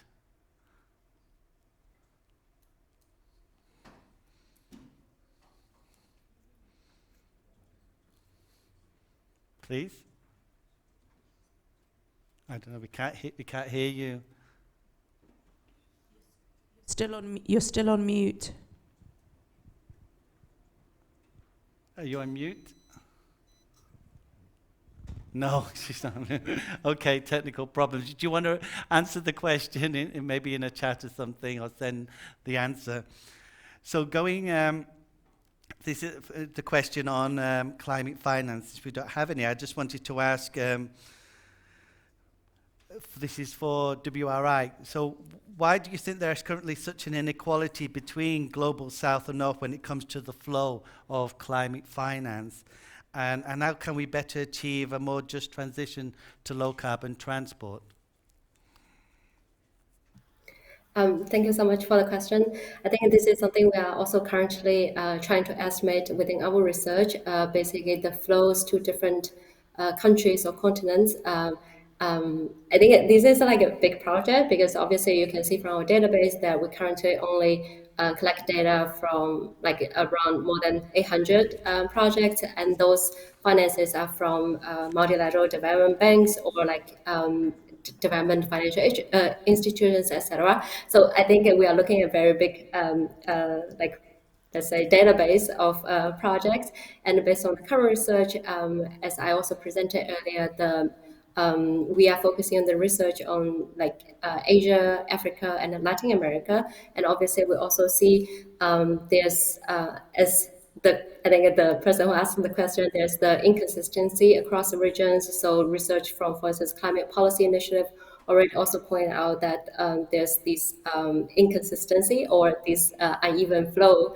So I think that's related to a couple of issues we're trying to investigate. For instance, one of them, I think I also presented earlier in the barriers and constraints part. So from the recipient side, I think there's also a lot of issue when it comes to the low and middle income countries or developing countries,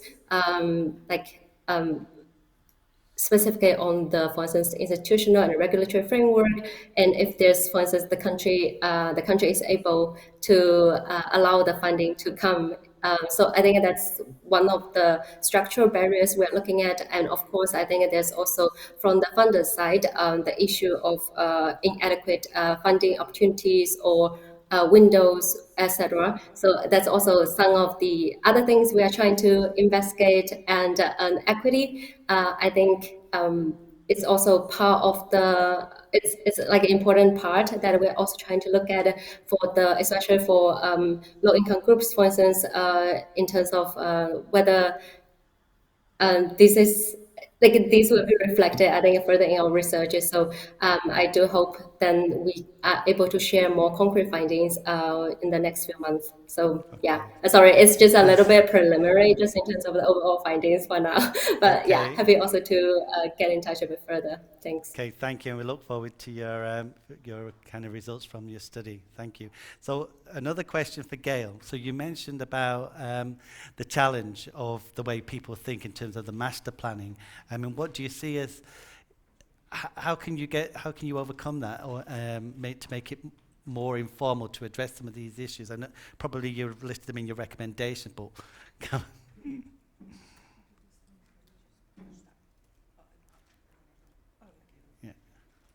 So, is it on? Is it on? Yeah, now it is. Yeah, I mean, I think you do need master planning, because otherwise you do things in a very ad hoc way. But you also need to recognize how rapidly things change. Mm-hmm. So even without something like COVID, the way people want to travel, things can happen really quickly, and you need to be able to realize that, this is no longer the most obvious route, and you can change it. So I mean, I think it's kind of relatively straightforward. I mean, I know in Cape Town, our bicycle master plan was first developed in about 1981. I mean, things are obviously extremely different. So you need the courage to be agile and not to work in an environment full of anxiety and fear, that if you test something and it doesn't work, then in fact that was a courageous thing to do, not a stupid thing to do. Mm-hmm. So you need how to change all that is the subject of another conference. Okay, thank you. Yes, please. There you go. Working? Yeah. Yes. I think, we're here because of a research conference as well, and I think research is a really big part of the answer. And I am not meaning to offend any engineers who might be in the room who are over the age of 50 or 60, but one of the things that I find is often the decision making is from older engineers who did their masters many, many years ago. And since then, there's been huge amounts of new research that's coming out from young researchers in African universities. But the engineers making the decisions are super busy with the day-to-day, and it's not necessarily that they don't want to know about the new cutting-edge, innovative ways of doing things, but they're not finding the time or accessing that new research. And those new researchers aren't necessarily in the workplace yet, and even when they do go into the workplace, they're often in quite a junior role. So the question I'm always asking myself is, how do we make sure that all this amazing research, for example, that's come out today, that's going to be around over the next 3 days, how do we get those findings into the hands of the people who are actually making the decisions? And I don't have all of the answers, but I was having a conversation with an engineer a few months ago, and he said, we built this amazing highway, and when all the informal traders came in, I arrested them, and they all disappeared. And then, a few months later, they came back somewhere else, and I arrested them again and got rid of them. The next time they came with their goats, and he was joking, but he said, I arrested them and I arrested their goats.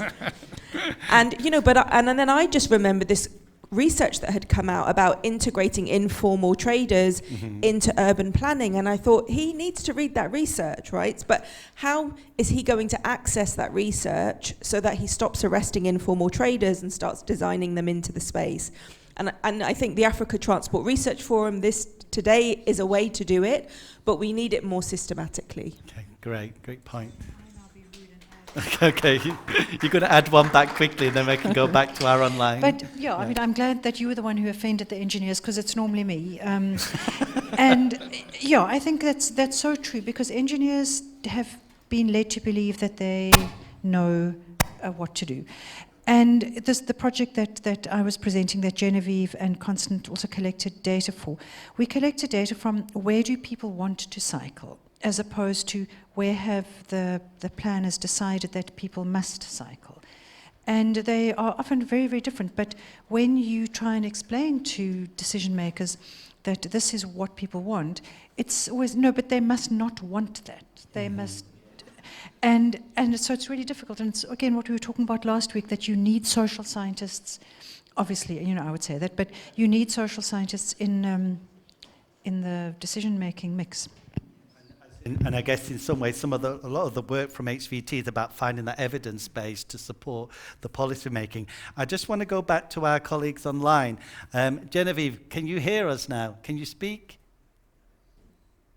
Hello? No, we're still on mute. We can't hear you. So I'll go back to Stuart.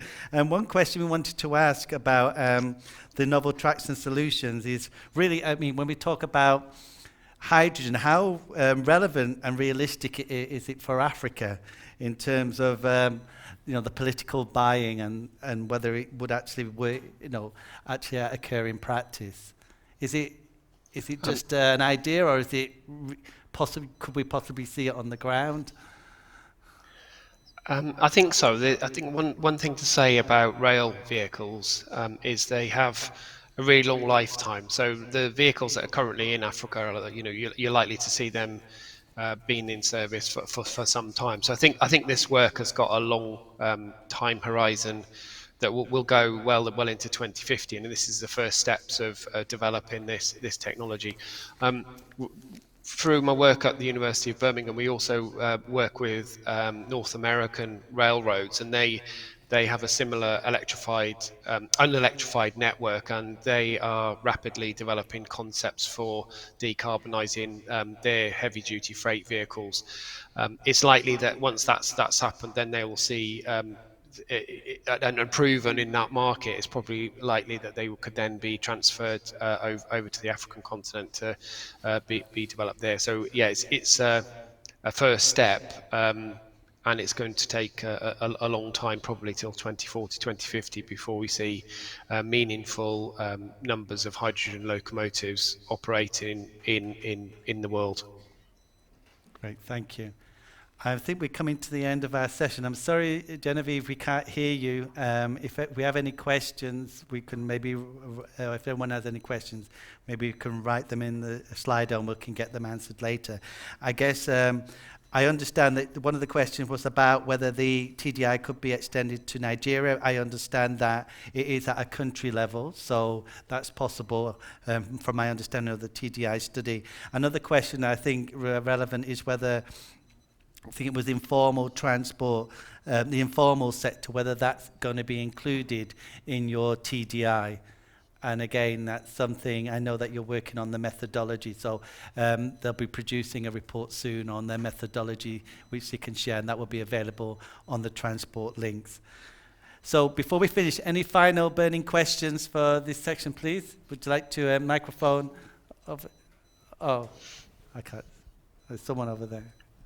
Okay, sorry, we had two then, go. Good afternoon, everybody. My name is Aderibigbolu Ayemi, and I'm a Nigerian but affiliated to the University of Johannesburg. I would like to talk on active mobility, and I want our presenter to just enlighten me on some things. When we talk of active mobility, I want to know, because I believe there's a role public transport also has to play in making active mobility very efficient.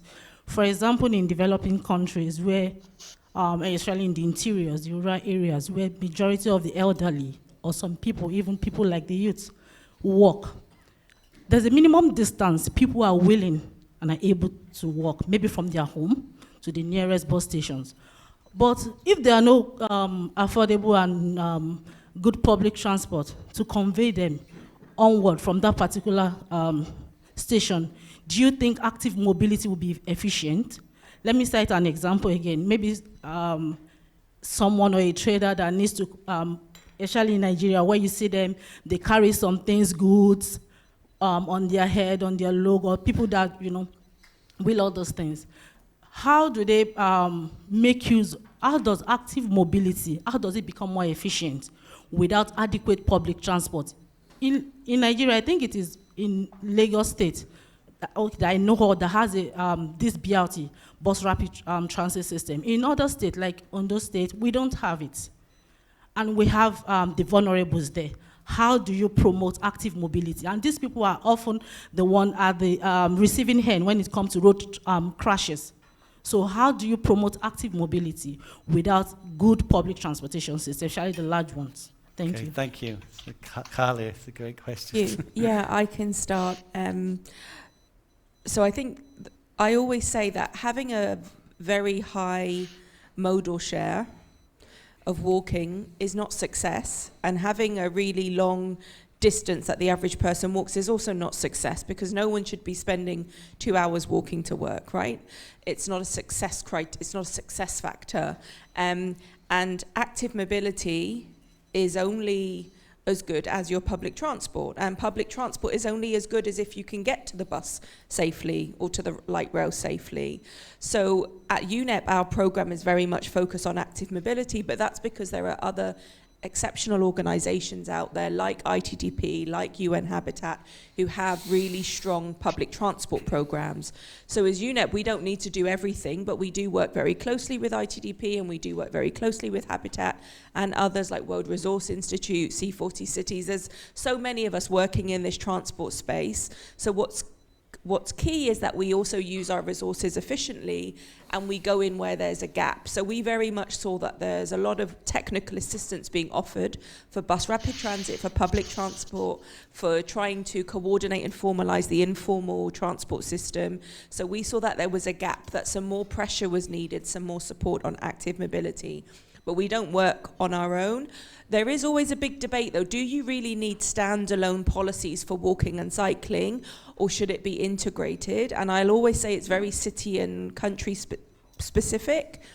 But at the moment, my feeling generally for Africa is because it's so ignored, so under-resourced, that right now we still need those standalone policies, those standalone training and capacity building, because it gets overlooked so much. But it has to be seen as part of the wider transport system. Okay, thank you. I think we're going to have to stop there, so I'm sorry. Oh, it's going to be a quick one, quickly. Sorry. All right, thank you. My name is Yusuf Umar Madugu from Bayero University, Kano, Nigeria. Thank you for your presentations. I also want to talk about the issue of, I want to align my discussion with what she said about active mobility. Yeah, in as much as people want to be active in their movement, especially talking about walking and cycling, the major problem as far as Africa is concerned is safety and security. People really want to walk, people really want to cycle. But the problem is that the road design, the policy making does not allow or give space for people to either cycle or to walk.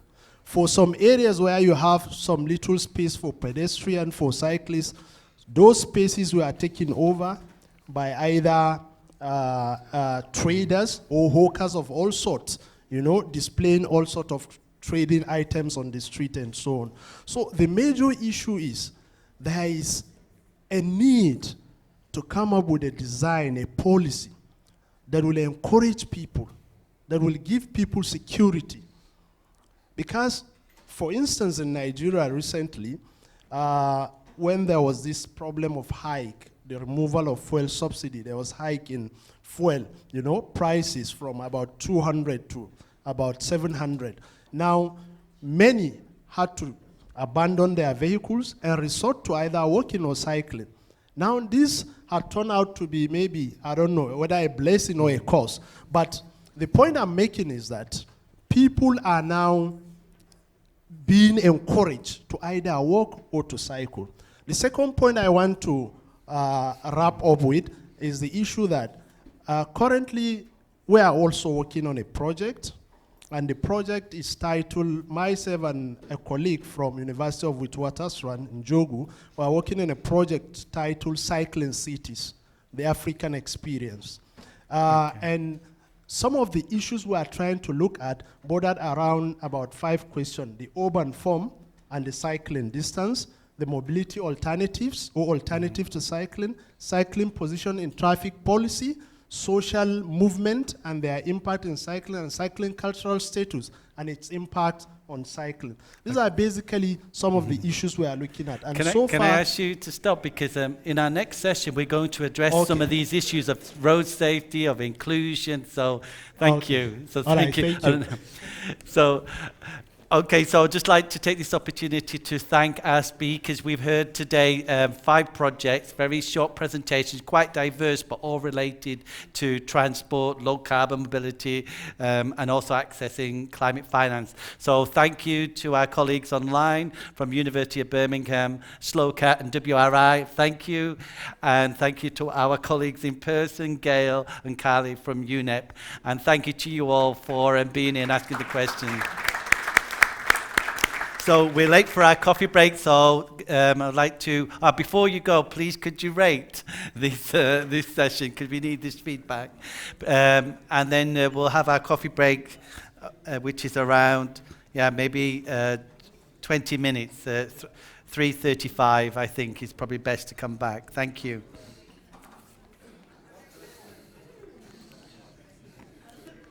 And if you're waiting, if you haven't given feedback on the last session, if you could do that, if it's still open, I presume it is. So is everybody here? Is anybody not here? Okay, I think we'll start. So welcome everybody, welcome back. I hope you're enjoying today and learning all about the HVT and the wonderful work that we've been doing under this program. This final session, we're going to look at a just transition to greener transport, which has to be inclusive. So we know about the challenge of transport in terms of how can we reduce emissions from the transport sector to move towards some of the climate targets. But in doing that, we need to not just make active mobility easier, or transition, say, to electric vehicles, or reduce emissions, or make active mobility safer and infrastructure more resilient. There's so many issues there. But the question of, I guess the key theme of this session is, well, how can you do that and include the voice of disadvantaged groups who are often ignored in the policy planning process when it comes to transport? And over the next hour or so, we're going to have a few different presentations. But before we start, we have a poll, as always, a Slido poll. Could you please open the poll? And we have a question for you. What needs to happen to truly see inclusive transport in Africa? So when you're ready, please. It should come up there. So, and welcome back to all our participants online. If you can also do the poll, please. And any questions, you can use Slido as well during the presentations. Is it up there yet? Okay, so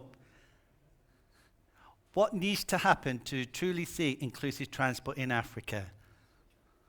So if you can add it, let's see what goes on there.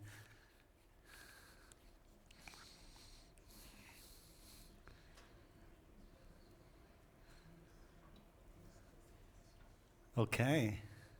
Stakeholder engagement, understanding what inclusion means. Anything else? Engagement, prioritizing government policy, accessibility, political will and priorities, needs assessment, accessible mass transport, safe infrastructure, proper planning, integrated transport, planning and policy, and the needs of meeting the needs of everyone. Female public transport drivers, prioritizing the most vulnerable, enforcement of the policy, co-design, and getting over the message of transport to decision makers and engineers in practice, as well as awareness. Great, thank you. So hopefully some of these issues will be addressed in this session.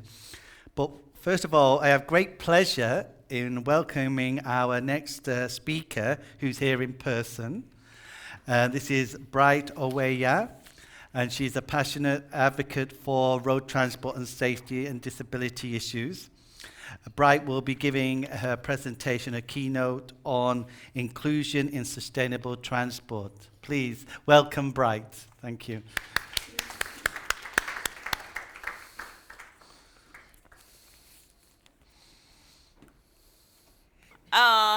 I will start by giving you a background from why I think things should be the way they should be. In 2015, we had about 193 countries that came together, and they adopted the Agenda 2030 for sustainable development. And the pledge then was that there was an endeavor that no one will be left behind, and to reach the farthest person first. But is that a reality when you look into transport? Is there inclusiveness? According to WHO, 10 to 15% of the population has some form of disability. So you're talking about billions of people across the world. Really, there's some recognition when you look at policy, global policy, national policies. We have the UN Convention of Rights of Persons with Disabilities, and I know that many countries have ratified this and are signatory to this, including my country, Kenya. I'm from Nairobi, Kenya. There are the SDGs now, with transport included, and I'm happy to note that I played a little tiny role in advocacy towards this fruition of this, putting transport in the SDGs. We have a Kenya Constitution, where I come from, which talks about the Bill of Rights, and we even have a Disability Act. Generally, we know, this is what you already know, that transport, road transport especially, is the main mode of transport. And it links people, goods, and services. So in many countries in Africa, that's the main mode of transport that will link you to this. But it is largely not accessible, inaccessible for people with disabilities. And then, because of that inaccessibility, we are left out. And I say we, and maybe I needed to tell you that I'm sitting on this wheelchair out of a road traffic incident that happened close to 3 decades ago. I have been sitting for 3 decades. So I can tell you before and after, because part of my early adult life, I lived a life without disability. And now for about 20, going to 27 years, I am a person with disability. I am a statistic, as they say. So I can tell you the before and after. So getting to school, getting to work, getting to hospital, social amenities are cut off. Then there comes the dependency that then promotes poverty, because now you will need support, you will need people to help you to access, and there's an economic cost for exclusion, because people don't go to school, then they are not, and employability is down, then you guessed right, poverty. And that's why many of the persons with disability are living in poverty. It went blank. There are some barriers and gaps that I think are the reasons why we are where we are at. There is a problem with accuracy and availability of data when it comes to planning. You find that there are most countries that don't even know. They will tell you the number of elephants they have, they'll tell you giraffes, but they won't tell you the number of people with disabilities in a country. And they wouldn't even tell you the forms of disability. So really, this is an excluded population. Policy is not inclusive. Persons with disability are rarely included in policy-making roundtables. 1, because they can access. 2, because we are not considered to be important, so you really have to fight to be on the negotiating table. There are also, once policy is in place, you'll find that there are implementation gaps. There are huge gaps between policy and implementation. All those policy documents I quoted at the beginning are good policies if they were implemented. Again, there's the issue of enforcement. Once even there's an attempt to implement, then enforcement becomes an issue. The issue of infrastructure has really been the main barrier. And when I talk about infrastructure, I talk about, you can see an attempt, for example, to have walkways. But sometimes the walkways are leading to nowhere. There'll be an abrupt end, or there'll be rough surfaces, or there'll be potholes, or they'll be encroached. So really, infrastructure becomes a big problem. At bus stops, you find that the levels are different. And you can get to the bus stop maybe, but you can't get to the bus because of the different levels. So the infrastructure is so exclusive. Then there's a vehicle design, which also uses makes part of the transformation, the transportation system. The cost, where I come from, for public transport to take you in, you have to pay for yourself, and then you pay for the wheelchair. And then if you have a helper, you pay for the helper. So on the onset, these are 3 sets of fares while you pay for one. And a good example is just today. A lot of you came in here and you took the courtesy bus. I had to take an Uber at a cost because it is not accessible. So it is expensive to have a disability in Africa. It is expensive to have a disability.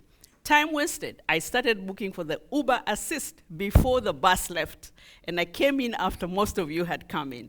So imagine if it's a job interview.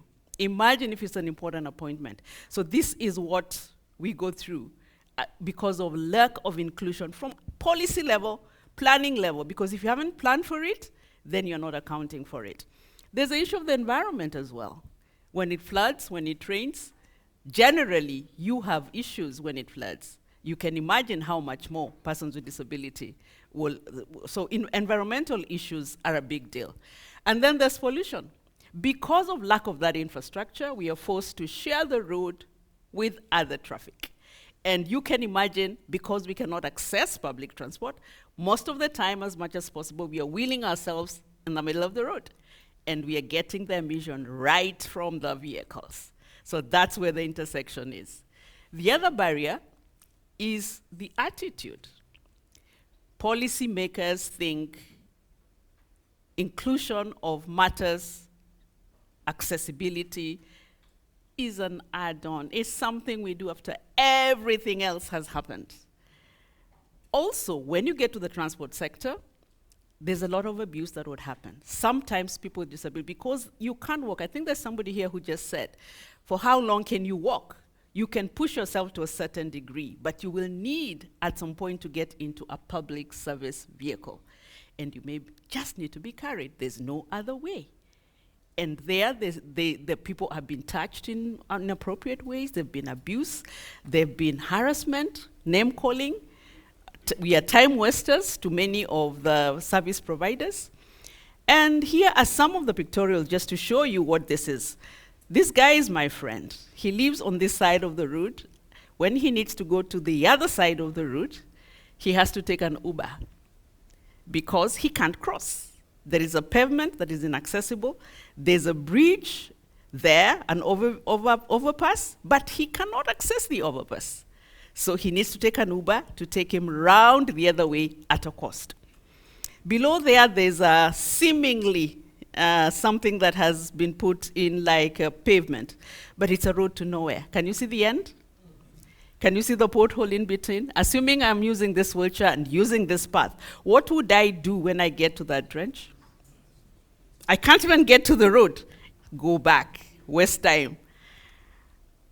This is the only way we can get into public service transport vehicle in Kenya. There's no other way. There is none. There is none that's wheelchair friendly in my country. Maybe in your countries, there is none.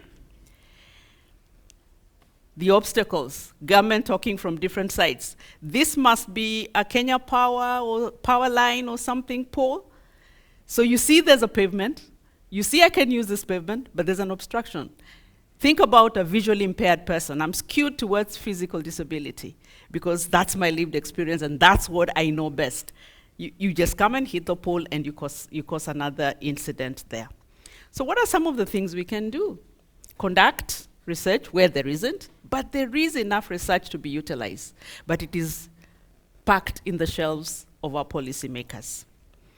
For example, you are told, and we know, 40% of the people in my country and in most of African countries will walk, sometimes out of essence, sometimes out of choice. But when you look at the policies, they are vehicle-centric. We look at expansion, it's vehicle-centric. We are not thinking, we are not using the data that we have. So we need data-led interventions. I already mentioned this, inclusion of persons with disability and people that are vulnerable at the planning, at the designing, at the implementation. Understand our needs. When you don't understand our needs, that's when you come up with a ramp like this. That's a death trap. And you tick your box, accessibility, yes. Yet no person on a wheelchair can use it. Because that's what you thought I needed. You didn't ask me what I needed. So there is a need to get in our perspective. We may give the data in a raw way, but you can use your technical language to embed it. There are very many low-cost solutions that even NGOs at NGO level have designed and have implemented, like removing obstacles from path, like leveling bus stops. How much of the budget of road construction can that take? Just easy follow and audible route signs. When a person visually impaired comes to a cross and there's a zebra crossing, how do they know when to stop, when to move? There's no audible instruction. The simple thing to do is just to apply universal access principles. Very simple, very straightforward. If they're embedded in your plan, then they're very easy to implement. And a hefty population, a big population will not be left behind just because you omitted that small thing. Accessible vehicles is the other thing. Just have public transport that is accessible. So in short, I will say availability, accessibility, affordability, and safety are the key items that are necessary for inclusion in transport. Inclusive transport should not be treated as an accessory, and that's what we do, but as a part of the main transport system. You see an accessory, I could have decided not to wear the scarf, earrings, whatever it is, but can you walk out without your clothes? So can we look at these systems, accessible transport not as an accessory, something that's an add-on, something that adds value to or gives you its PR, but actually something that's simple to do, yet encompasses a very big population. And with that, I say thank you. Thank you. Great, thank you so much, Bright. It's really, yeah, I think we should give her another applause. That well done. I think only can you, only when you hear the personal experience can you truly see the challenges that someone faces. And my mum lost her sight, and when you're with someone who lost their sight, you see things in a different way when you're with somebody. And I think when it comes to planning, it's really walking in the chair or in the shoes of those people to understand what really the barriers are. So thank you so much. And we'll maybe, I don't know if anyone, does anyone have any questions? Because, any questions? Sorry. So inclusion is also a weak social category, and this is the case of informal actors in the transport, which are battled by the formal. How can we include them, the informal actors? I don't know if that's probably, I don't think, that's not a question for you. Do you have a, Bright, is that something you want to answer? This is the case of informal actors. I'm not too sure what the category of informal actors Informal actors. are. Is anyone here who can? What exactly? It's also to separate public transport and informal sector. The informal transport sector. So how? Yeah. So it's the informal. Yeah. Are easier in the public sector. So it's the informal transport. Absolutely, absolutely. I do agree, because where I come from in Nairobi and in Kenya, public transport is privatized. So people do what they want. So if there was public policy in transport, then public transport would be more accessible, because it would be easier to even govern, because now these are individuals who own different pieces of transport. So yes, I agree. It is easier when that happens. So is there a global voice, a body for the signage for people with disability? Are you aware of? Yes, there is. There are many bodies globally that cater for persons with disability, and it starts right from the Commission of Rights of Persons with Disability, and then there are different disability organizations. They're countless. Great. Okay, one last one then. How can we encourage policymakers to include people with disabilities in policy-making decisions? That's a challenge. Sometimes we go there by force because they're not very encouraged. What I didn't say is for 6 years I sat in the board of the lead agency for transport in Kenya, the National Transport and Safety Authority. And while in there, we made some traction, but you get yourself in the places by force in a sense, but you can't be heard from outside. Usually you need to find ways of getting in to be heard. So, great, thank you. And I guess awareness raising and Yes. making people aware to understand the challenges that people with disabilities face is a key thing. So thank you for your presentation. Oh, sorry. Okay, sorry, I didn't see you there. It's this bright light. Please. Thank you. I'm going to ask us one question. Good. Why are we introverts? I'm going to explain that question. My sister, thank you for that presentation. This is not a problem of science. This is a problem of lack of respect. And do you know what we do in transport? We are too withdrawn. To what extent are we engaging the world now? To what extent are we engaging the people making policy? In an ordinary conference, we would now be having social media filter this room, filter across this room. And Neil is one of the best in this game. Other conferences do worse. I've been at this game a long time. I know what I'm talking about. So why are we introverts? We have to solve that problem. Individual, I'm not talking to the group. I'm talking to you looking at me because I know where you're from. Please, we have to change this. We must go out and engage the world. My sister, thank you. Okay, thank you. Thank you very much. Okay, so we can continue now with this session, and we have another person who's here in the room. We saw her earlier. Shan, are you ready?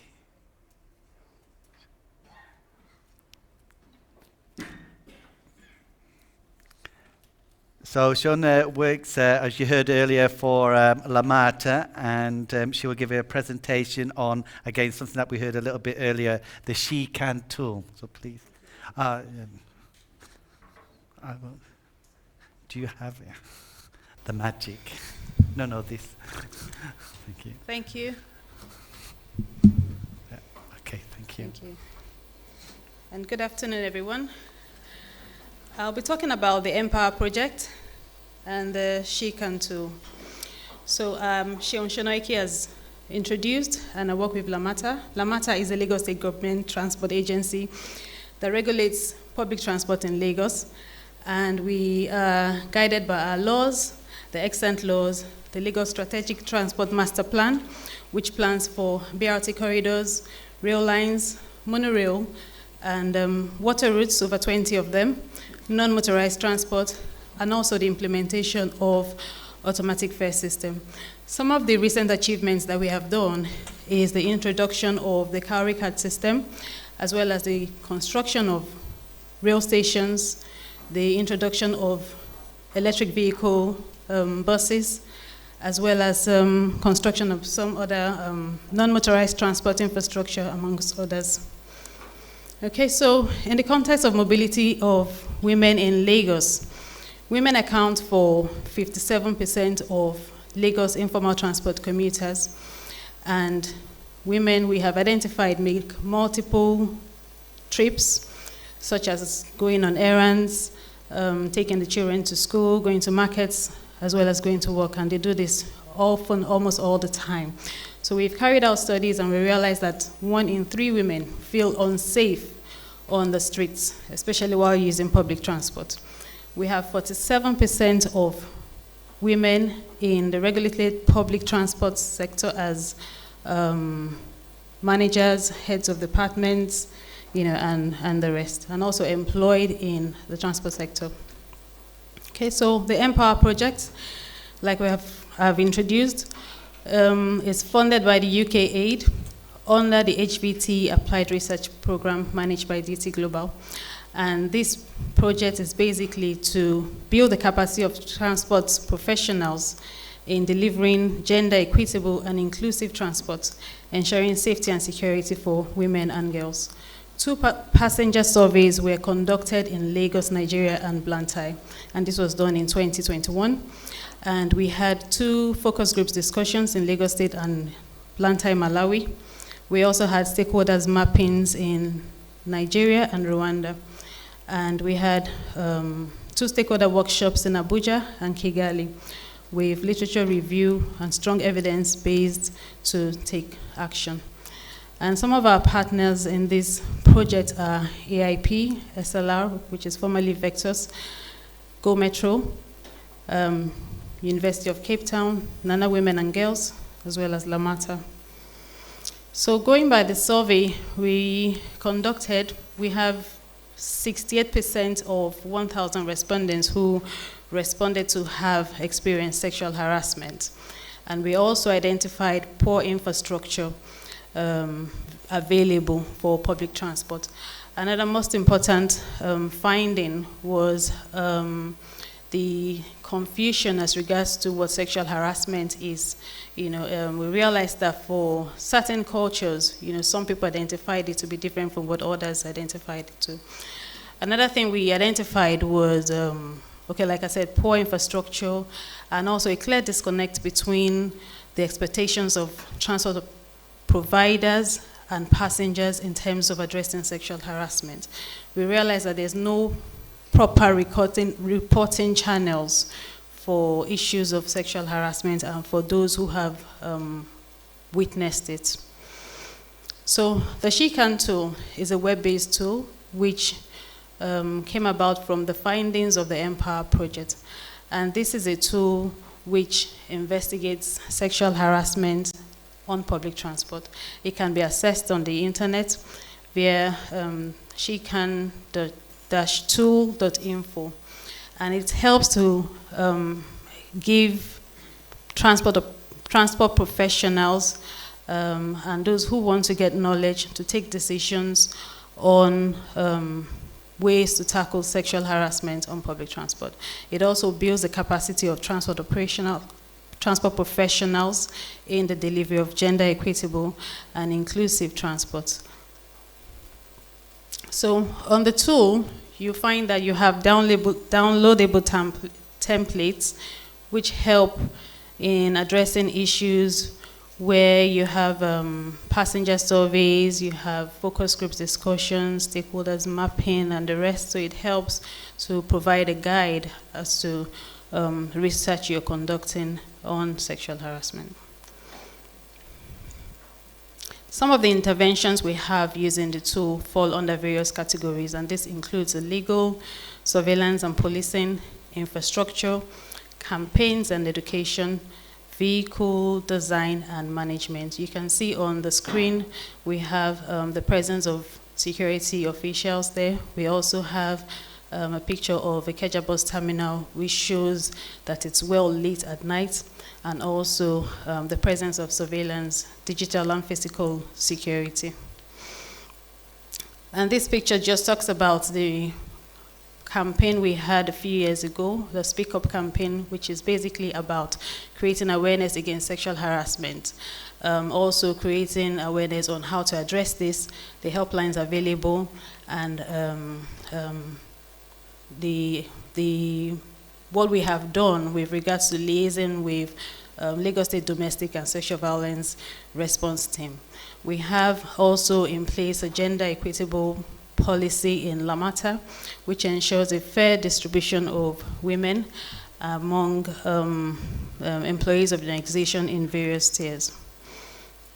Okay, so I'll just talk briefly on some of the impacts from the project on Lamata, and one of it is to ensure robust passenger and stakeholder data collected.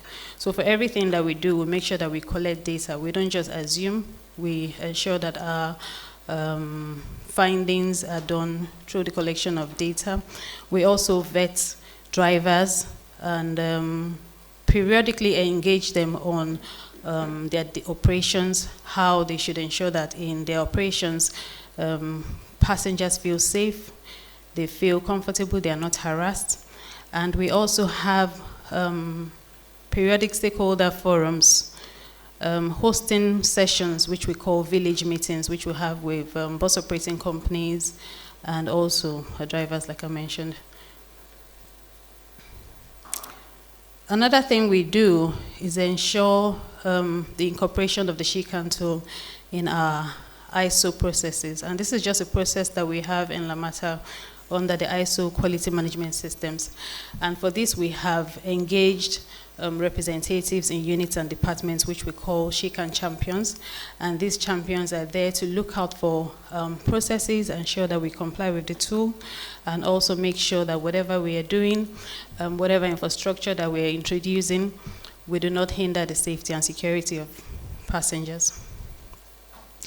We're also updating our Speak Up campaign that we have ongoing. So if you look at our YouTube page, you will see the Speak Up campaign that was done about 2 years ago. We're currently working on updating that this year. We have also introduced Smart City projects deployment, which is basically about the introduction of 2,000 CCTV cameras in Lagos, and also the introduction of the gender and equality policy and plans, like I mentioned before, in Lamata. Okay, so the project is still ongoing.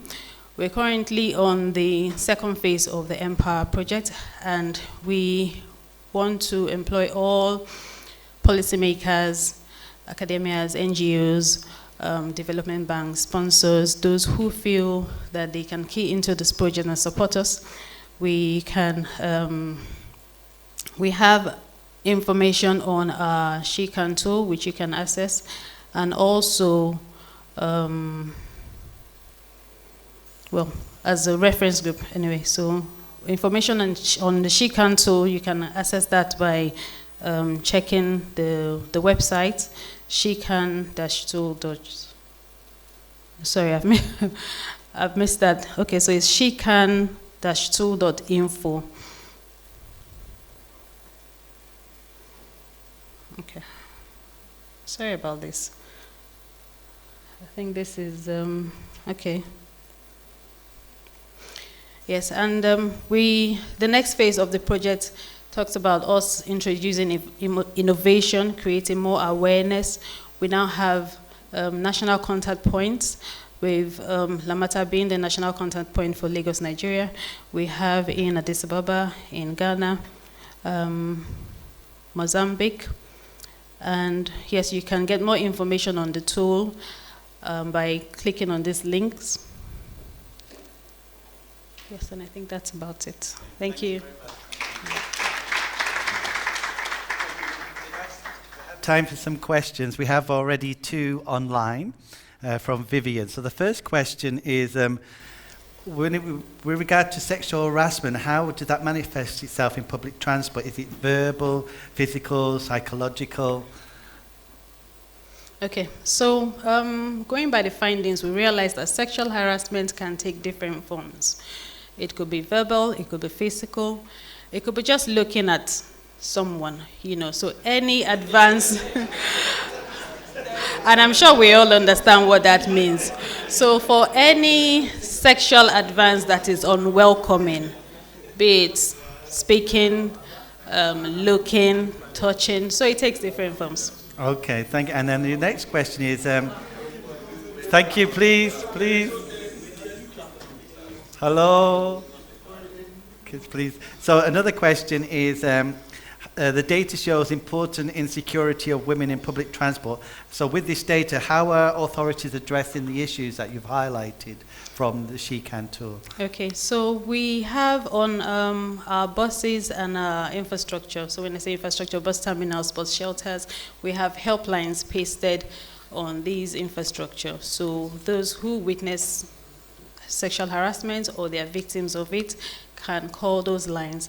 And these numbers are numbers of the Lagos State Domestic Violence and Sexual Response Team. We also have panic buttons that passengers can immediately tap on, and security personnel will come there immediately. Okay, thank you. And then another question from Gail. What are the key differences between the SHECAN tool and other tools such as safety pin? Is it safe bet pin? Yeah. Safety pin. I think it has similarities, but for the SHE-CAN tool, the difference I would say is for policy makers, decision makers, transport providers, designers, you want to use it as a sort of checklist to make sure that whatever you're introducing is safe. So the safety pin, I don't know if that would enable that, but then the tool gives you more information with regards to development of infrastructure, taking decisions. And then just go back to the harassment, who are the people, do you have data on who are the kind of people who are harassing, for is it like younger people or other women as well as men? Did you have that kind of, the harasser kind of data? Okay, so from the findings, we realized that it's not just men who harass, unfortunately women harass as well, but the research was basically to look at sexual harassment in public transport as, for women and girls. Okay, and then I guess it goes, another question was asking that this tool is only for females. How do you know if other people, for example men, are being harassed? The tool is not only for women, the tool is actually for everybody. SHE-CAN. No. Okay, so the SHE-CAN actually means, SHE-CAN actually means sexual harassment, engagement, changing attitudes, needs. So it's an acronym. It's not just for women. Thank you. Any question over there, please? Yeah, thank you very much. I'm Thomas Ojo from the University of Cape Coast, Ghana. My question, I think she has basically addressed some, but I'm trying to look at what happens to those who have harassed, be it she or he. What happens there after they've been prosecuted? Then for those who might have been harassed, is there any means of counseling in case they have undergone some psychological trauma? Thank you. Okay, so for those who, the harassers, if you use the tool, and I want to employ everyone maybe after this session to go through the tool, you have the different interventions, and the first one is a legal, and which talks about the legal framework. In Nigeria, we have sexual harassment as a criminal law, and the criminal law provides provisions for that. You have a minimum of 3 years imprisonment if you have been found guilty for that. So that addresses the harasser. And then for the harassed, we have counseling and support given by the Lagos State Domestic Violence and Sexual Response Team. They are set out to do this, and that's why we liaise with them. We have their helplines on our infrastructure, we have panic buttons, and we have them readily available to address such issues. Okay, thank you. Sorry, this... Thank you. Oh, okay. Yeah. Thank you. Okay, in your presentation, you mentioned about vetting of drivers. I don't know whether Lamata covers the informal transport sector in Nigeria, but I know from the data that many people travel by informal transport than the formal. So I'm wondering, do you cover vetting with the vehicle owners before they engage their drivers? Which vetting do you do? Is it only for BRT, for the buses in Lagos or some other states? How do you do the vetting of drivers before they are employed? Thank you. Okay, so thank you for the question.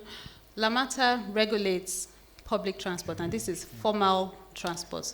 So we have bus operating companies are regulated by us, and so when I say we're vetting the drivers, I mean the drivers that are employed by these bus operating companies. And we periodically engage with them in some stakeholder engagements we call village meetings. We look into their operations. We have discussions on their dealings with staff. So that's how far we have control over. Okay, thank you. We have another question here. My question is actually a follow-up of the first one. One, did you see any difference in the data in the harassment between formal and informal transport?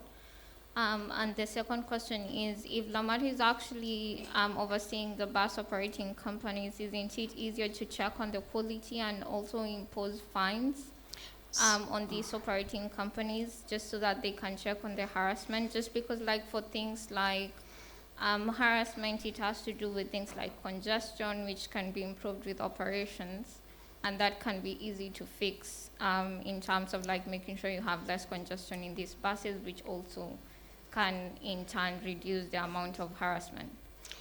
Okay, I didn't quite get the second one, but I would answer based on my understanding of your question. I think the first one you said, do we differentiate between informal and formal, the harassment? Did we compare? So during the findings, we had focus group discussions, which included public transport operators in the formal and the informal sector, and also passengers who use the formal and the informal sector. So our findings were from transports, be it formal, be it informal. With regards to fines, if maybe a bus driver has been found to sexually harass, if that's your second question. First question was, did you find any difference in the level of harassment between formal transport and informal transport? And then my second question was, if Lamata is overseeing the operations of these bus companies, then they are looking at the quality of these bus companies. So one, it's easy to fix things like congestion, which in turn, affects harassment, because in buses where you have a lot of congestion, then it's easy to see the correlation between congestion and harassment, both physical and verbal. So in that case, it's easier to increase the number of buses, where you then reduce congestion and in turn reduce harassment. And also in turn, in terms of like making sure there are, things in terms of quality you can improve so that you can reduce harassment.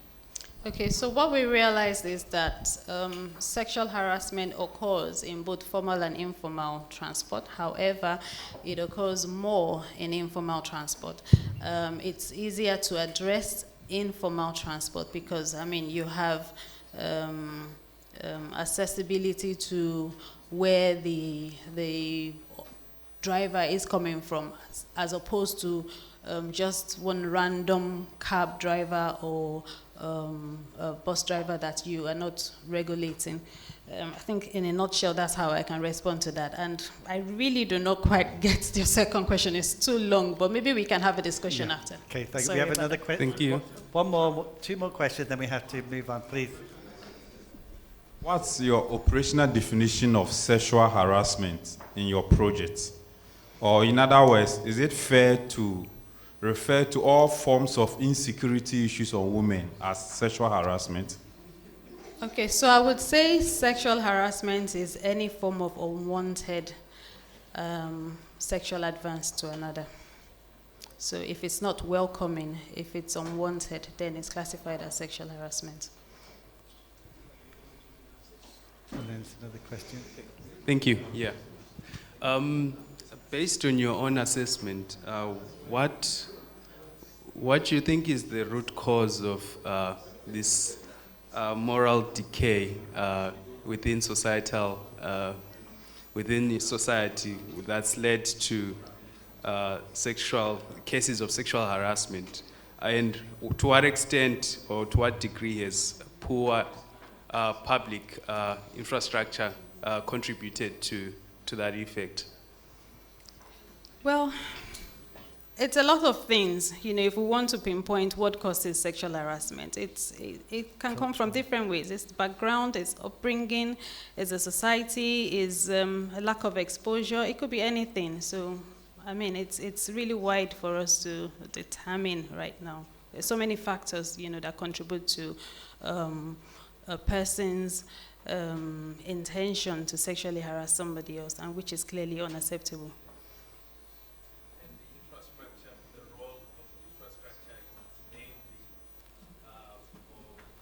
Okay, so the role of infrastructure of enabling sexual harassment. So if you have, maybe like in the informal transport sector, you might have bus garages where you don't have security, you don't have digital or physical presence of security, not properly lit environments, you have infrastructure that do not,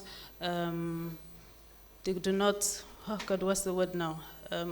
Promote or regard personal space. You know, you have overloading of vehicles and all of those factors. So you just have infrastructure that don't have those things in place, and then you make it safer for passengers to use. Thank you. And then going back to like the causes, I think it's, if you think about transport, it's all about cultural change, isn't it? It's about attitudes and awareness. At one time we might have thought like drinking and driving was normal. Now it's unacceptable. Or wearing a seatbelt.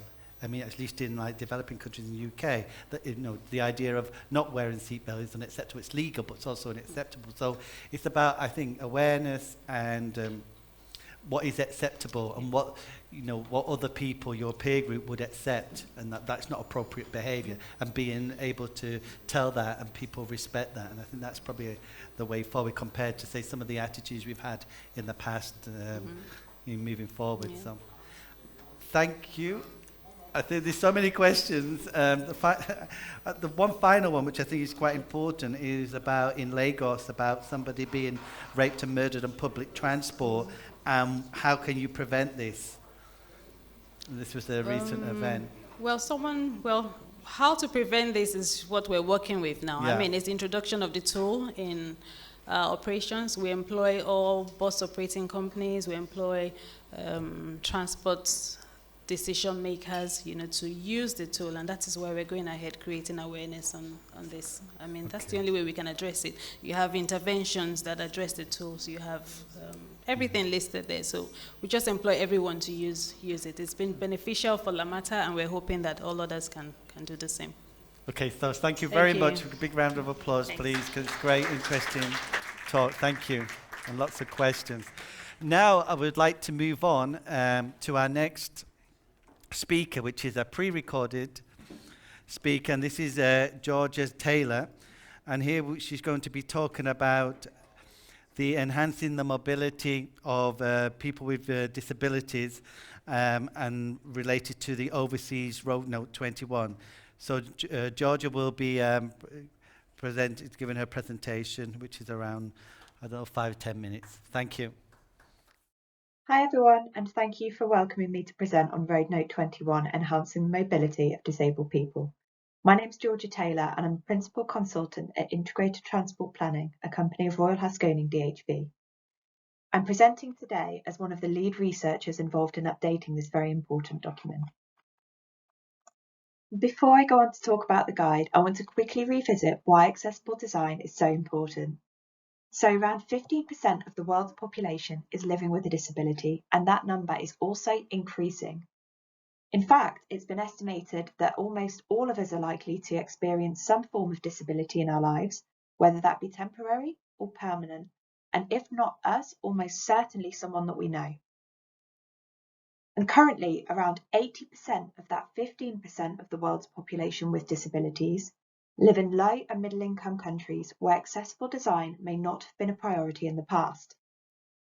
We also know that disability and poverty interact in complex ways in what we might call a cyclical relationship, with transport being one of the contributing factors.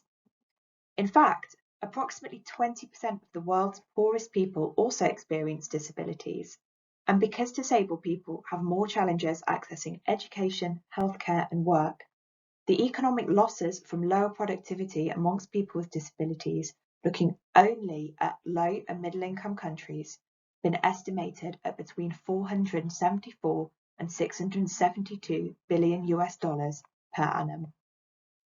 The cost of providing infrastructure that can improve access are often much cheaper, and cheaper still if they don't have to be retrofitted after the infrastructure is already in place.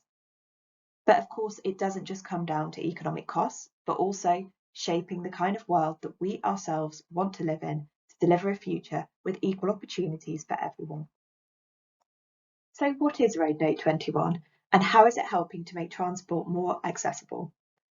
Road Note 21 is a best practice guide document for designing inclusive and accessible transport for disabled people worldwide. with a focus on low and middle income countries. It was originally published as the Overseas Road Note 21 in 2004, and it was produced by TRL for the government's Department for International Development.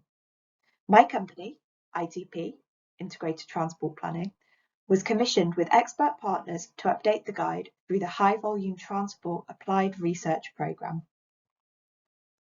The purpose of the guide is to improve access to transport and reduce mobility barriers for disabled people. And the content covers all land-based transport modes, thinking about your buses, your trains, trams, trolley cars, tuk-tuks, everything in between, as well as walking, cycling and wheeling. The focus is on low and middle income countries, but drawing on experience and case studies from around the world. And the primary audience is transport policymakers and practitioners, but we do think the document has much wider appeal and educational value. Although 2004 doesn't feel all that long ago for many of us, 20 years have passed and a lot has happened in accessibility in that time. To begin with, our understanding of disability has evolved. We now have a much better understanding of non-visible disabilities and neurodiversity, as well as physical and sensory disabilities. The United Nations Convention on the Rights of People with Disabilities Human Rights Treaty, or UNCRPD, has been developed and ratified by 184 countries in the time since the guide was originally published. Many of the organisations and case studies that were referenced in the original guide are no longer up to date, and of course technology has moved on, thinking about things like mobile web browsing for information, digital information screens, online ticket sales and contactless payments. And even if we're in the early stages of adopting some of these technologies, it's critical that we think about them now to ensure that the first ones that we deliver are accessible and to future-proof our investments. So let's take a look at what is new and what has changed in our updates. Well, to begin with, we've split the guide into two halves to help readers to navigate. Part 1 is most applicable to policymakers, and Part 2 is more suited to designers and engineers. We've added some new content, including new case studies and videos, which have been embedded throughout the document. And there is a new chapter on school transport, thinking about breaking that poverty cycle by removing transport barriers to education. We've also added a chapter on urban water transport services in recognition of the important role that these services play in some countries. And we've updated our list of advocacy organisations to include more countries, and the best practice resources linked throughout the document have also been updated. And finally, we've added new information on designing for neurodiversity and non-visible disabilities, as well as a chapter on accessible services and information, including journey planning and reservations, which are fundamental steps in undertaking a journey for most travellers. So just to take a brief look at what each section of the guidance now contains. Part 1 of the guidance includes theory on disability, including the social model of disability, which recognises that people with disabilities are often not necessarily disadvantaged by their condition or their symptoms, but the environment in which they live and function. It also includes examples of barriers that people with a wide range of disabilities face when accessing transport, the role of policy and legislation and advocacy groups in making transport more inclusive and protecting the rights of disabled people, the role and sources of funding in providing accessible transport, strategies for developing inclusive infrastructure, and the role of access audits. So now let's do the same and take a brief look at Part 2. Part 2 of the guidelines for practitioners includes best practice and design standards. It covers universal design, which is choosing a design that benefits the maximum number of people, regardless of any of their characteristics, including disability.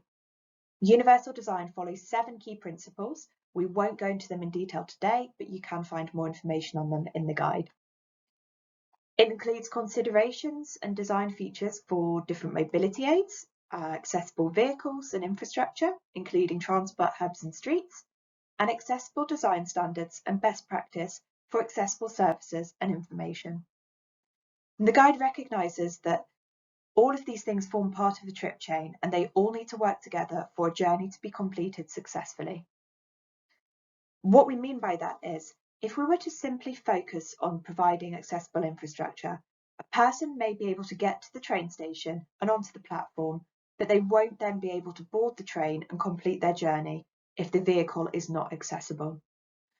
If we take, for example, buses and we focus only on accessible vehicles, then a person may not be able to travel from home to the bus stop to then be able to board the accessible vehicle, and again, the journey will not be completed successfully.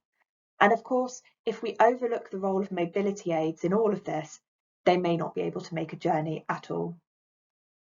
So just to finish up with a few concluding thoughts on what has been a very brief introduction to Road Node 21 document, but hopefully useful all the same.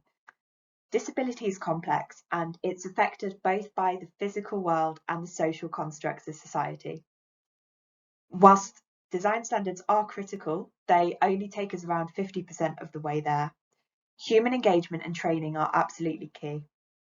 You may have heard the slogan, "Nothing about us without us," and I think that really captures the fact that there is no substitute for lived experience. So if you're designing accessible transport, talk to the people that you're designing for and find out what their challenges are and what they think would help them. Funding inclusive transport can be a challenge, but it requires a broader perspective, thinking back to those economic costs of excluding disabled people and making sure that we maximise on investment by getting it right the first time. To help us with getting it right the first time, early engagement with disabled people's organisations is fundamental to achieving success. And finally, making something even slightly more accessible is usually totally worth it, and a design that works for disabled people normally works for all. And so all that's left to say today is thank you for listening, and you can find links to both parts of the document on this slide if you're interested in finding out more. Thank you. Put them in the Slido. So what we decided to do is to focus now on our final two presentations, which are the people in the room. So the next, so if we can move on to that, our next presentation is discussing safety and mobility challenges of persons with disability in Mekelle City. And I would like to invite Dimitsu from Mekelle University to give the presentation. He is a lecturer and head of the Road and Transportation Engineering Department in Ethiopia at the university. Thank you and welcome. You have 8 minutes. Thanks.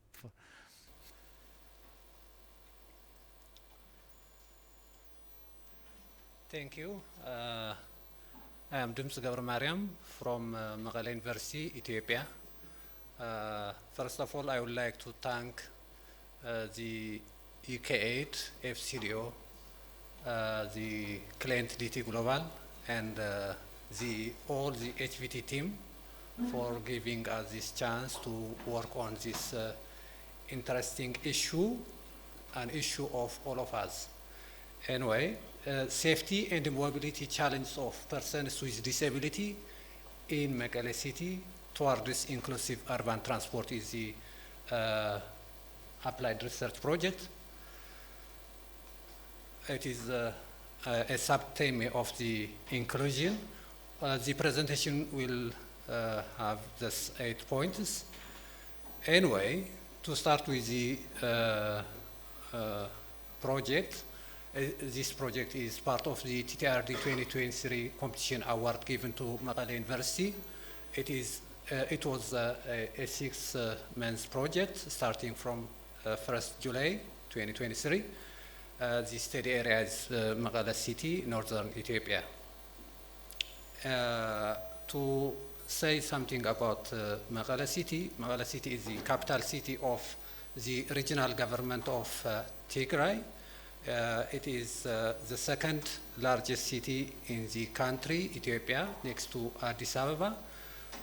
The modes of transport in the city are the non-motorized transport with a mode share of 66.5, and the motorized mode of transport shares 33.5, mostly the motorcycle, Bajaj, the minibus taxi, and some company buses and the well-known Amora bus in the city. previous studies indicate that nearly 70% of trips in the city make from and to the city center.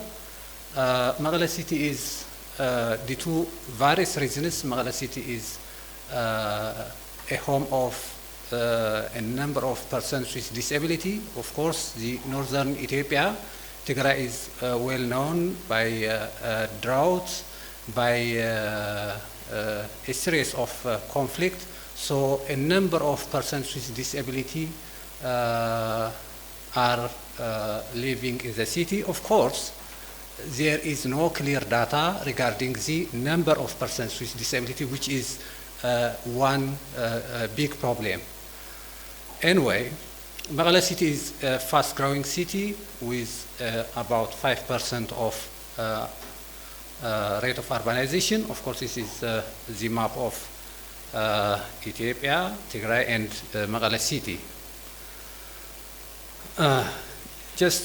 Currently, Magala City, in Magala City, there are around 80 kilometer new roads and 6 kilometers of existing roads under construction. So, anyway, why this project is important? There is one encouraging point.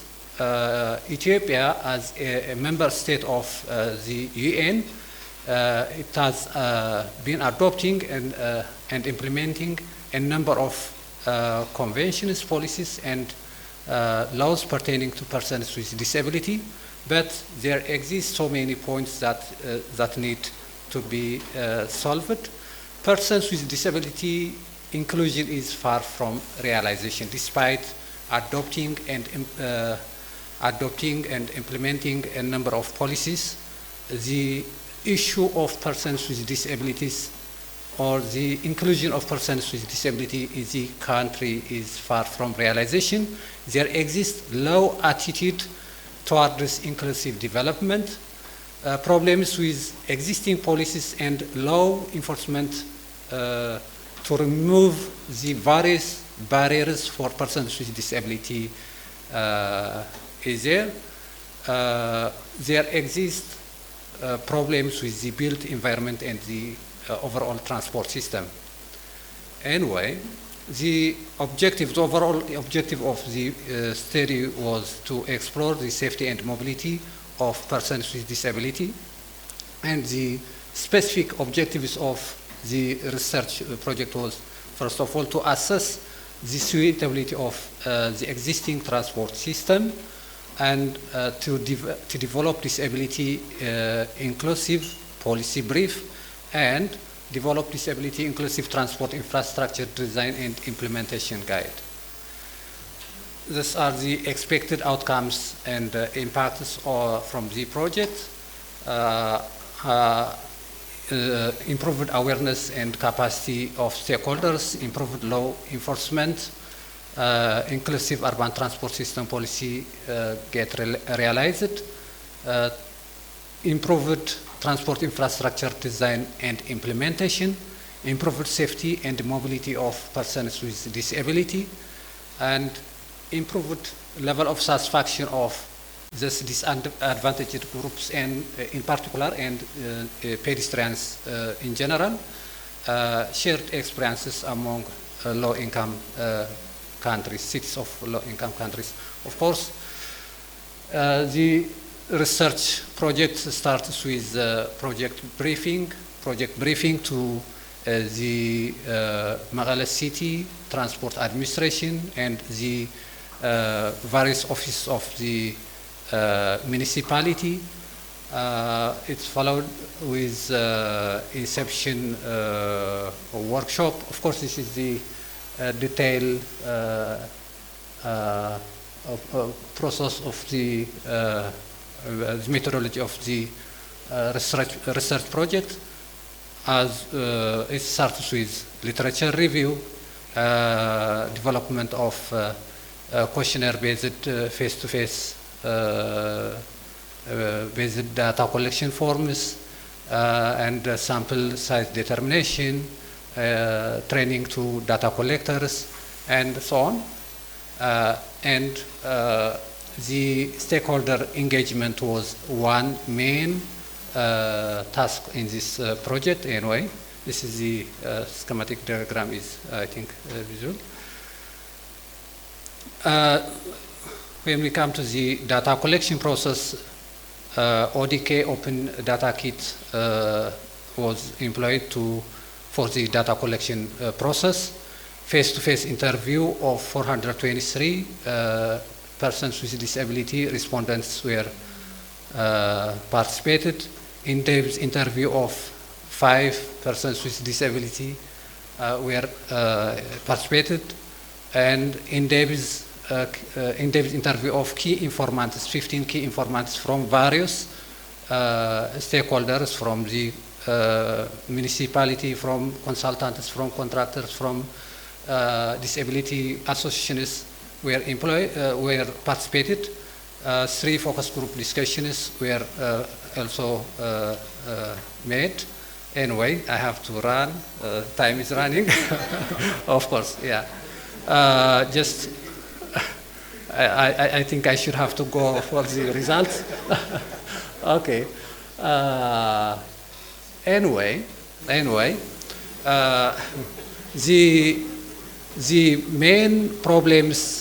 the main problems identified.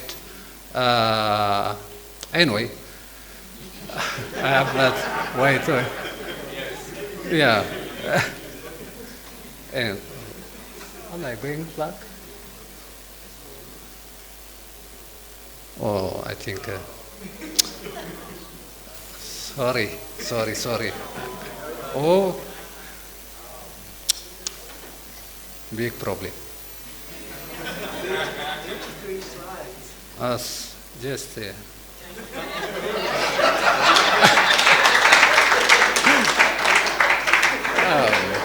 big problem. Anyway, yeah. Do you want to summarize very quickly your results from the conclusion? Anyways.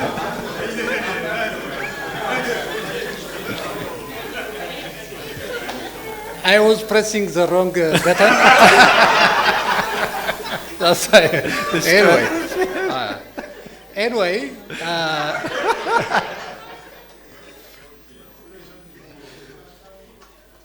Of course, I was here. Of course. Yes, the persons with disabilities were asked to respond a series of questions, and of course, the responses of this respondents is incorporated, as we can see here. 56% of the 128 non-motorized wheelchair users use wheelchair only. Of course, they are asked to respond which mode of transport do they use frequently. That was because persons with disabilities suffer in taking taxi, as mentioned before. They are usually they are asked to pay for their wheelchairs too. So persons with disability, persons with wheelchair users do not prefer to take taxi or the public transport because the public transport is not accessible, and they are asked to pay for their wheelchairs, and there is a main problem there. Of course, the streets in the city are not accessible. Totally, they are not accessible for wheelchair users. They are not safe for persons with visually impaired individuals. The streets are full of obstacles, roadside obstructions. The obstructions are placed randomly, and they couldn't get any direct and free of obstruction access. The sidewalks in the main streets are narrow, they are full of roadside obstacles, and they are full of encouragements. They are poorly managed. These are the problems identified. Of course, we can see the results from here. Anyway. Anyway, the I conclusion. think, of course, yeah. There are values that I didn't mention, of course. Another assessment that we made during the project is assessment on the policy-related issues. We able to review a number of policies adopted by the country, policies that are currently on working on the country, but regarding buildings, of course, we able to assess buildings, especially entrance to buildings. A person with disability have to go from his home to work and back to home, or from home to wherever in his daily trip. So buildings need to be accessible. They are expected to be accessible and safe for the persons with disability. So we have to assess building related policies. We have to assess the road and transport related policies. So the policies related to buildings, there exist inclusive, on paper, there exist inclusive building policies, directives and laws, but their implementation is poor. This is one finding that we got, but this research, in this research we didn't able to get inclusive policies, inclusive directives and laws pertaining to roads and transport system. That was one gap that we have identified. In the case of buildings, there are policies, directives and laws, but their implementation is poor. Why? There are, just we put the report, on the report the reason, but in the case of roads and the transport system, there are no inclusive policies, directives and laws. So that is one gap. Of course, these are some of the documents that we have reviewed. So I think these are the response from. Thank you. Okay, sorry. Thank you. Okay, thank you. So, but what was interesting from your study is that it relates very much to some of the issues yes, that yeah. Bright highlighted earlier. So how the challenges of people with disabilities. I mean, let's just have time for any questions. Does anybody want to ask any questions? No? Do you want to say anything? One final word. The key message you want them to take away? Of course, let me take the time of this audience, and I think it should better to if they can display the PowerPoint, it was better to see the conclusion and the recommendation part. Okay, well maybe we're going to have to stop anyway. Because we have to go. Anyway, I'm going to have to thank you. So, but all the presentations will be online with the recording, and any reports that you produce, we will be on Transport Links as well. Okay. So I think we can continue the discussion because we have to finish on time. It's been a long day for these guys. Okay, so thank you everybody. Thank you.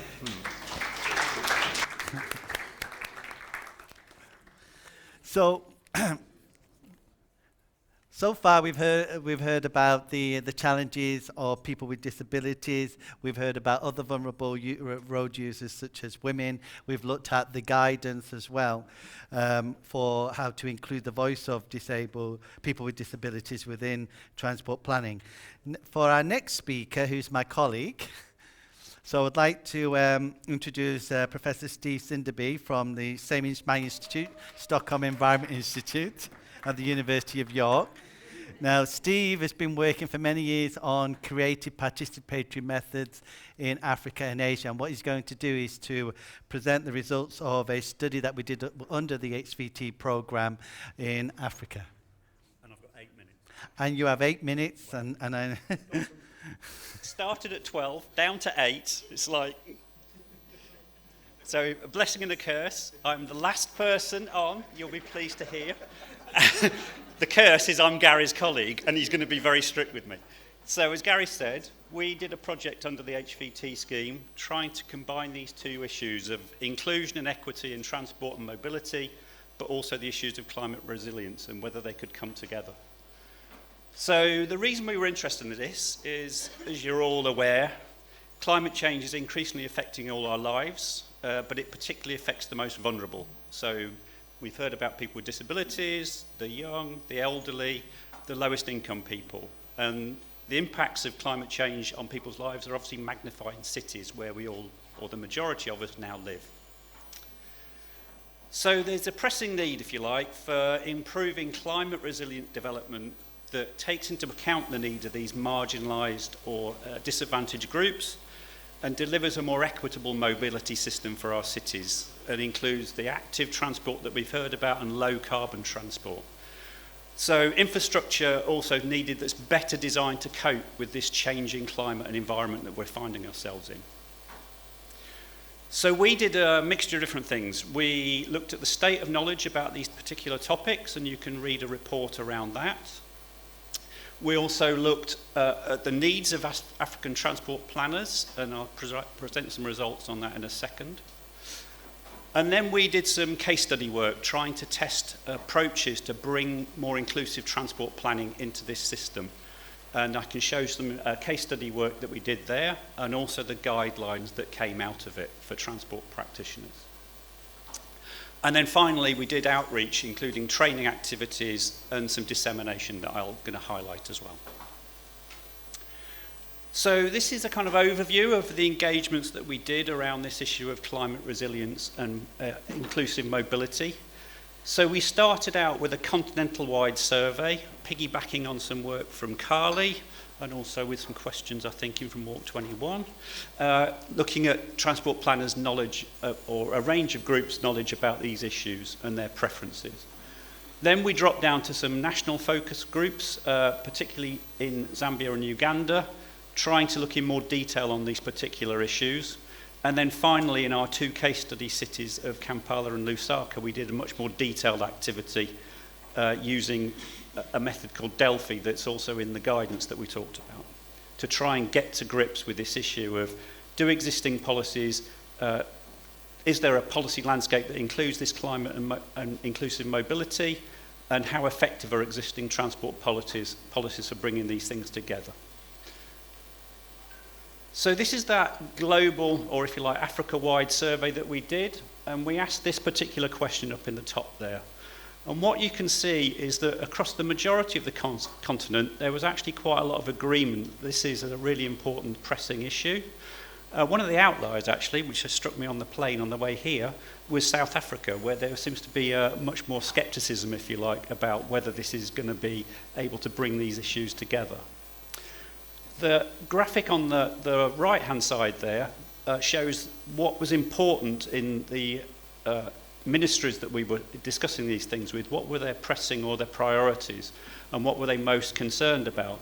And what I think is really interesting on this is improving people's health and well-being and reducing road fatalities were the main pressing concerns. But then this building resilient infrastructure comes up as the third most pressing thing that they see in their portfolios. But mitigating climate change is some way down their list of issues. So they're mainly still focused on reducing road fatalities through building infrastructure, but they're not necessarily integrating these issues of climate resilience into that thinking. And I think that's a critical next step for them. So the testing and consolidating, developing the guidelines and doing the case study work. So one of our case studies in Kampala was linked to the Boda Boda exclusion ban that was being proposed. And we did some participatory mapping with users of Boda Boda to understand their journeys, which are the blue lines you can see here. But we were also really interested in trying to understand what the implications would be for people with, say, restricted mobility needs about excluding Bodas from this area. How were they going to make that final stage in their journey? What would happen if you arrived as somebody with some disabilities to how you were going to make that final step, or you were elderly? So we did that through the mapping, but we also did some digital storytelling, which if you look at the website for this project, you can see some of those videos. In Zambia, we did, again, some mapping work looking at particularly road safety and mobility for vulnerable groups. And then we tried some tactical urbanism, which got brought up earlier. So there's some of these low-cost temporary interventions. And one of the approaches we tried was a optical illusion called a 3D zebra crossing that we'd done before, temporarily in Kampala, but we trialled it again in Lusaka. We painted one quite near the city centre that you can see in the top there in the red. And it was well appreciated by the transport policy people and the politicians doing their photo opportunities. Post-project, our colleague, the Zambia Road Safety Trust, actually implemented this more widely with some additional funding to bring it out around schools, so to increase road safety for children trying to cross their schools. So you can see the before and afters there. And we also measured the changes in speed, average speeds in relation to that. And you can see quite a significant reduction in the speeds of vehicles, and that was particularly for heavy vehicles, which are the most dangerous in terms of road safety. So using creative methods here to try and include people more effectively in the planning, and then coming up with some creative solutions to those things. Coming out of that work, we came out with this guidance framework for planners to use more creative engagement and participatory methods in that planning for transport and mobility, but also to include this climate resilience theme. So you can see here a flow chart of the kind of methods we trialled that we're recommending as approaches and where they're most useful in terms of their use for incorporating climate resilience, but also looking at mobility and current mobility needs and the stages they can be used at. So there's a publication there that details this much more extensively, where you can look at all these range of methods and where they might be useful. Finally, on this communications and outreach, we did training activities in Lusaka and Kampala, and we did some more dissemination. So we ran training events with a whole range of participants, including representatives of people with disabilities, but also from low-income communities and representing the youth and elderly, but also with transport planners and politicians in the room to try and bring them all together when they're thinking about these issues. We did one online in Kampala, and the other one was in person in Lusaka, and was actually much more effective. And we did some training for people as well in some of those creative methods to give them some hands-on experience. We've written some academic papers for those of you who are from universities. So we've got this publication in Cities, and that's been picked up by Nature Climate Change, who've written a brief highlights on it as well. So it's getting some traction out there. And as I've said, all the publications are available online on our website, and particularly this one, I think, on the framework and the methods that we've trialled out that gives you some really clear guidance on that. And I've nearly stuck to time, Gary. So. Thank you. So do we have any quick questions for Steve? End of the day, isn't it? Okay, please. If you have a microphone, too. Someone got a microphone? Shout it out. No.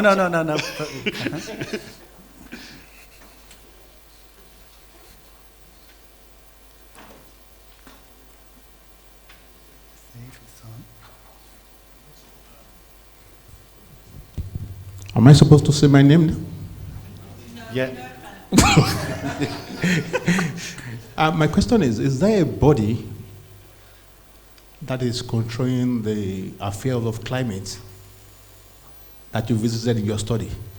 That's your question. Can you just say? Is there a body or like an agency that you visited that is controlling the climate or whatever in your study? So,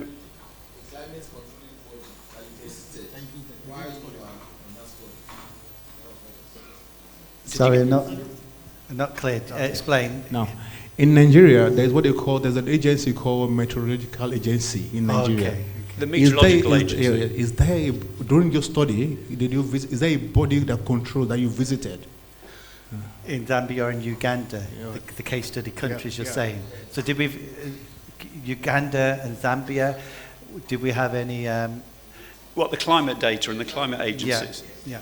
So this was one of the issues, really, is that a lot of the climate data is being collected and looked at by the people like the meteorological agencies, and they hold on to that data. So the transport agencies haven't got some of the data they feel they need. So there's a need for better data sharing between all the different agencies, and that's one of the things we found is a bit of a barrier to incorporating climate resilience alongside mobility. It's these data gaps that the planners bring up as one of the issues they confront. Okay, thank you.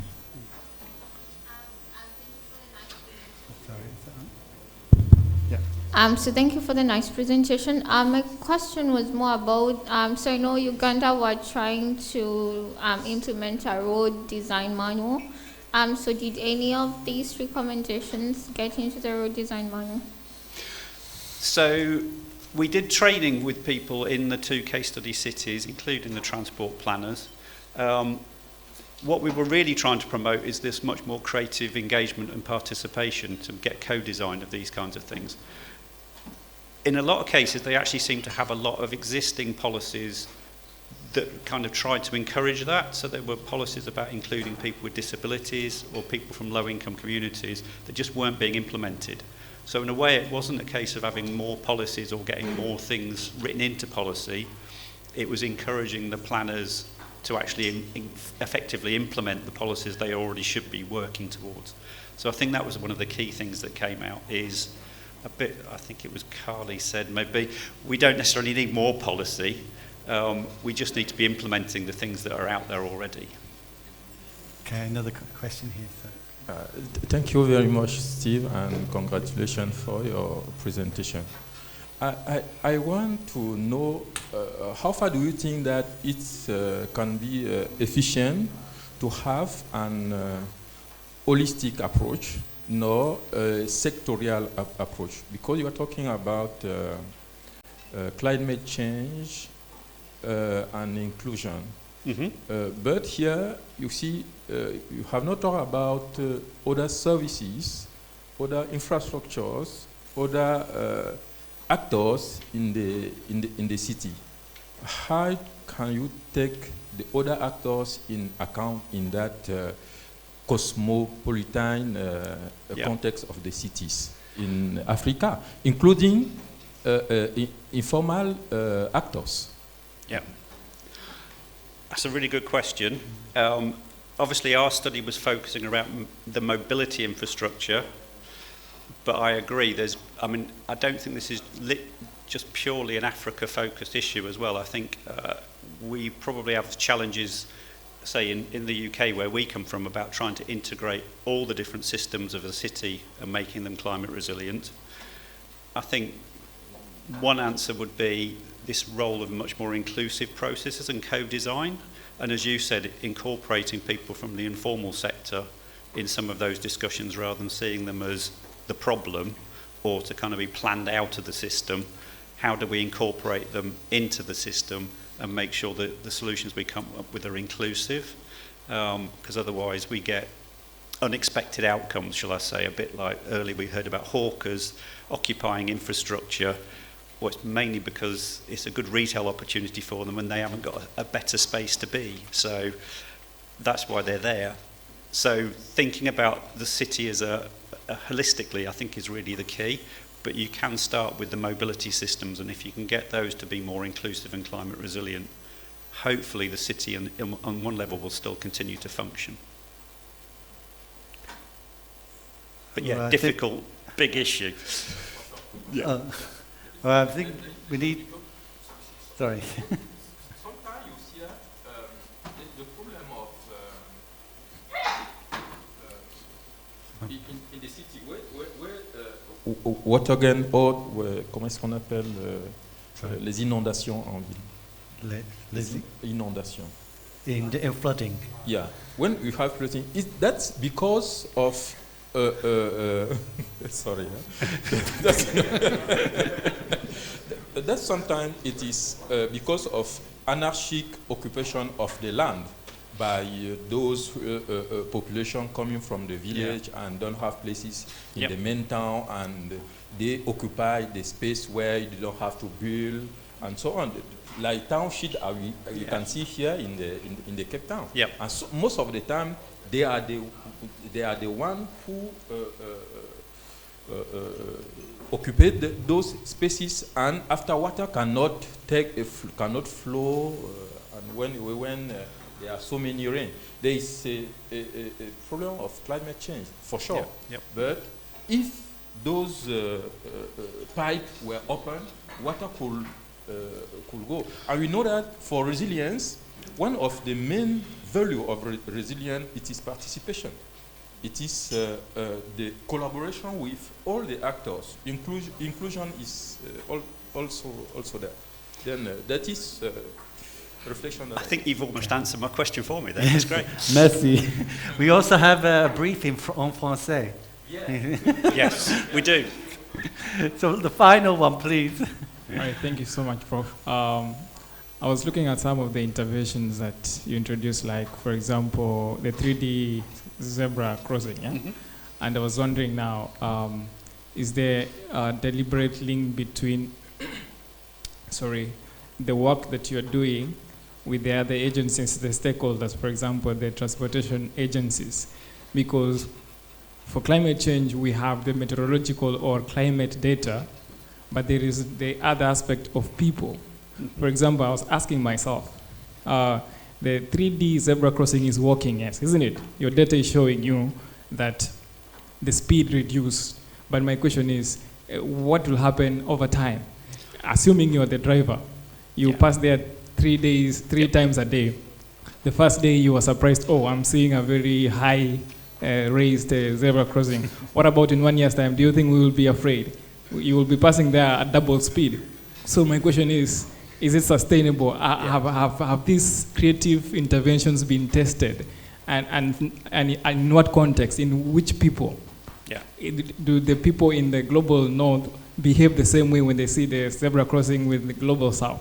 I was looking at that angle. Thank you very much. No, again, a really good question. In terms of the testing of them, so they proliferated a little bit, these things. This wasn't my unique idea. Originally, I think they were trialled in Iceland, somewhere like that. The novelty from work that we did previously was we actually did one that was a very temporary intervention. It was almost like a carpet that you could roll out across the road in different, and you could then move it around. Because I agree, the challenge is maintaining that behaviour. Having the surprise of seeing the optical illusion the first day, you'll slow down. Second day, you might slow down a little bit. Third day, you just, I'm going to keep going. So the data's a snapshot. I mean, I think the issue is to raise awareness that it's around a school. That was partly why they were implemented there. So even if the optical illusion stops working, hopefully you'll recognise, oh, I'm nearing a school. I'd like to slow down.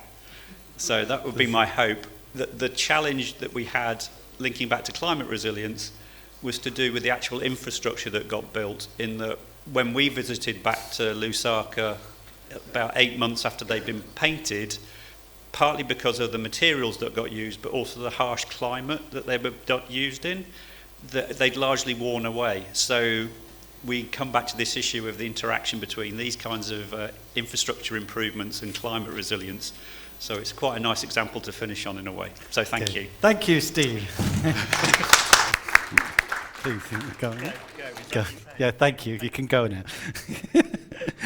So thank you, everybody. This is our last session. I hope you enjoyed it. And we learned about inclusion, and we started off with Bright about some of the challenges that people with disabilities face.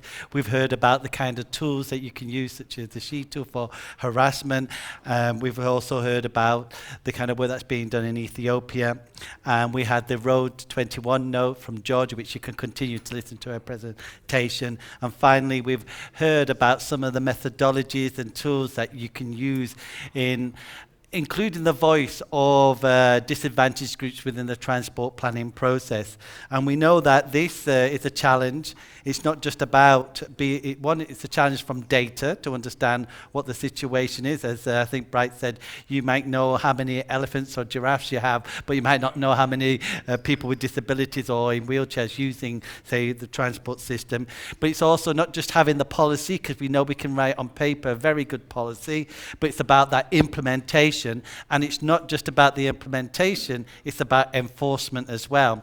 And I think, going back to one of the questions you were saying, some of this is about, behavioral change, cultural change, about what is acceptable. And that starts off with raising awareness, then changing attitudes. So people might be aware of something, but then they don't do anything about it. Changing attitudes to say, well, okay, let's say I'm driving past the school, I'm going to slow down because I think it's important to protect children. And or children are important. Then converting that attitude to behavior. So it's awareness, attitude, behavior, and I think that applies to many different areas, but especially when it comes to, trying to promote the inclusion of disadvantaged groups in the transport planning process. So thank you for your attention. I know it's been a long day. I hope you found it really useful, but I won't say any more. I'll pass over to Neil to wrap up this session of the HVT Day. So thank you very much. Thank you, Gary, because I think that saves me wrapping up and trying to summarize the sort of sessions that we've had. But really, thank you all for your attention, for staying with us. It's been a long day, but hopefully you found it useful. We are really pleased that we've had the opportunity today to share some of the research coming out of HVT. And I'd say some of the research, because if you go onto our website, you'll find a lot more research there that you might find of benefit that you can then put and implement in your countries, in your regions. So I think, please, that's one of my calls to you to do that. But I think one of the things, and like I said, I'm not going to try to summarize today, it's been too broad, but you can see the breadth of research that HVT's funded. I think one of the key messages that comes out of me, and we've had some really good interaction around from, say, the outputs from Lamata, for instance, across a couple of projects, but how that can actually work in other regions, even within Nigeria. So I can see some areas of collaboration already that you could see come out of today. But there's also areas of integration. When we're looking at things like data collection that we heard about this morning, from the Go Metro system to computer vision, if we could get those to work together, would the sort of whole be greater than the sum of the parts? So these are the sorts of things, hopefully when you're having your drink later on, you can have some of those conversations and think about how that could work. But I think what we've also looked at, some of the challenges about research, is that it's very siloed. And we have a friend sitting up there who talks a lot about complexity science, but you can think about it as a systems of systems approach. So we talked today a lot about just transport. But we heard about it when Bright spoke, because if we don't integrate that with people working with energy, with water, it doesn't work for everybody. So we really need to look at this as a systems of systems approach, coming together, whether you're an engineer, a town planner, a social scientist, it really needs everybody to come together. And to get that evidence base, research is key. And so this is what HVT is trying to do in this space. I encourage you to please look at our website and take forward some of the research that we started. Research, we always have to build on something. I think HVT has given you some really good building blocks that you can take on and make your own. So with that, I'd like to thank you all for your attention today, to thank the speakers who delivered some excellent talks, but also there's been a lot of background staff. This has been a hybrid meeting. It's taken a lot of effort to do that. You can see the backdrops and the lighting. So to thank the team that has done that, but also the team that has done the logistics to make this a wonderful day today. So please, I'd encourage you to join us for a reception after this. Apologies, people online. You've had a long day as well, but you don't get the drink at the end. But please, there's drinks upstairs. But before we do that, can we please have a photograph of all you good people that have managed to stay with us? Oh, sorry, Before we do that, can we... So, Gary. Could you complete this slide for this session, please? It's very important for us. And I understand there is, for further feedback, you can just copy the QR link, I think, for a more extensive survey. But it's really important for us to get your feedback on how this day's gone so we can learn and improve. But once you do that, I'll ask you to gather in the front. We can actually take some pictures and do a group photograph before we go off to mingle. Okay. But thank you all, and good.